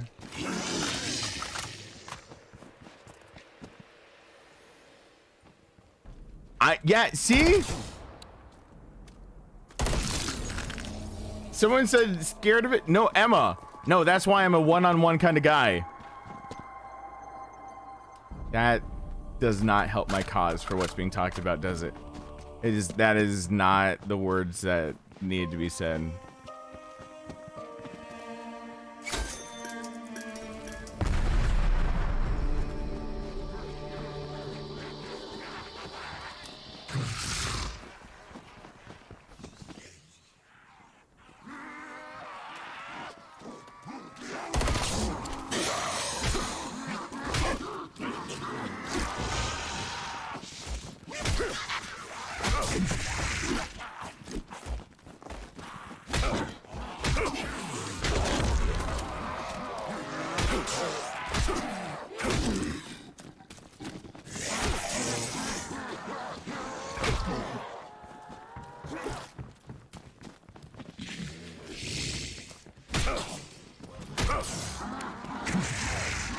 Apparently, by the way Manda's been described, that would be a 1-on-0.5 kind of deal.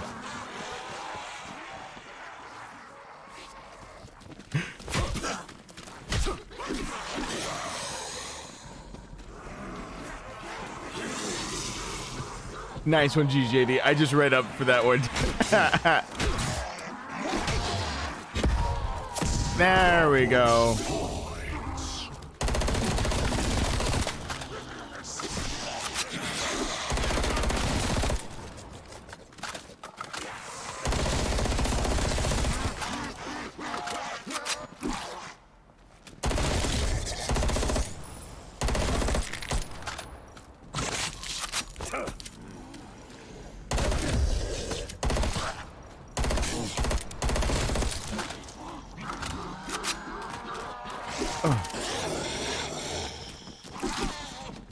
Oh.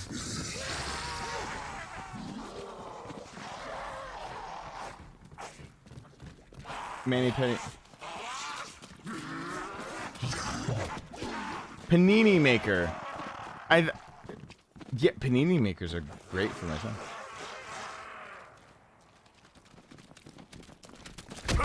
I'm trying to read what everyone's saying. I'm gonna get myself killed doing it.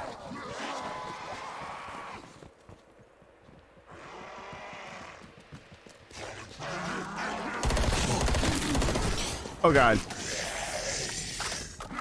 I'm gonna get killed trying to actually keep up with what you guys are saying at the same time. No. No. Okay. I got this still. Oh, I still got health too.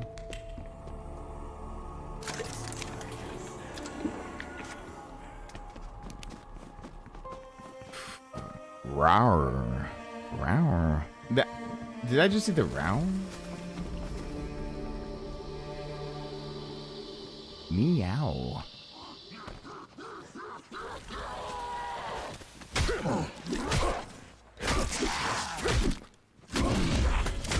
Oh, I was wondering about the coming part.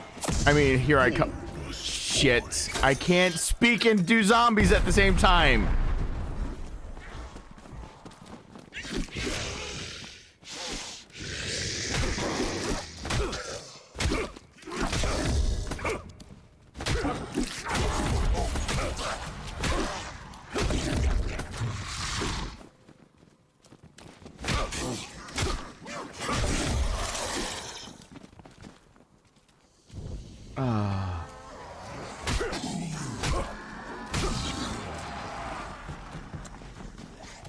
Don't believe me? Hey, look at my resume. hey. 30 years experience and check it off. Oh. Did someone say meow? Did someone say meow?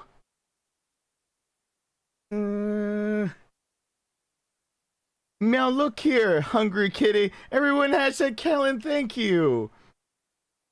Oh gosh, I love Super Troopers. I actually really that actually made me happy in my heart just to hear. Did somebody say meow?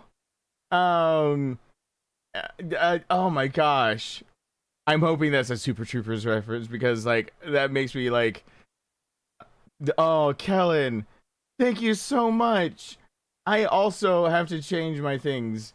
I I'm so much smacking down shit that I'm not shit shit. I can't I can't speak right now. Oh gosh, I'm getting don't make a black man blush. Am I getting red on camera? Let's go back to this. Thank you so much, Kellen. I really do appreciate that. I get another hour of making sure that I get this off. Oh gosh. That actually really does make a difference to me tonight. I would love to go to bed completely emotionally drained. Haley, Emma, Amanda would like me to be physically drained, so that and like, you know, exhausted of all mental things and playing a little longer, which would be nice. Shut up, Watch. You don't know me.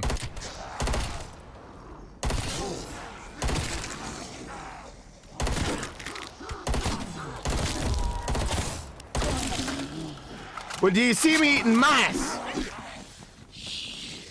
No. No, the only times my cheeks have been that red is times that I've gotten off camera or someone has smacked them. And both occurrences, you have not been there for it.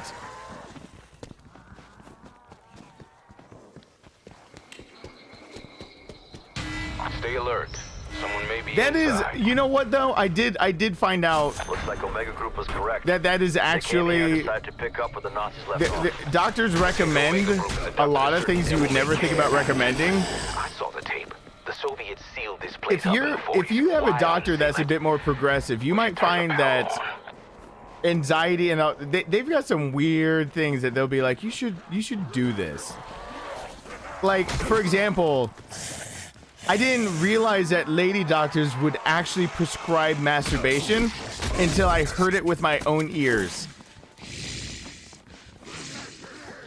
Stacy, you just walked in on a really weird sentence for me to say. Hey there, Stacy. And good night, Greg.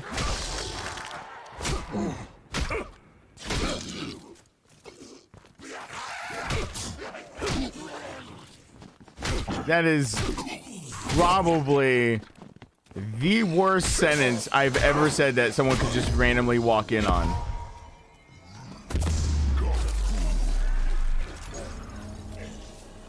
Take 2 fingers and call me in the morning.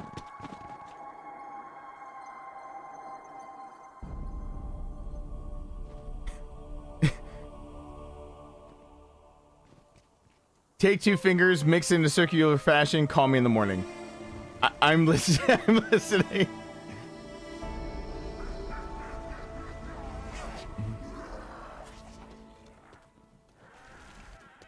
Okay, someone have ammo for me. Freebie ammo.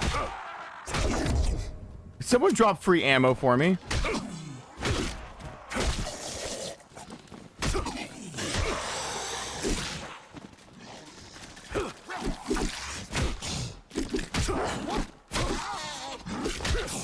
As long as I got daddy's juice in me, I can backpedal faster.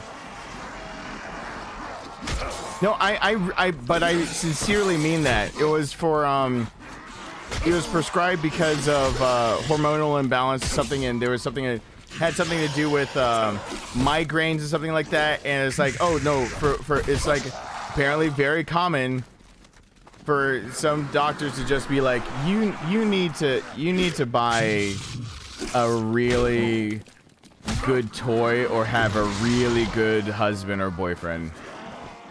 Like, and that's actually a thing that doctors have said and prescribed on paper. What, to be the doctor that has to write that for the first time, like, I have to prescribe this. Like, as, like, can I call this PT?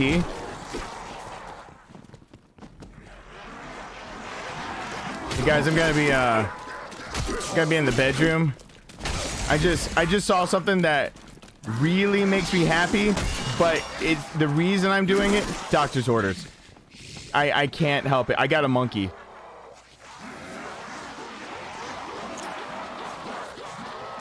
Throwing track.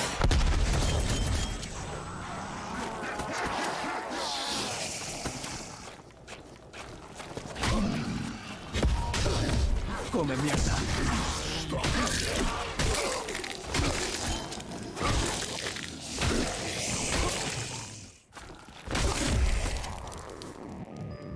Oh gosh. Oh yeah, I got a monkey. I'm so happy about that. That monkey actually like rules the world. Everybody wants to rule the world.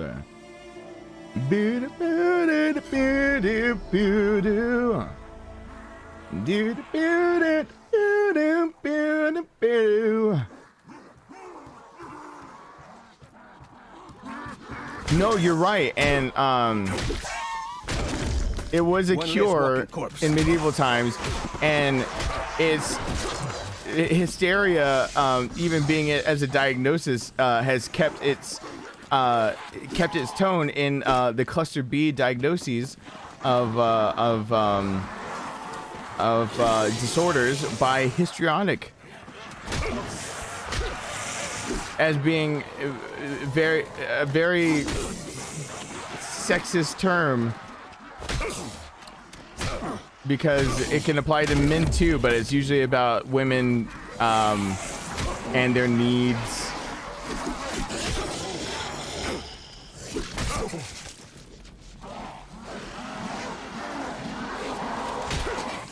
Okay, come on. Give me like free ammo. Or do I just need to, you know what? I'm trying to actually level up this weapon. What am I doing? Go actually just spend the money on the weapon so you can use it. Alright, problem solved. I swear to God, if I get an ammo drop about right now, I'm... Oh, this reload's really... Oh, it's got shitty ammo capacity. Also, the rise on it is ridiculous. But the fire rate is also really ridiculous. Okay, this is a weapon that needs to be... By the way, I like the open sights on it. This is a weapon that needs to be upgraded before it's used effectively. Hey, Lizzie. Go. Give me that time too. No! Shit.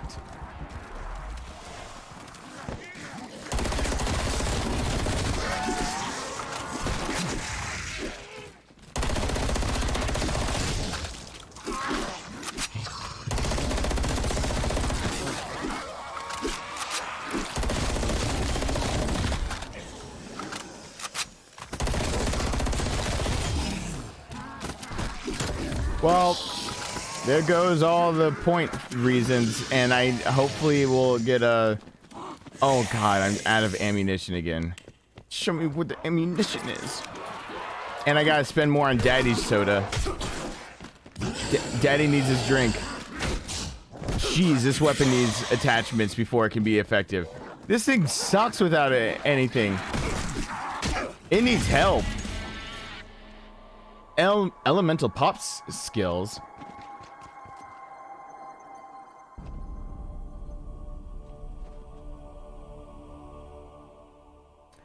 Jordan is actually correct on that one too.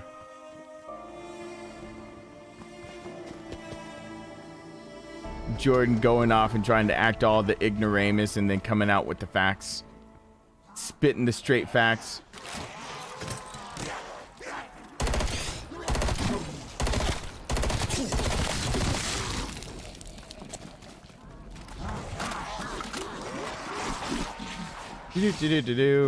Bow!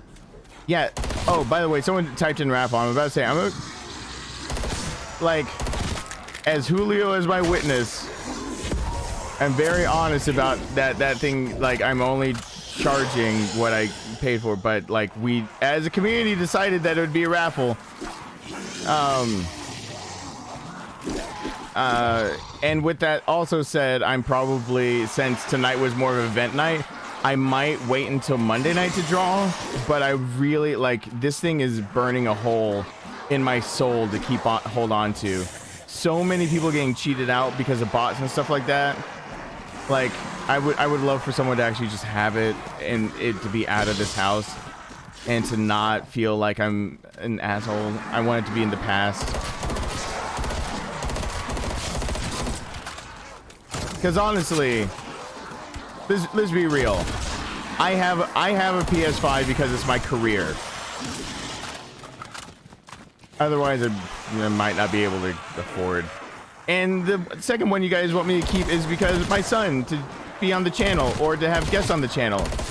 But other than that, I'm not a douche stick on PayPal. I mean on eBay asking for like $1,400 to $2,000 for just the normal thing. It's $760.36 plus shipping, and it is the PS5 disc drive version with Miles Morales Ultimate Edition, Demon Souls, and an extra dual sense controller.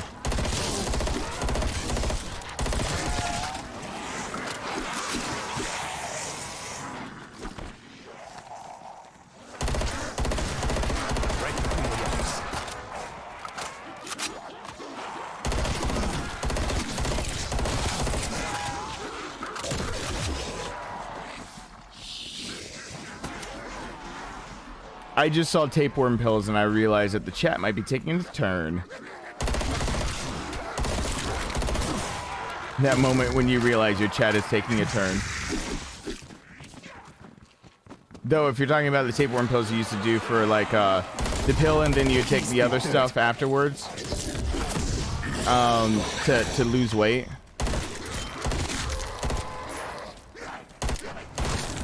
Shit!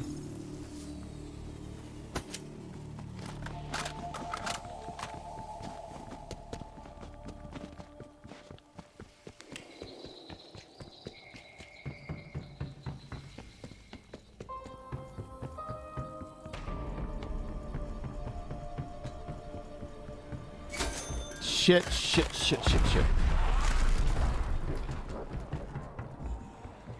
I've never tried to do this on the run. Man on the run. I am not optimistic about my chances here. Oh shit. Oh, they're coming from everywhere.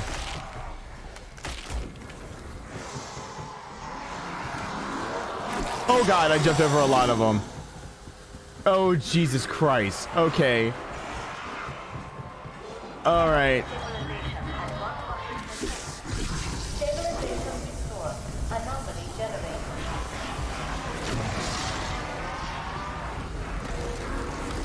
Well, I think we can upgrade suspected ground zero to confirmed.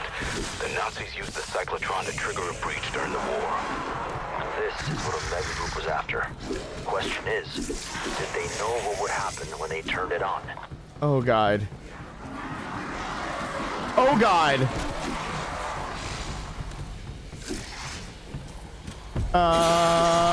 Hold it, jump the rail.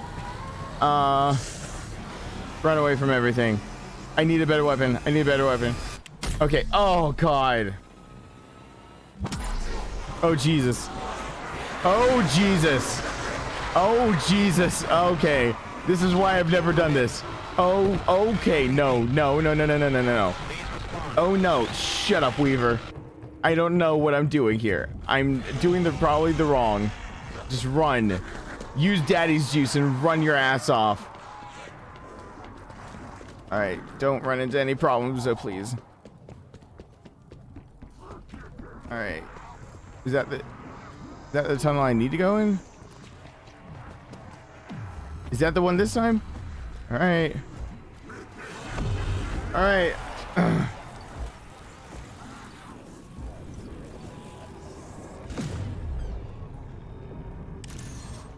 Okay. I got the machine part. Oh shit. Oh shit. Oh shit.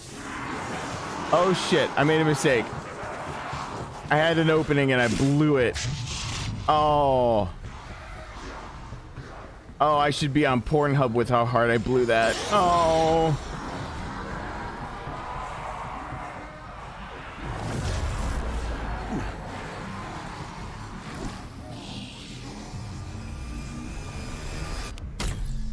Oh, God.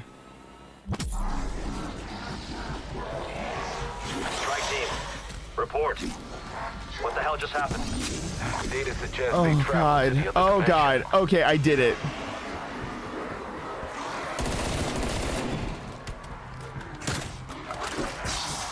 Oh god. Okay. That was stressful. Oh gosh. Just run. I got a magical monkey dude though, which makes me want to go for exfil with this weapon. Okay, everyone line up over here now, please.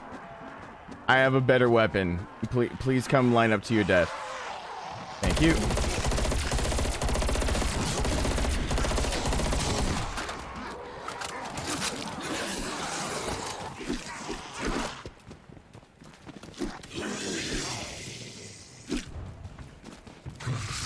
Just gotta figure out.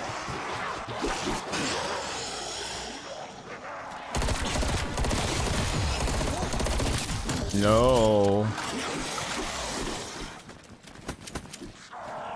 Oh no. Oh no. Okay.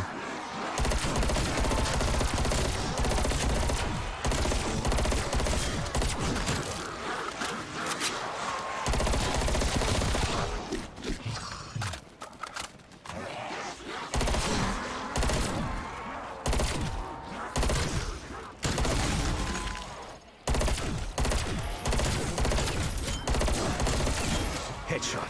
Works every time. Except for the times it doesn't. No, what was that? Oh no, I missed a thing! Shit! Can I still get exfil? Am I about to get the offer?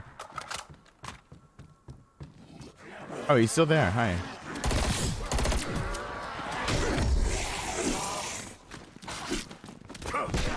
Ow.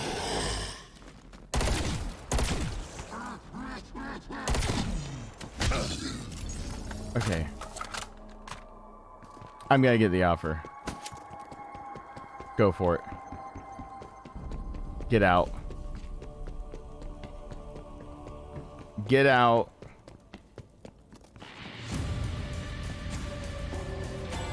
Don't believe me? Look at my resume. 30 years experience and check it off. Everyone has Player 2 has entered the chat.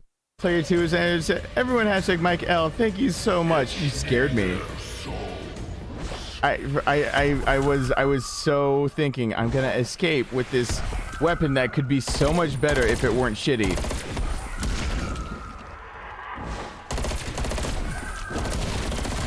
And then dogs. And then dogs happen.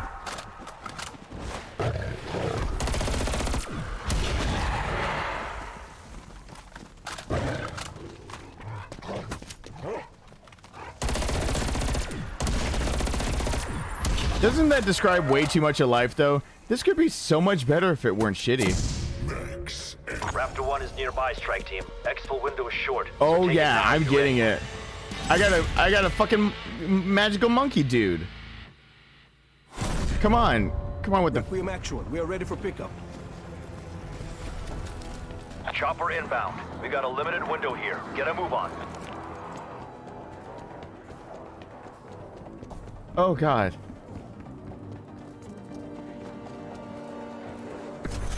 The shotgun belongs to me now.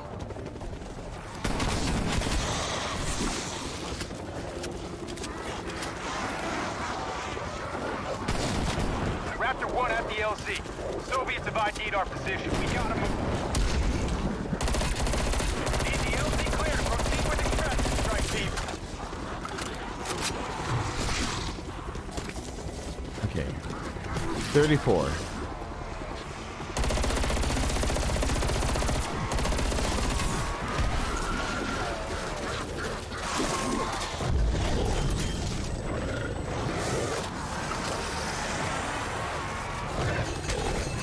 Nando monkey bomb.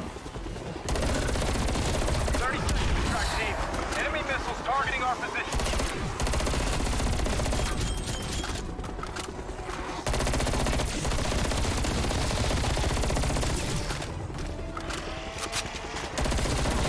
We know it's firing. 3? Where are they?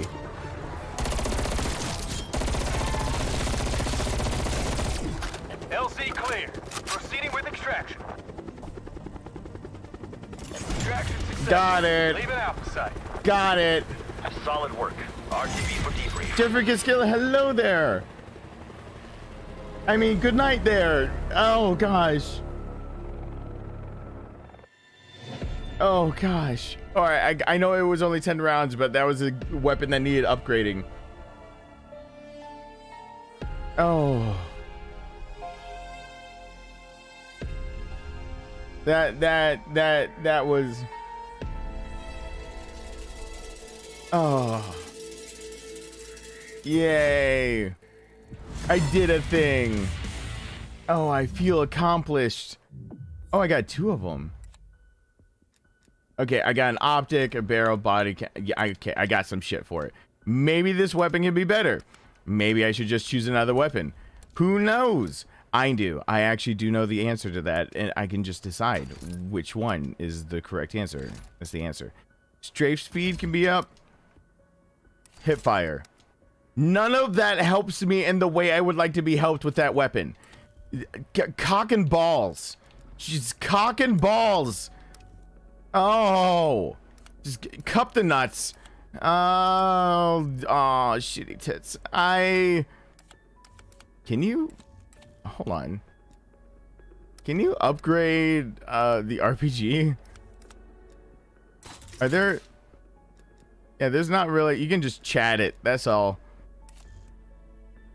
I kind of just want... I want to get the RPG and then have to go buy, like, the shotgun or something like that. That part of me wants to try that. I'll try it sometime. I'm gonna try the RPD one. No, I'm trying the RPG. I'm trying the RPG. I'm trying that. I'm gonna go in this with the RPG so I can end it.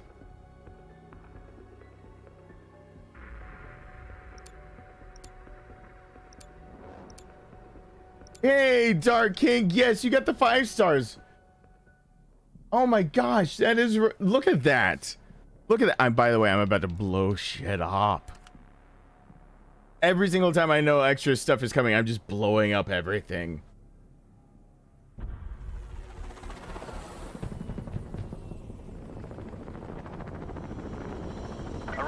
Imagine in Resident Evil starting with the RPG and ending with the shotgun. You have your orders, strike I've done that in Resident Evil 2 Remake. Contain the threat.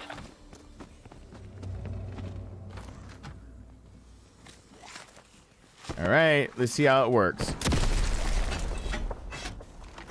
That is how it works. Can I bap them? Yeah, I can still bap them. That giving them the bapples is still the best.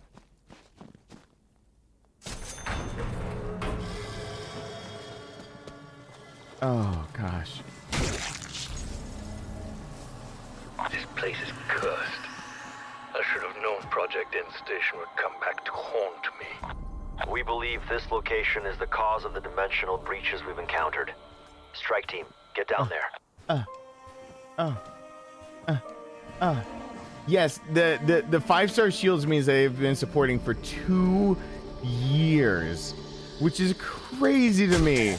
I wish I hope YouTube. I've actually written YouTube on more than one occasion. I was like, can I have something that like rewards people for over 2 years now? Like, can we have the 36-month mark also?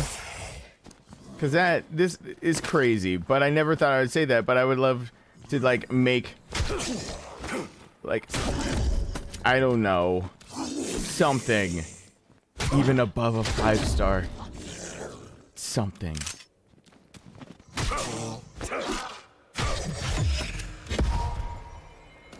I was obligated. It's max ammo. By obligation, I had to shoot him point blank in his face.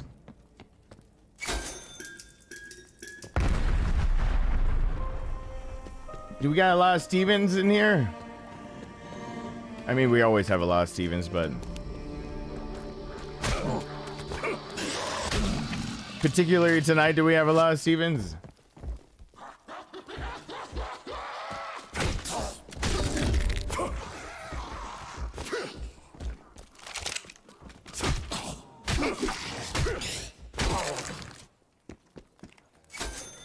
Why can't I just blow up that wall with the... You know what? Not gonna... It's a different kind of concussive force. I'll be fine. They're multiplying? Well, how many Stevens are here, or how many Stevens who spell it correctly? It was them or me. Hoity-toity. I raise my pinky when I drink from my tea. I hate tea, and I don't raise my pinky. I really don't like tea. I know I can, like, never visit Europe now again because I hate tea. So, cool. I said it out loud. Now to be accepted back in Europe, I have to figure out a way to stomach some actual Guinness lager and see what happens. The fucking motor oil they serve from the tap that will just annihilate a normal American without them realizing it.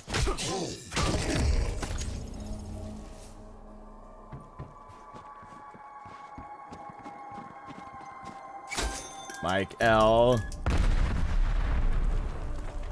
Oh, Jordan. Oh.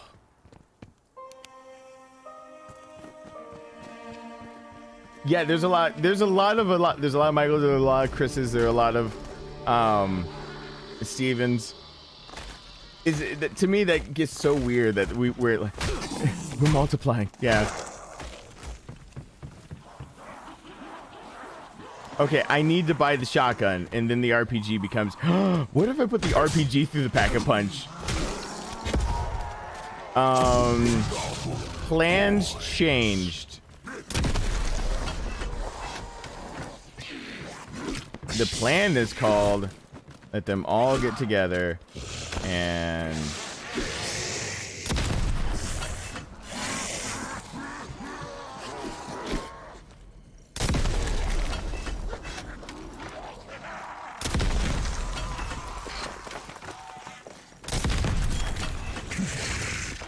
There we go. There's some of a plan.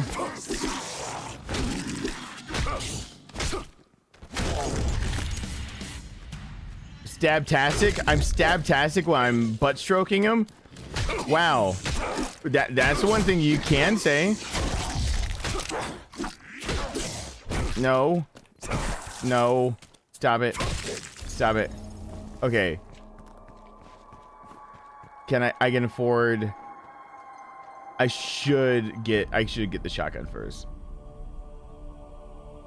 Because this puts the power in stopping power. This puts the power in stopping power.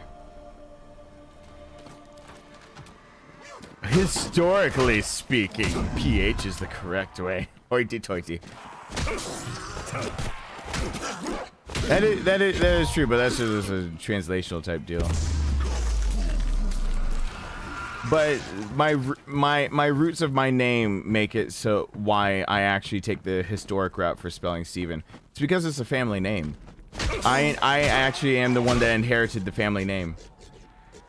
So I have a name that's been passed down since my family immigrated from Denmark and before that.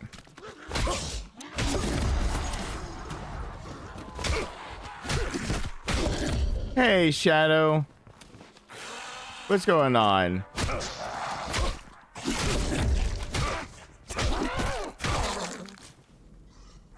I doubt I'd be spelling my name like this if it were... If it were for any other reason. Like, my family seems like the kind of family that's like, I don't want to... I already had to write a thesis. I don't want to write a name any longer than I have to. Like, that kind of mood. We have way too many lawyers and doctors in my family getting to certain parts of the family. Actually, everyone expected me to be a lawyer with the way that I can articulate a point and be passionate about it, even when they knew I was shy as hell. They fully expected me one day to be like, you're gonna be a lawyer, and I was like, no. They have to speak, like in front of a group, and they're like, yeah, you can do that. I was like, no.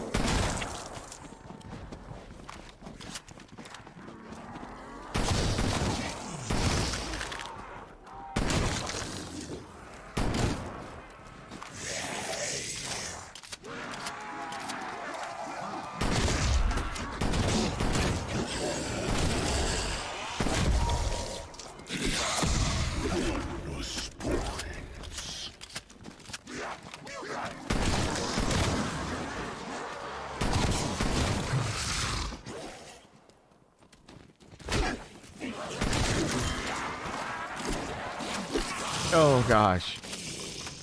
Oh, by the way, this is still extremely relaxing for me. Dead man down.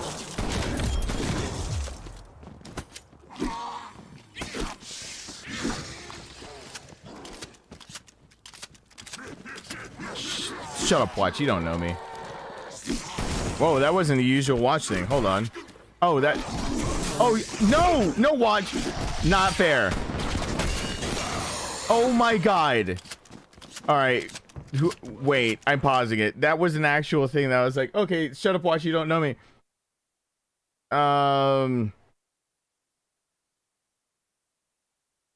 Jesus Christ. Just because I say I check Instagram does not mean to message me in the middle of while I'm playing. All right, you know what? If you feel that passionate about it, thou who shall not be named, go ahead and pay up the $70 and I'll go get this on the freaking PS5. I can't afford to get it right now. What? Did I really just stop everything for a second over that message because I said my Watch didn't know me and then I realized there's something else? What do you want now, Watch?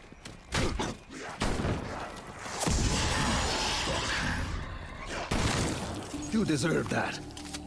Jesus. All right. Oh, all right.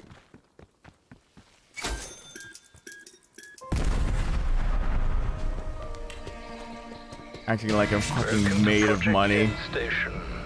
The doors don't normally behave like this.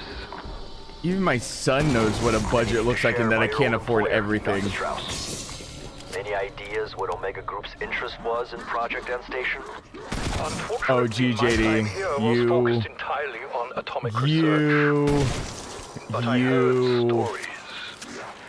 Mysterious gateways, unnatural transformations. That aside, we should restore power.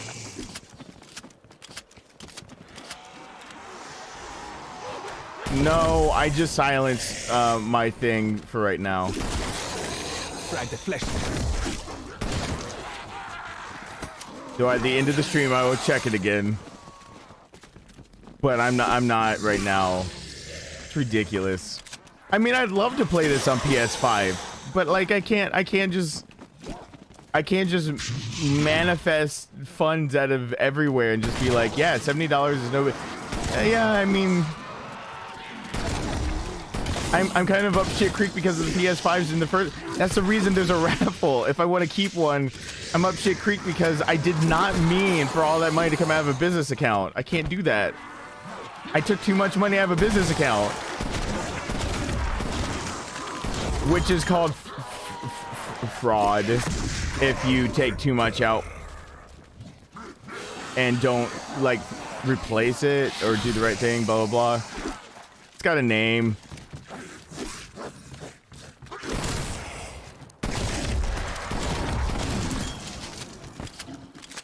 Monkey!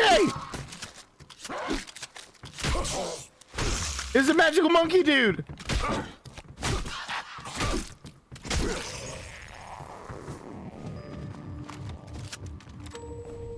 What will be helping who tomorrow? What? I think I missed something, but I'm scared to know what it is. Okay, hold on. Can I actually get all the way there? Let's do this.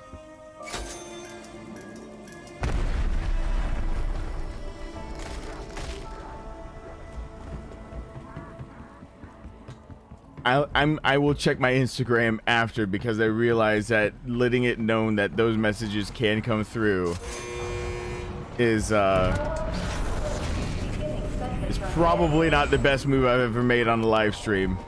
Though if I've never gotten a message from you, it doesn't necessarily always pop up for me. Sometimes it gets held like, you know, like you gotta review the message and then like if you what and then the thing to which sometimes I just don't reply, and that's my answer to that. I wish you could put the monkey in a pack-a-punch.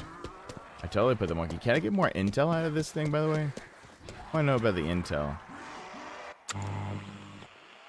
I was the one. I can. I did. I'm out.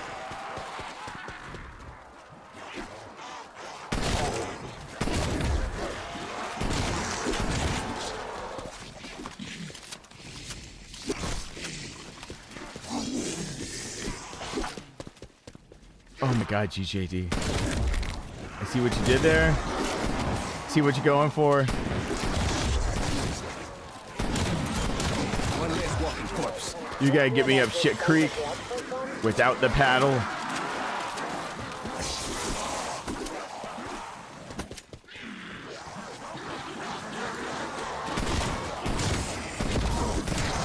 Uh-oh. Uh-oh.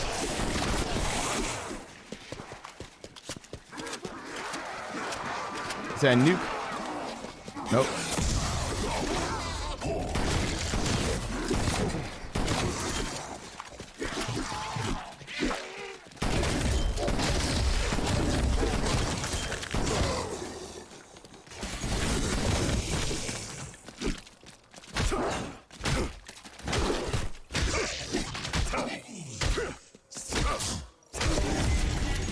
Oh gosh. That wasn't stressful at all.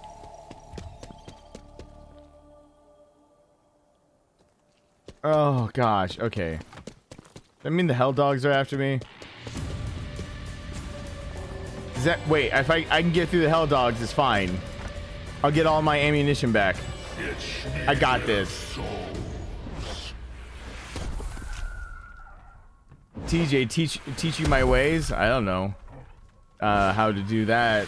I don't know if you want to learn all of my ways. I am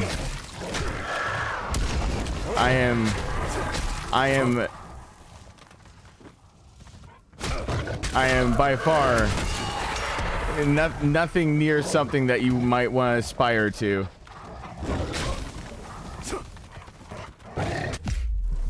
Uh-oh. Okay.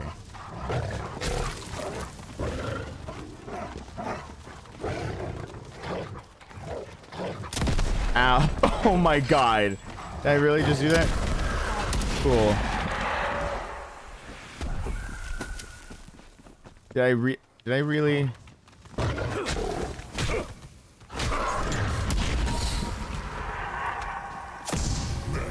That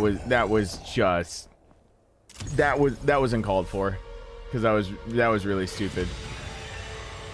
From me, it was stupidity from me.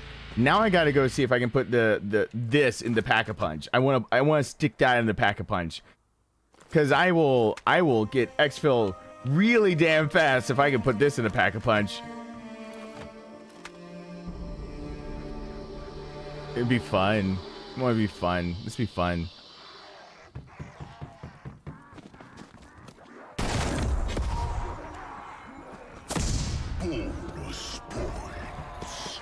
Wait, isn't Strong Boy coming after me soon?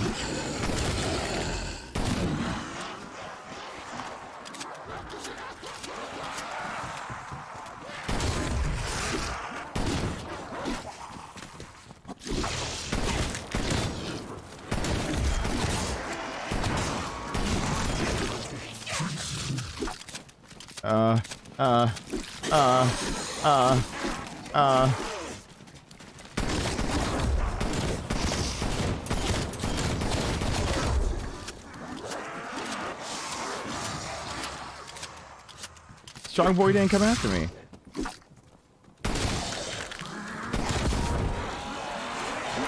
Oh yeah, let's do this.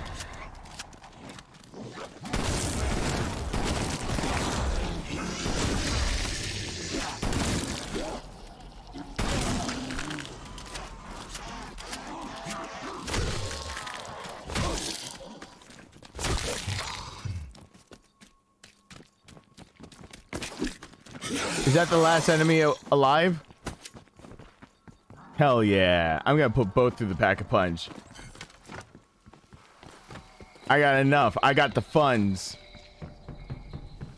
I'm gonna put both through it, and I'm gonna survive. But the big one is seeing if I want to know if that RPG can be more RPGer. Does that mean it could kill me easier too? Probably. Oh, I didn't fucking do all of the things. Damn it. Energy stabilization and Stop it. Stop it. at 100%. Stabilization restored. Anomaly generated. I gotta fix some windows while I'm at it because I don't have the points anymore. God, the atom smasher. The collision of the particles. No wonder they abandoned atomic research. They found something far greater. That looks just like the other anomalies we've seen. Is this the first one? Is that Steve Bloom for Officer Weaver over there? Okay, like 2 more windows and I'm good. Yeah. Okay, you know what? You just do that. I know where the 2 windows I can fix, and then I'm gonna do all my stuff and have 2 upgraded weapons and go the distance. I'm gonna live. Because I'm actually good with the shotgun, kind of, a little bit, maybe. Please do not max me out. Let me do all the things. God, stop gimping so fast.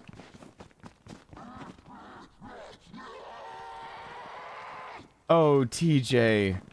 Oh, you bought one off a scalper. Oh, no.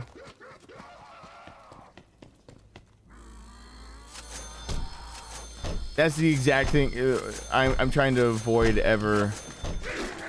Like I'm so my faith in humanity is dwindling sometimes when it comes to all this stuff going on, because it's like the holidays and people are like, money's for the holidays.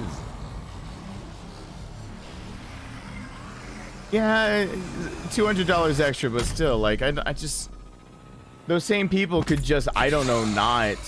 That's why I had that's why we had a community discussion about what I do, because I really did feel really guilty about the idea of profiting in any way. But you guys basically said pay back the business account and let your son be able to use it, or use it as a secondary for the business. And I entertained that conversation twice, and both times it went there. So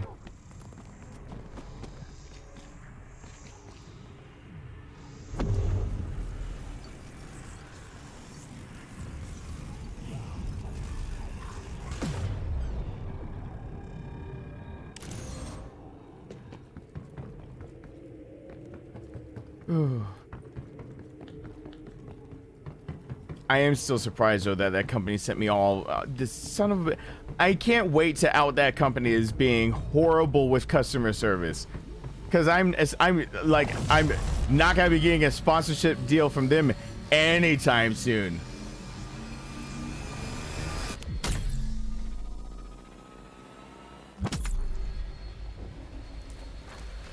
I got signal lock on. We're back in business. Oh my God. Satellite malfunction? Information suggests they traveled beyond our dimension. Oh my God, I can. Gateway, did they? I'd recommend extended quarantine upon their return to base. CR17D20. What is that gonna say? Crit. That's crit. What is D20 in Leet speak down there? That's crit. D20. Crit D20. Well, Kimberly. Have a good. Oh gosh, you gotta get ready for. Oh yeah, yeah. Have a good night. I was like, but you're up in like. Raptor 1 is way nearby, up there. Team. Exfil window is short, so take it now if you're ready. Okay. Oh gosh.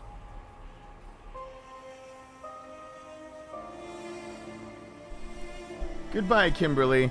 Chad, why would you do this? I don't even know if I can try. I'm not ignoring it. I didn't see it. I was singing quite a few things in the car today while I was out and about. That is not one of the things I was singing.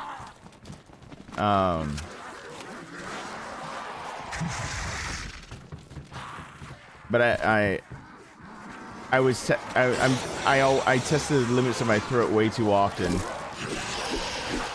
I was I joked around that I should do a cover of that's why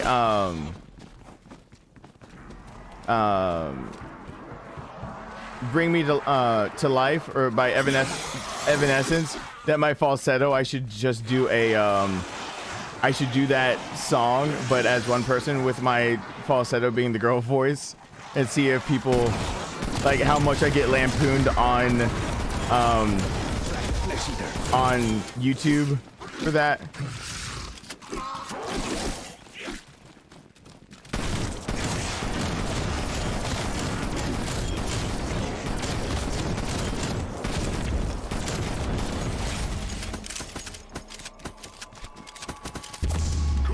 I just want the points.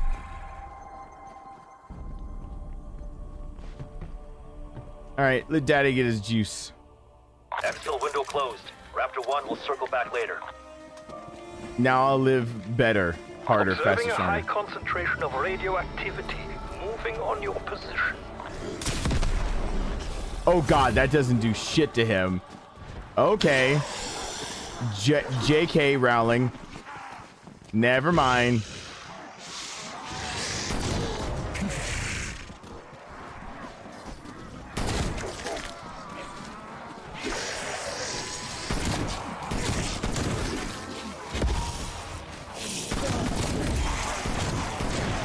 You deserve that.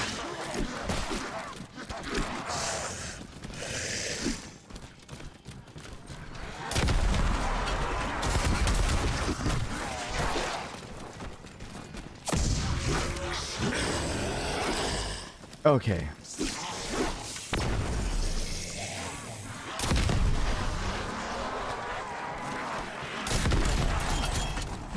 I need a lot of these guys to go down.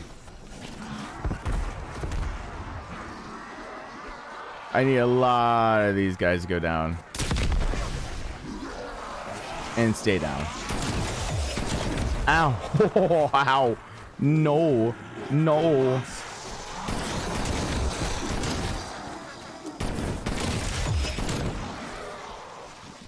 Okay. Hold on.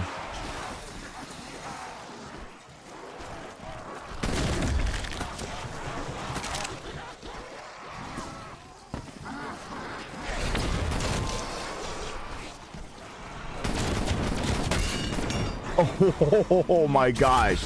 He hit me in the face and he meant it. Oh, he meant that. Oh, that hurt. Owie.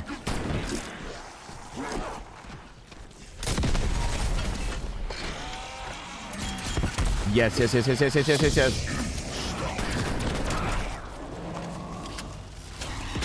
Curious. When damaged, it splits itself in two.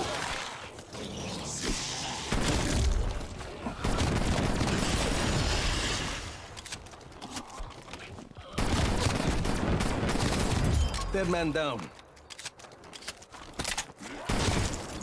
Oh my gosh, yes. Where did it drop the special thing? Where's his card? Where's the card? Where did it drop it?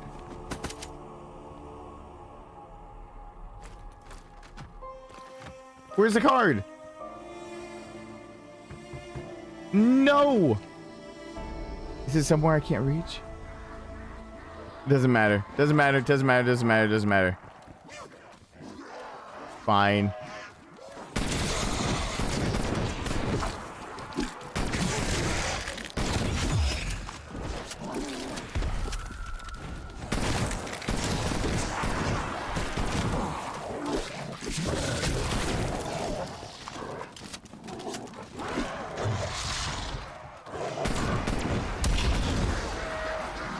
Uh-oh, drop down. Was them or me? Oh, there goes my armor. I'll fix that in a few.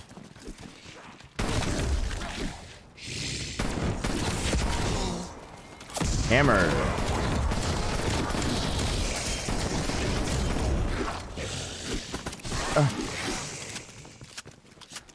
Does Carpenter fix my armor? Because don't answer that, but I gotta look at it next time. My armor is magically back, and I just talked about needing to fix my armor. Could be coincidence, but I don't know. Further investigation is required. What is all this shit that's over here?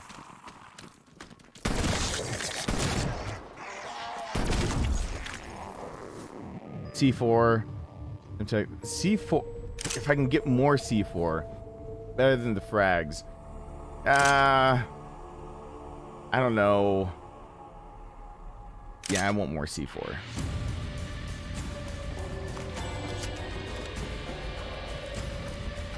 Okay. Fetch me their souls.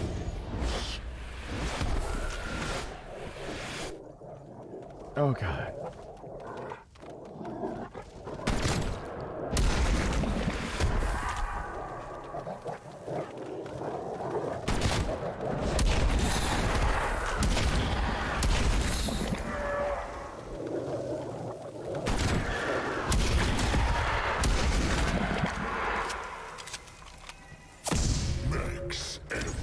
Okay.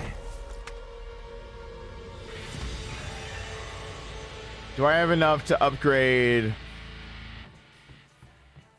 that something more? Like this shotgun. Because I got the monkey to keep them all in the same place.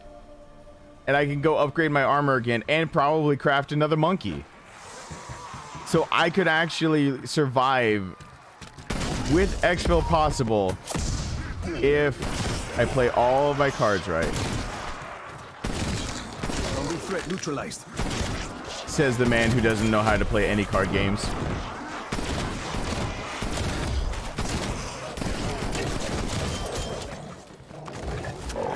Oh god, where are the dogs?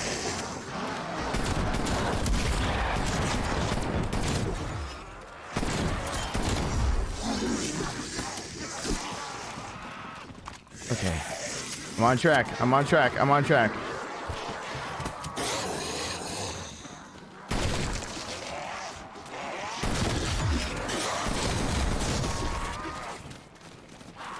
Yes!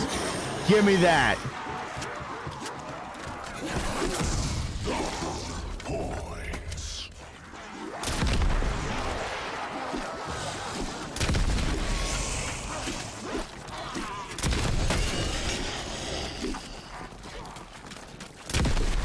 He's the third.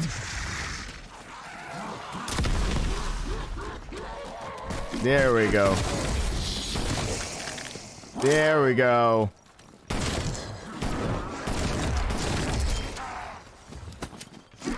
Oh, that felt good. Let's go upgrade. Oh, this? Yeah. No? It can hold 2 now. First, can I make another magical monkey dude? Yeah, I can. Alright, remember that. I'm remembering that. And then I think this is the first time. No, have I maxed out a pack-a-punch weapon? I don't remember if I have. I still have a life though, which is a big deal. And as long as I got 2 magical monkey dudes, I can center them all and force them. Oh, I won't be maxing it out doing this. I've never gone gigantic.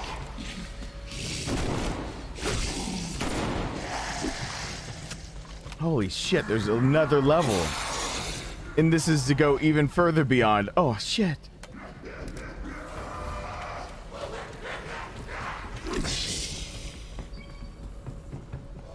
Okay, got it.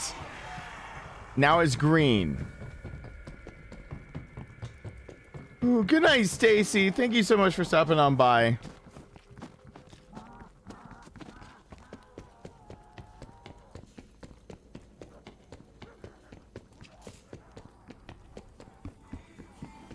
All right, and now I'm back to where I want to be. I got things and stuff and things. I'm not Rick Grimes. Jeezums. Team, got another exfil window. Nope. Gotta keep moving. Gotta keep moving. Moving on. I've come a long way from where I've been, and I gotta keep moving till I move on in.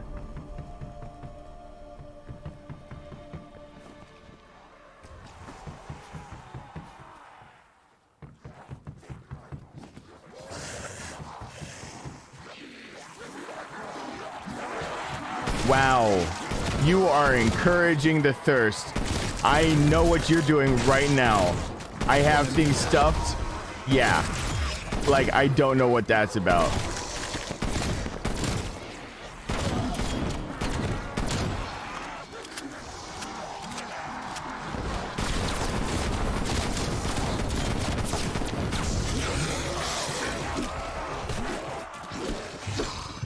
Oh gosh.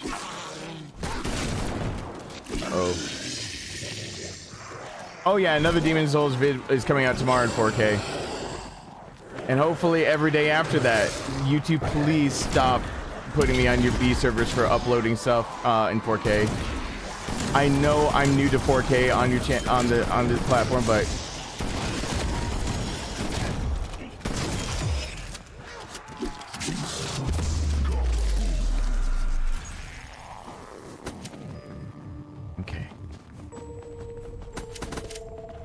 Haley went to bed. I have to take up the slack. I'm not sure that's exactly how that works. I'm gonna have to get back to you on that one. I gotta check rules and regulations on that, but I'm fairly positive it's not like, I don't know what they would call it. Completely kosher. I don't know. There's something wrong with that logic. I can't quite put my finger on it. My wet, dripping finger on it.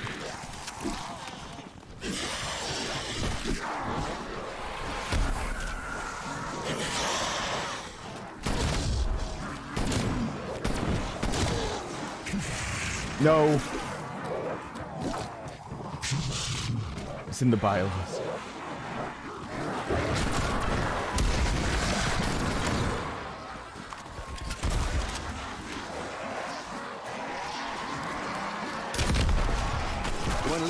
Uh-oh. Uh-oh.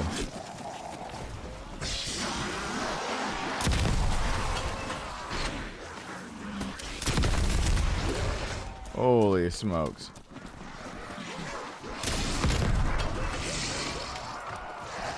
Alright, put enough down. There goes the armor completely.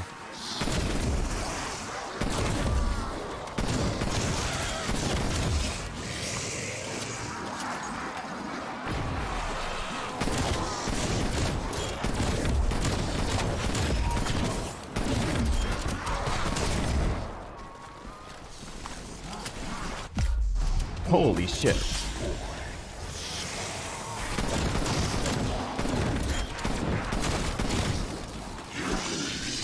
Oh boy. Okay, I might be able to pack a bunch of the RPG in a second here. I just gotta take care of this big boy.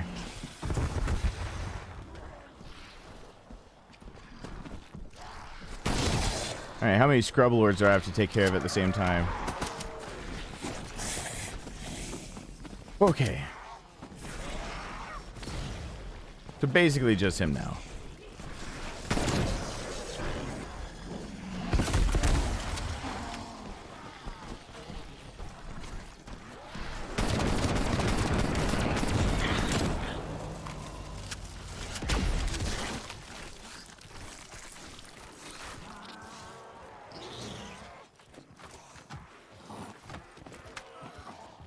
Get them separated.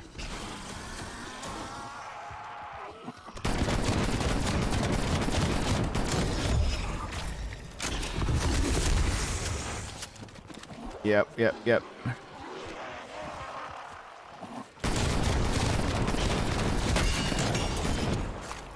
There we go.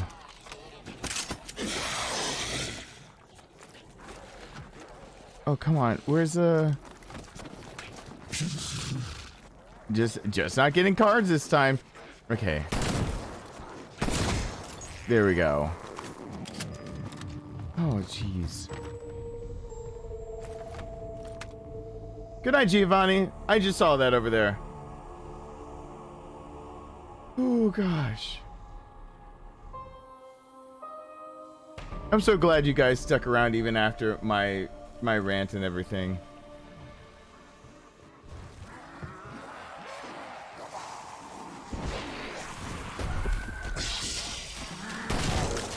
I heard a hell dog.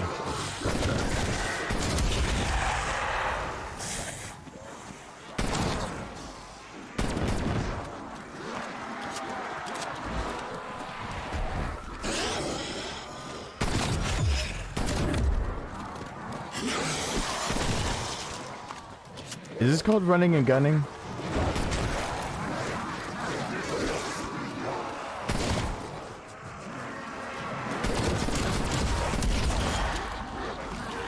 Do I need that skull? Yes. Yes, I do.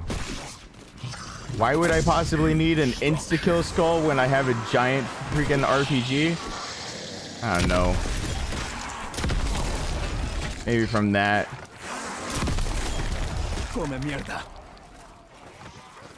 That could very well be a reason.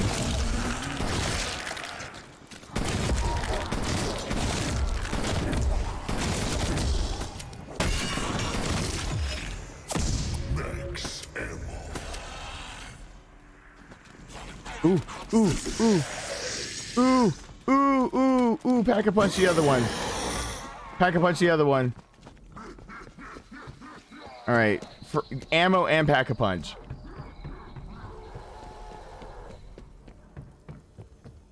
Oh, I do need to take. Did I take the rest of my? I did take the rest of my medicine. Good. I'm glad I did that. Okay.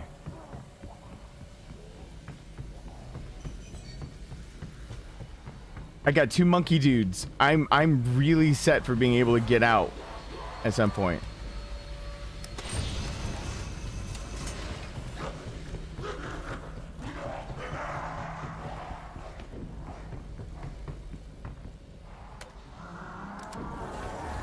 Yes.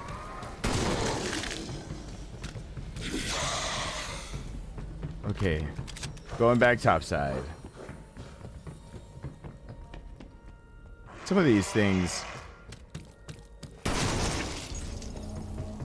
I need to be able to get.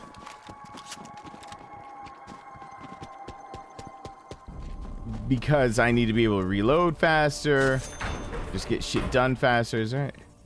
Does this have any intel for me? I never know what does and does not. Okay. Just move. Alright.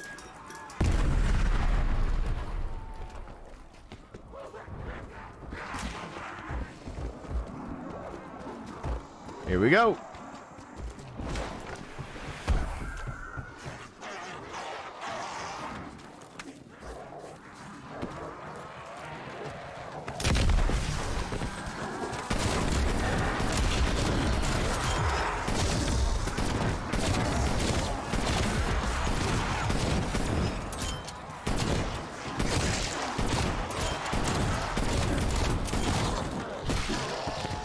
Okay.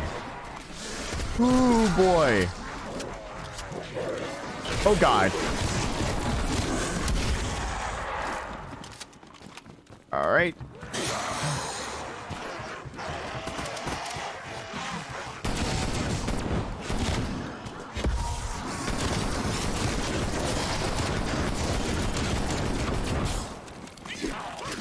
Let's see if I... Was that a times 2 in there?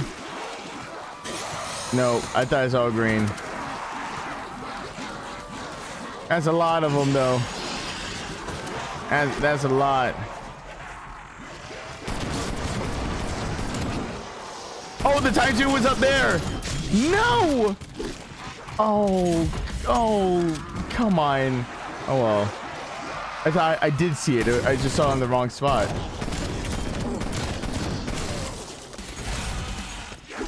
Okay. Whoops. Okay. Nice to see you, Michael. Good night, Michael. Thank you for being here. I know I keep people up. I keep people awake all night long, all night. I gotta go and decide what other little pop I want. So I got Daddy's juice already. I've never really like looked at all the juices that I could get. The juices are flowing. This is one.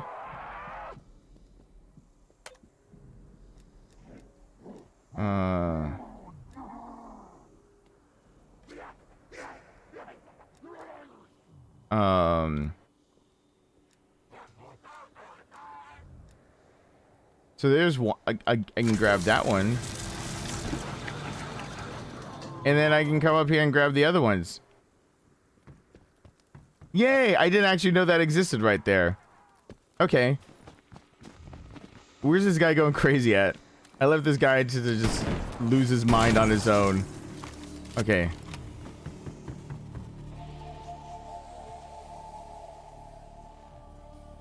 So now it's just about affording all the sodas. Oh, it's 5:30 p.m. there. Yeah. I really feel ya when it's 2:37 over here. Uh-oh. I don't like it when they start yelling immediately. Uh-oh.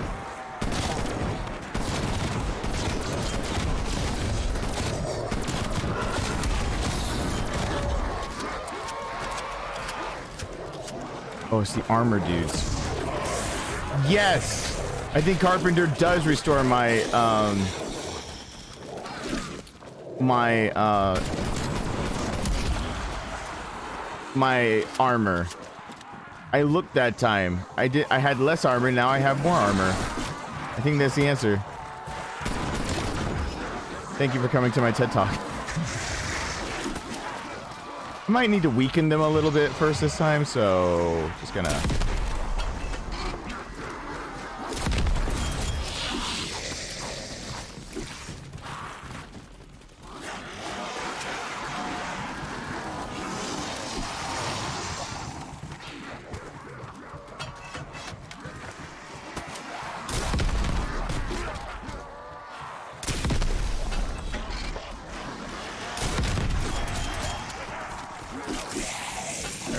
Okay.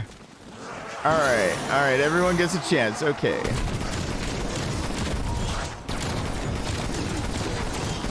Zombie threat neutralized. I really kind of need that thing that you're all covering up, because we gotta just do this. Next exfil window is up. I think I can keep going. I'm scared, but I think I can keep going. Okay.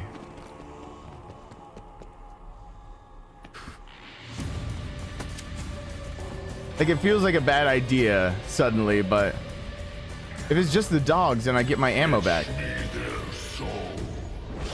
To try not to kill all the... No, kill the dogs. Don't ever run that one. Well, maybe I don't kill all the dogs this time.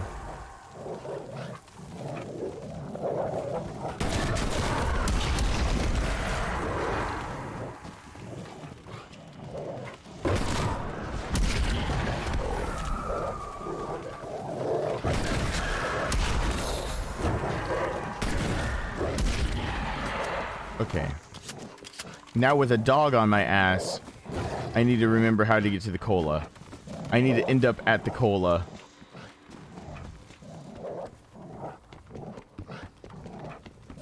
There we go. And then get the rest of my drinks after I kill him.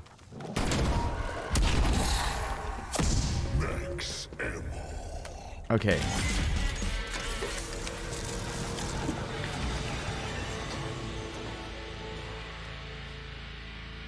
Oh, they're both 4,500. No. Okay.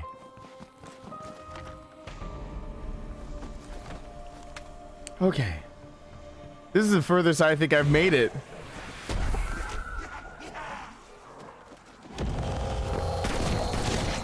Don't tell me that means... Oh shit, that's exactly what it means. I just... They'll circle back. No. Why is the hard guy here? Oh shit.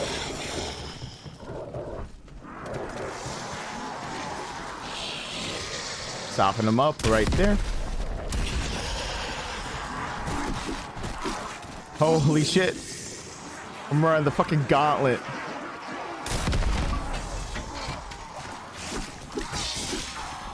Oh god, no. Not you.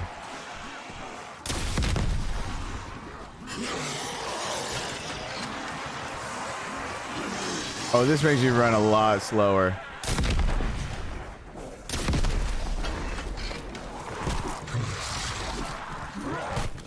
Oh, jeez. I gotta go and repair that armor eventually. Was them or me? There we go. Oh, shit.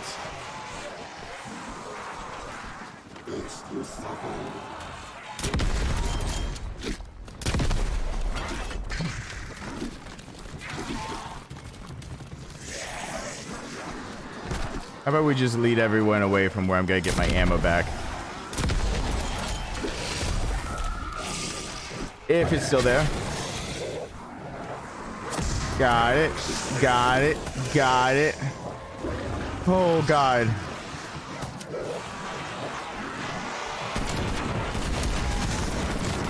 Dead man down.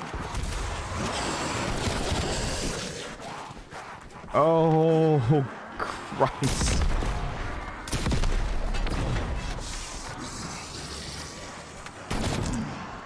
Okay.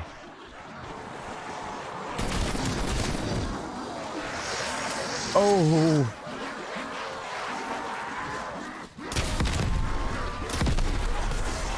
No, no, no, no, no, no, no, no, no. Got me in a corner and I didn't like that. Didn't like that one bit. Plates? Yes. I saw a plate carrier right there. Or not carrier, but plates.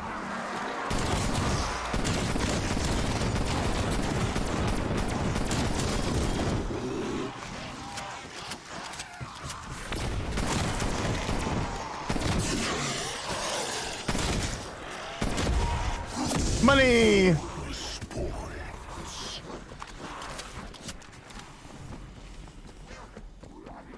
Okay. Whew. This is extremely, like, relaxing and fun to me. Can you guys tell? Because it really actually is.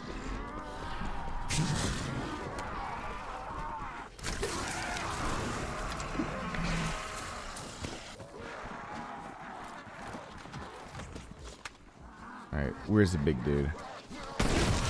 You deserve that.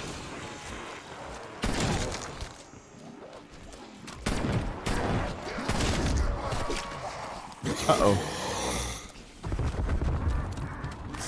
How many are left? Okay. Just a few.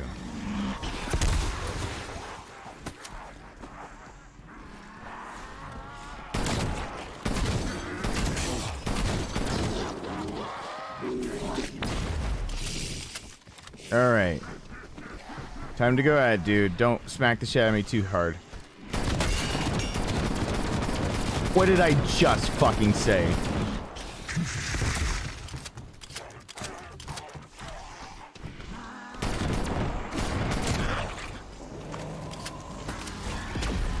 Okay. Oh, gosh. Uh-oh.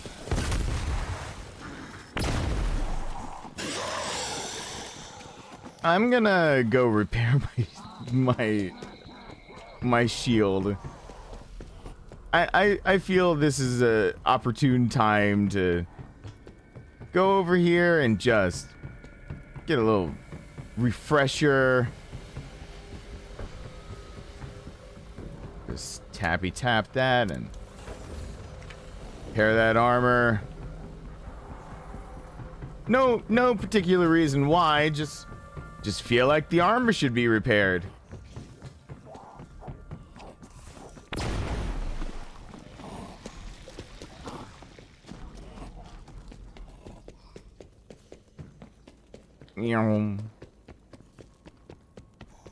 Let me get my last juice.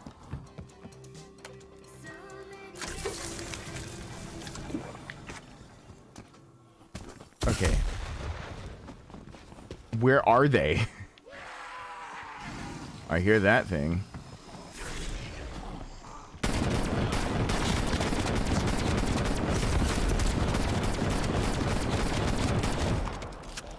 Holy shit. Yeah, I got that armor for a good reason.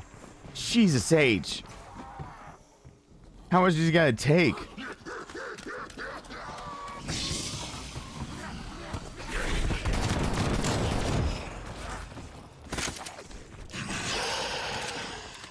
Alright. Where's the other one?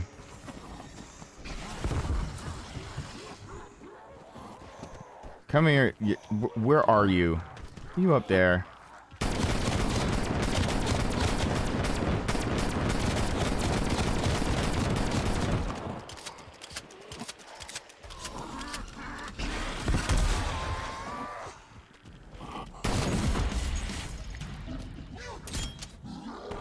Where did this shit drop?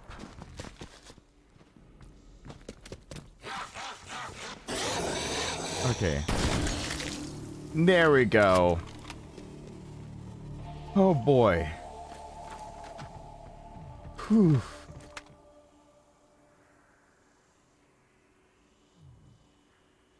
Wait, what? Wait, what am I? He should be nice to the man for reasons, but I just don't have it in me. Wait, what am I being happy to? What? What am I? What? Oh, okay.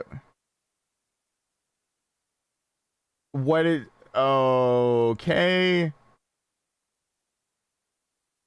Okay.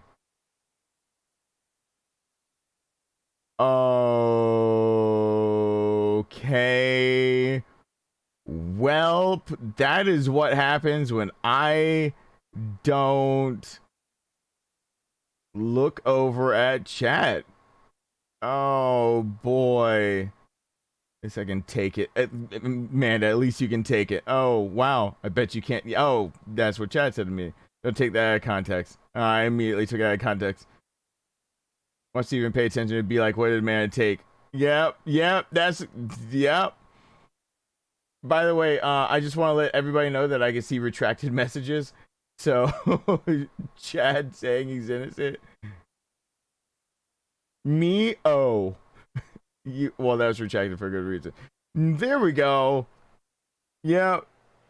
All right. Okay. That's pretty much what I expected. I don't know what I expected, but after I read it, I was like, that is what I was expecting, I think. Maybe. A little kugel, maybe?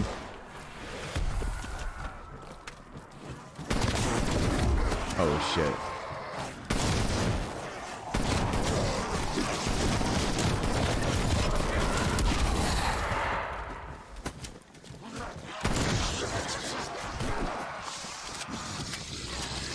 They're getting faster.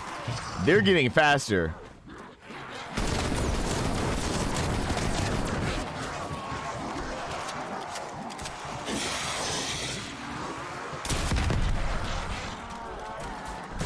Uh-oh.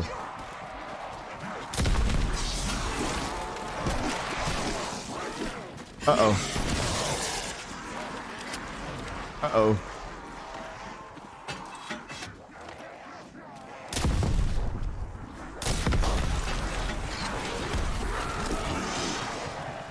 Oh god.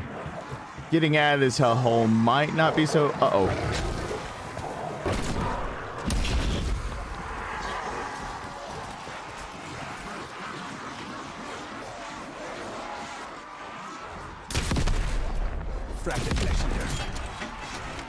Yes, yes, yes, yes, yes. Oh my god, they chased me away from the armor. Give me the damn armor. Give me the... Thank you. Needed the armor, thank you. Bye. And there they all are again.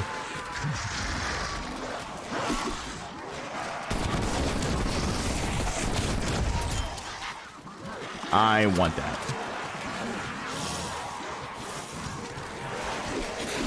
Thank you.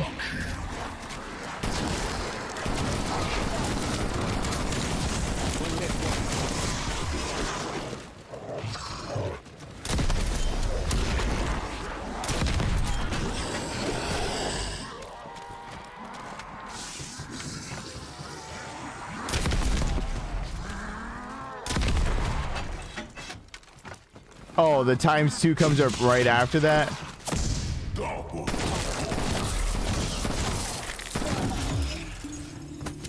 Oh gosh.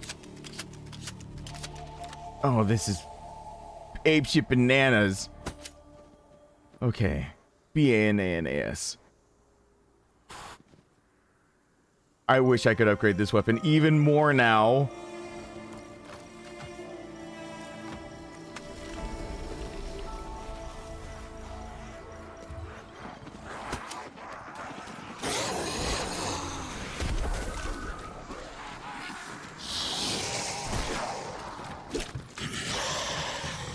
Okay, exfil is the next one, I think. Frag the flesh.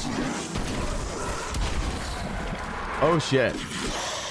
They hit hard. They're hitting harder.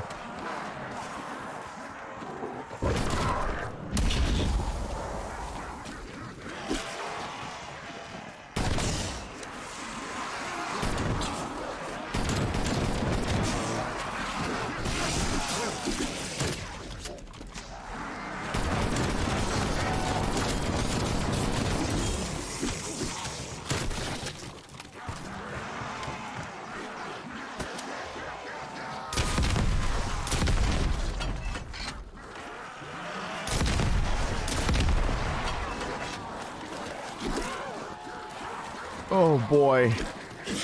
I am highly invested in not dying.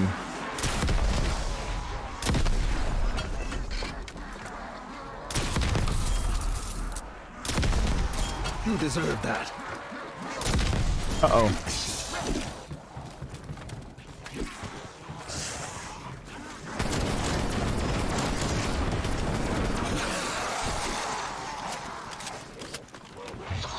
Oh boy. Gotta repair that armor after this again.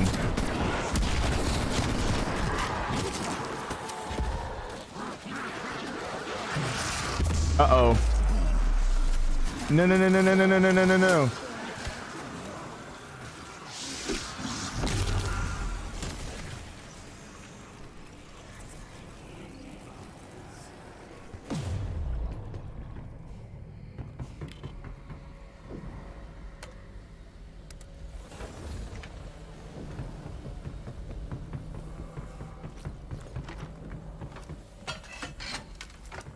Okay. Okay. Whew. I don't know if I'm gonna have enough to do like I don't know if I can get another upgrade.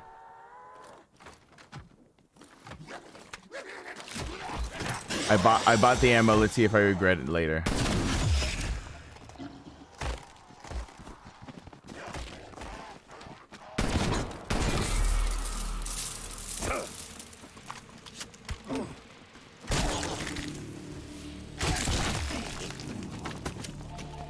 Okay. I'm ready. I think this is when I get to try to get out. After 25, I doubt it's doable. Do I get a chance? Is this my chance? Is this my chance? Uh-oh. Uh-oh. I might have been mistaken. Might have been mistaken. might have been. Uh-oh, dogs!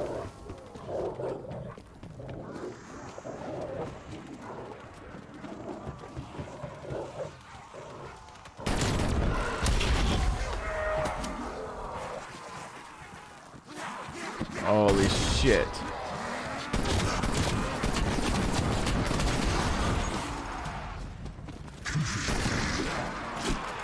Oh, I really wish I could send this through the pack-a-punch again.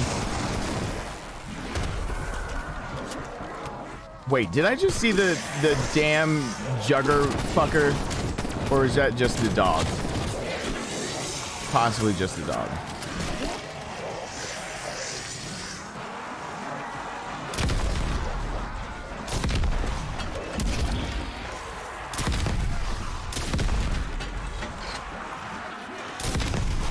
Dead man down.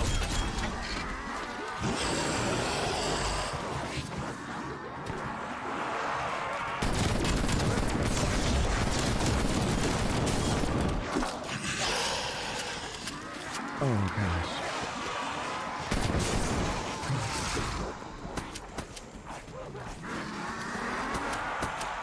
Oh god, okay. Oh, I did hear him. I did freaking hear him. Are you kidding? Dude. Just trying to live my best life, which involves not dying.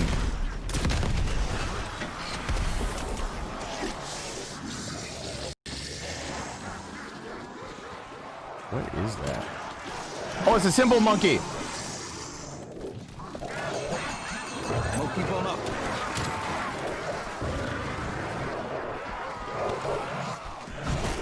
Ow.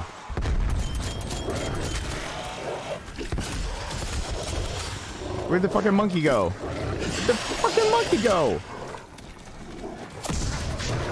I got max ammo. But where'd the fucking monkey go? Damn it, I'll make another one. I don't care.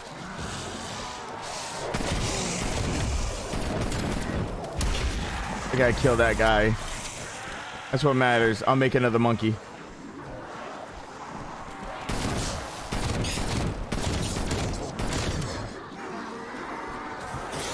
Oh, there's still a lot of them left.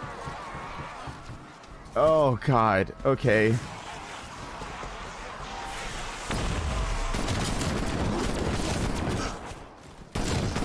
Zombie threat neutralized.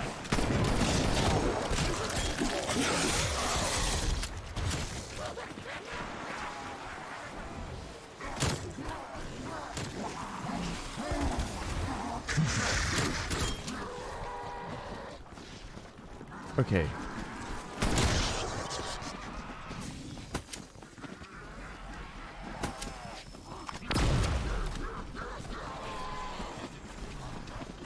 Ooh, I'm gonna have to stack those monkeys in C4 on top of each other. I gotta blow them up as fast, like the monkey, and then blow them up, and that's gotta be an ordeal. It's gotta be a day unto itself type deal. Okay, come on. Okay.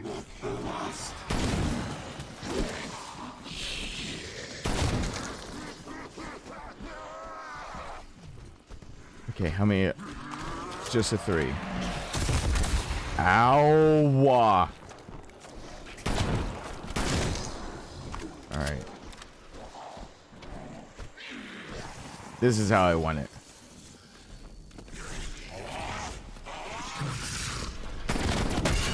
Ow! Oh God! Fucking big daddies.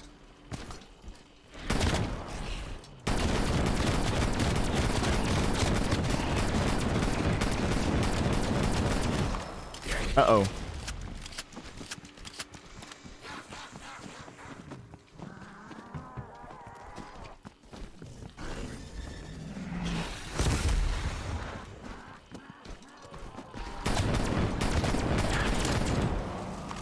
Okay. I need them down here. First, another fucking monkey. Show me that monkey. Second, armor. Ooh. really need this upgraded one more time. Oh gosh. Nope. I don't know if I can get exfil, but I'm gonna try after I kill these assholes. Yo, run, asshole. Alright, where are they? Are they respawning up here?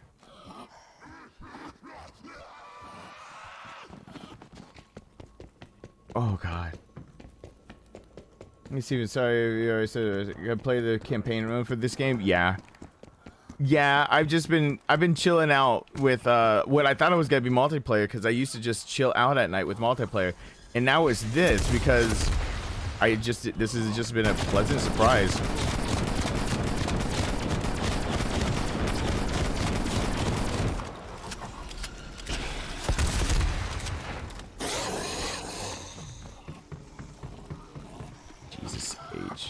Oh god, that's the other one.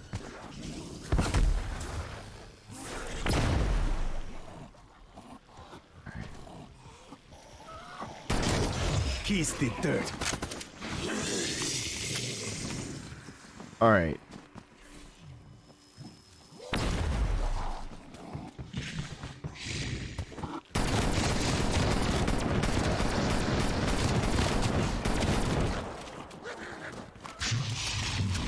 Oh god.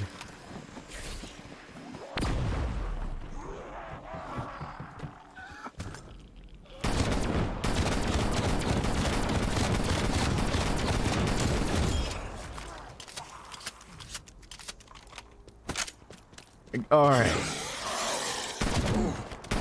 Next exfil window is up. Got it. On it. If I can get to it. Holy smokes. Is it possible for me to actually do it? I don't know. But I'm gonna try. It's probably a stupid thing to try. I need another upgrade for my weapon, but... Raptor 1 is headed your way. Complete extract before the window expires. I don't know why I take this route every time. I'm hoping to, like, corral them, I think. No! Not that thing. I can't do that all at the same time.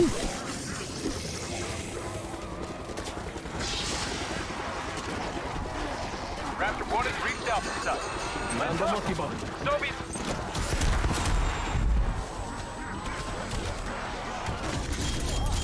Need you to move up remaining hostiles.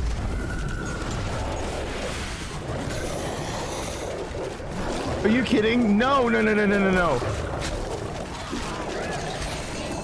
Monkey is armed.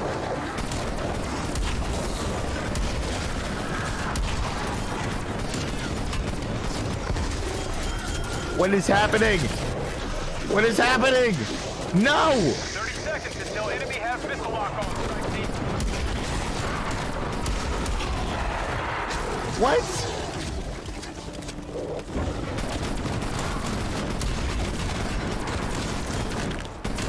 Window expiring. 15 seconds.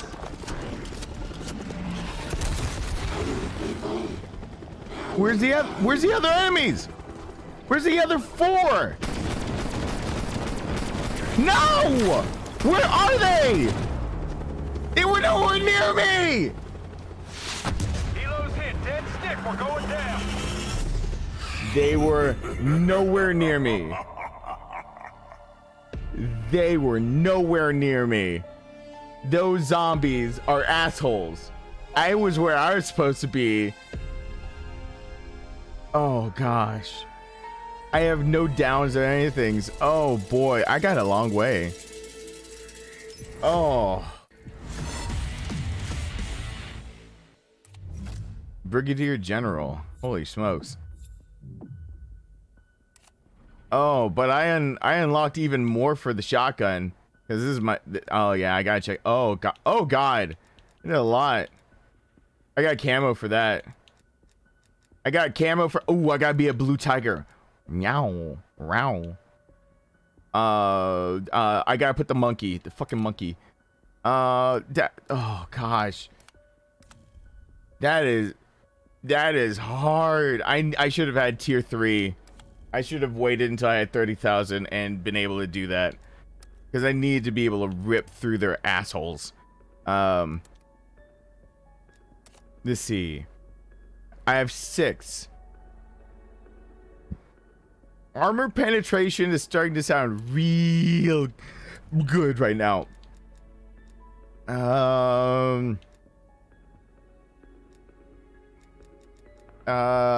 Did I ever get a death shot daiquiri? Yeah, I did. Increase damage against armor pieces by 50. Ooh, that sounds really good. That's at 51 though. Oh, I'm gonna do all those things probably a bit later. Oh, but I have to. Me and the shotgun, we have to have a talk. I have to look at all of your stuffs. Okay, I got the duckbill choke. Okay. Ooh.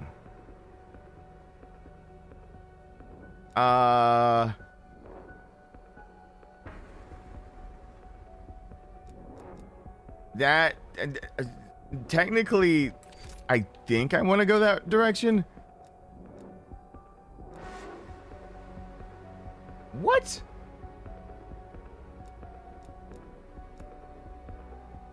Oh, the effective damage range goes up so much that me walking around is like really hindered.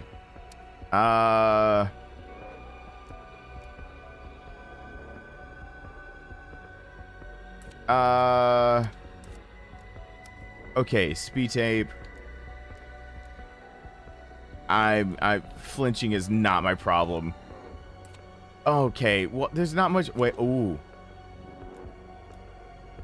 Yeah, those aren't my problems. Those are not my issues. Oh gosh, this is just fun. This is stupid fun. This is stupid fun. Why is it gotta be so? Oh wait. I gotta make my thing blue. I gotta be so blue. Yo, listen up. This is my shit, and it's blue. Wait, I thought I got it blue. I thought I unlocked blue. Where's my blue shit? Oh, zombies. There it is. I was looking under. Don't laugh. Don't say shit. Blue. Yeah. Wait, that's bluer. I'm a blue tiger. Row. Yay. Oh, wait. I forgot to put chat on this. Epic. I forgot to put chat on it. Sorry, Chad. I meant to put you on there, but forgot that I had to manually add my Chads. I really wish you could gunsmith it up. What, Chad? Put Chad on there. Wait, just gotta put chat on everything pretty much. Just lots of chatting. There's a lot of chatting going on. Okay. See, I'm growling surprisingly sexy. I don't know what to say. Did I growl? Oh, tiger. Growl. Okay, cool. That I know what floats or boats. I did not know that was a thing. Thank you guys so much for supporting. 2 more streams, one, possibly 2, depends on the turnout for the next one, before someone's getting the PS5 and buying that thing off of me. I don't know the half of it. Well, thank you to everyone who kept this going, like Kellen and Kimberly and Hammered Hobo, Julio, Corey, and oh my God, John Wheatley, Mike L, Creepcat, Def D, Street Diamonds, Clayton with new subscribers, David as in and Fairy Live with new channels, Leah Jacoby. Oh my God, did I just brain fart on the other half of Caitlin? Good God, that's why they can't combine it. Corey and Caitlin. Oh God. Good night, everyone. Have a perfect night's sleep. See you in the next one. Row. I can't purr, but I can be like, bruh. Yeah. Bye.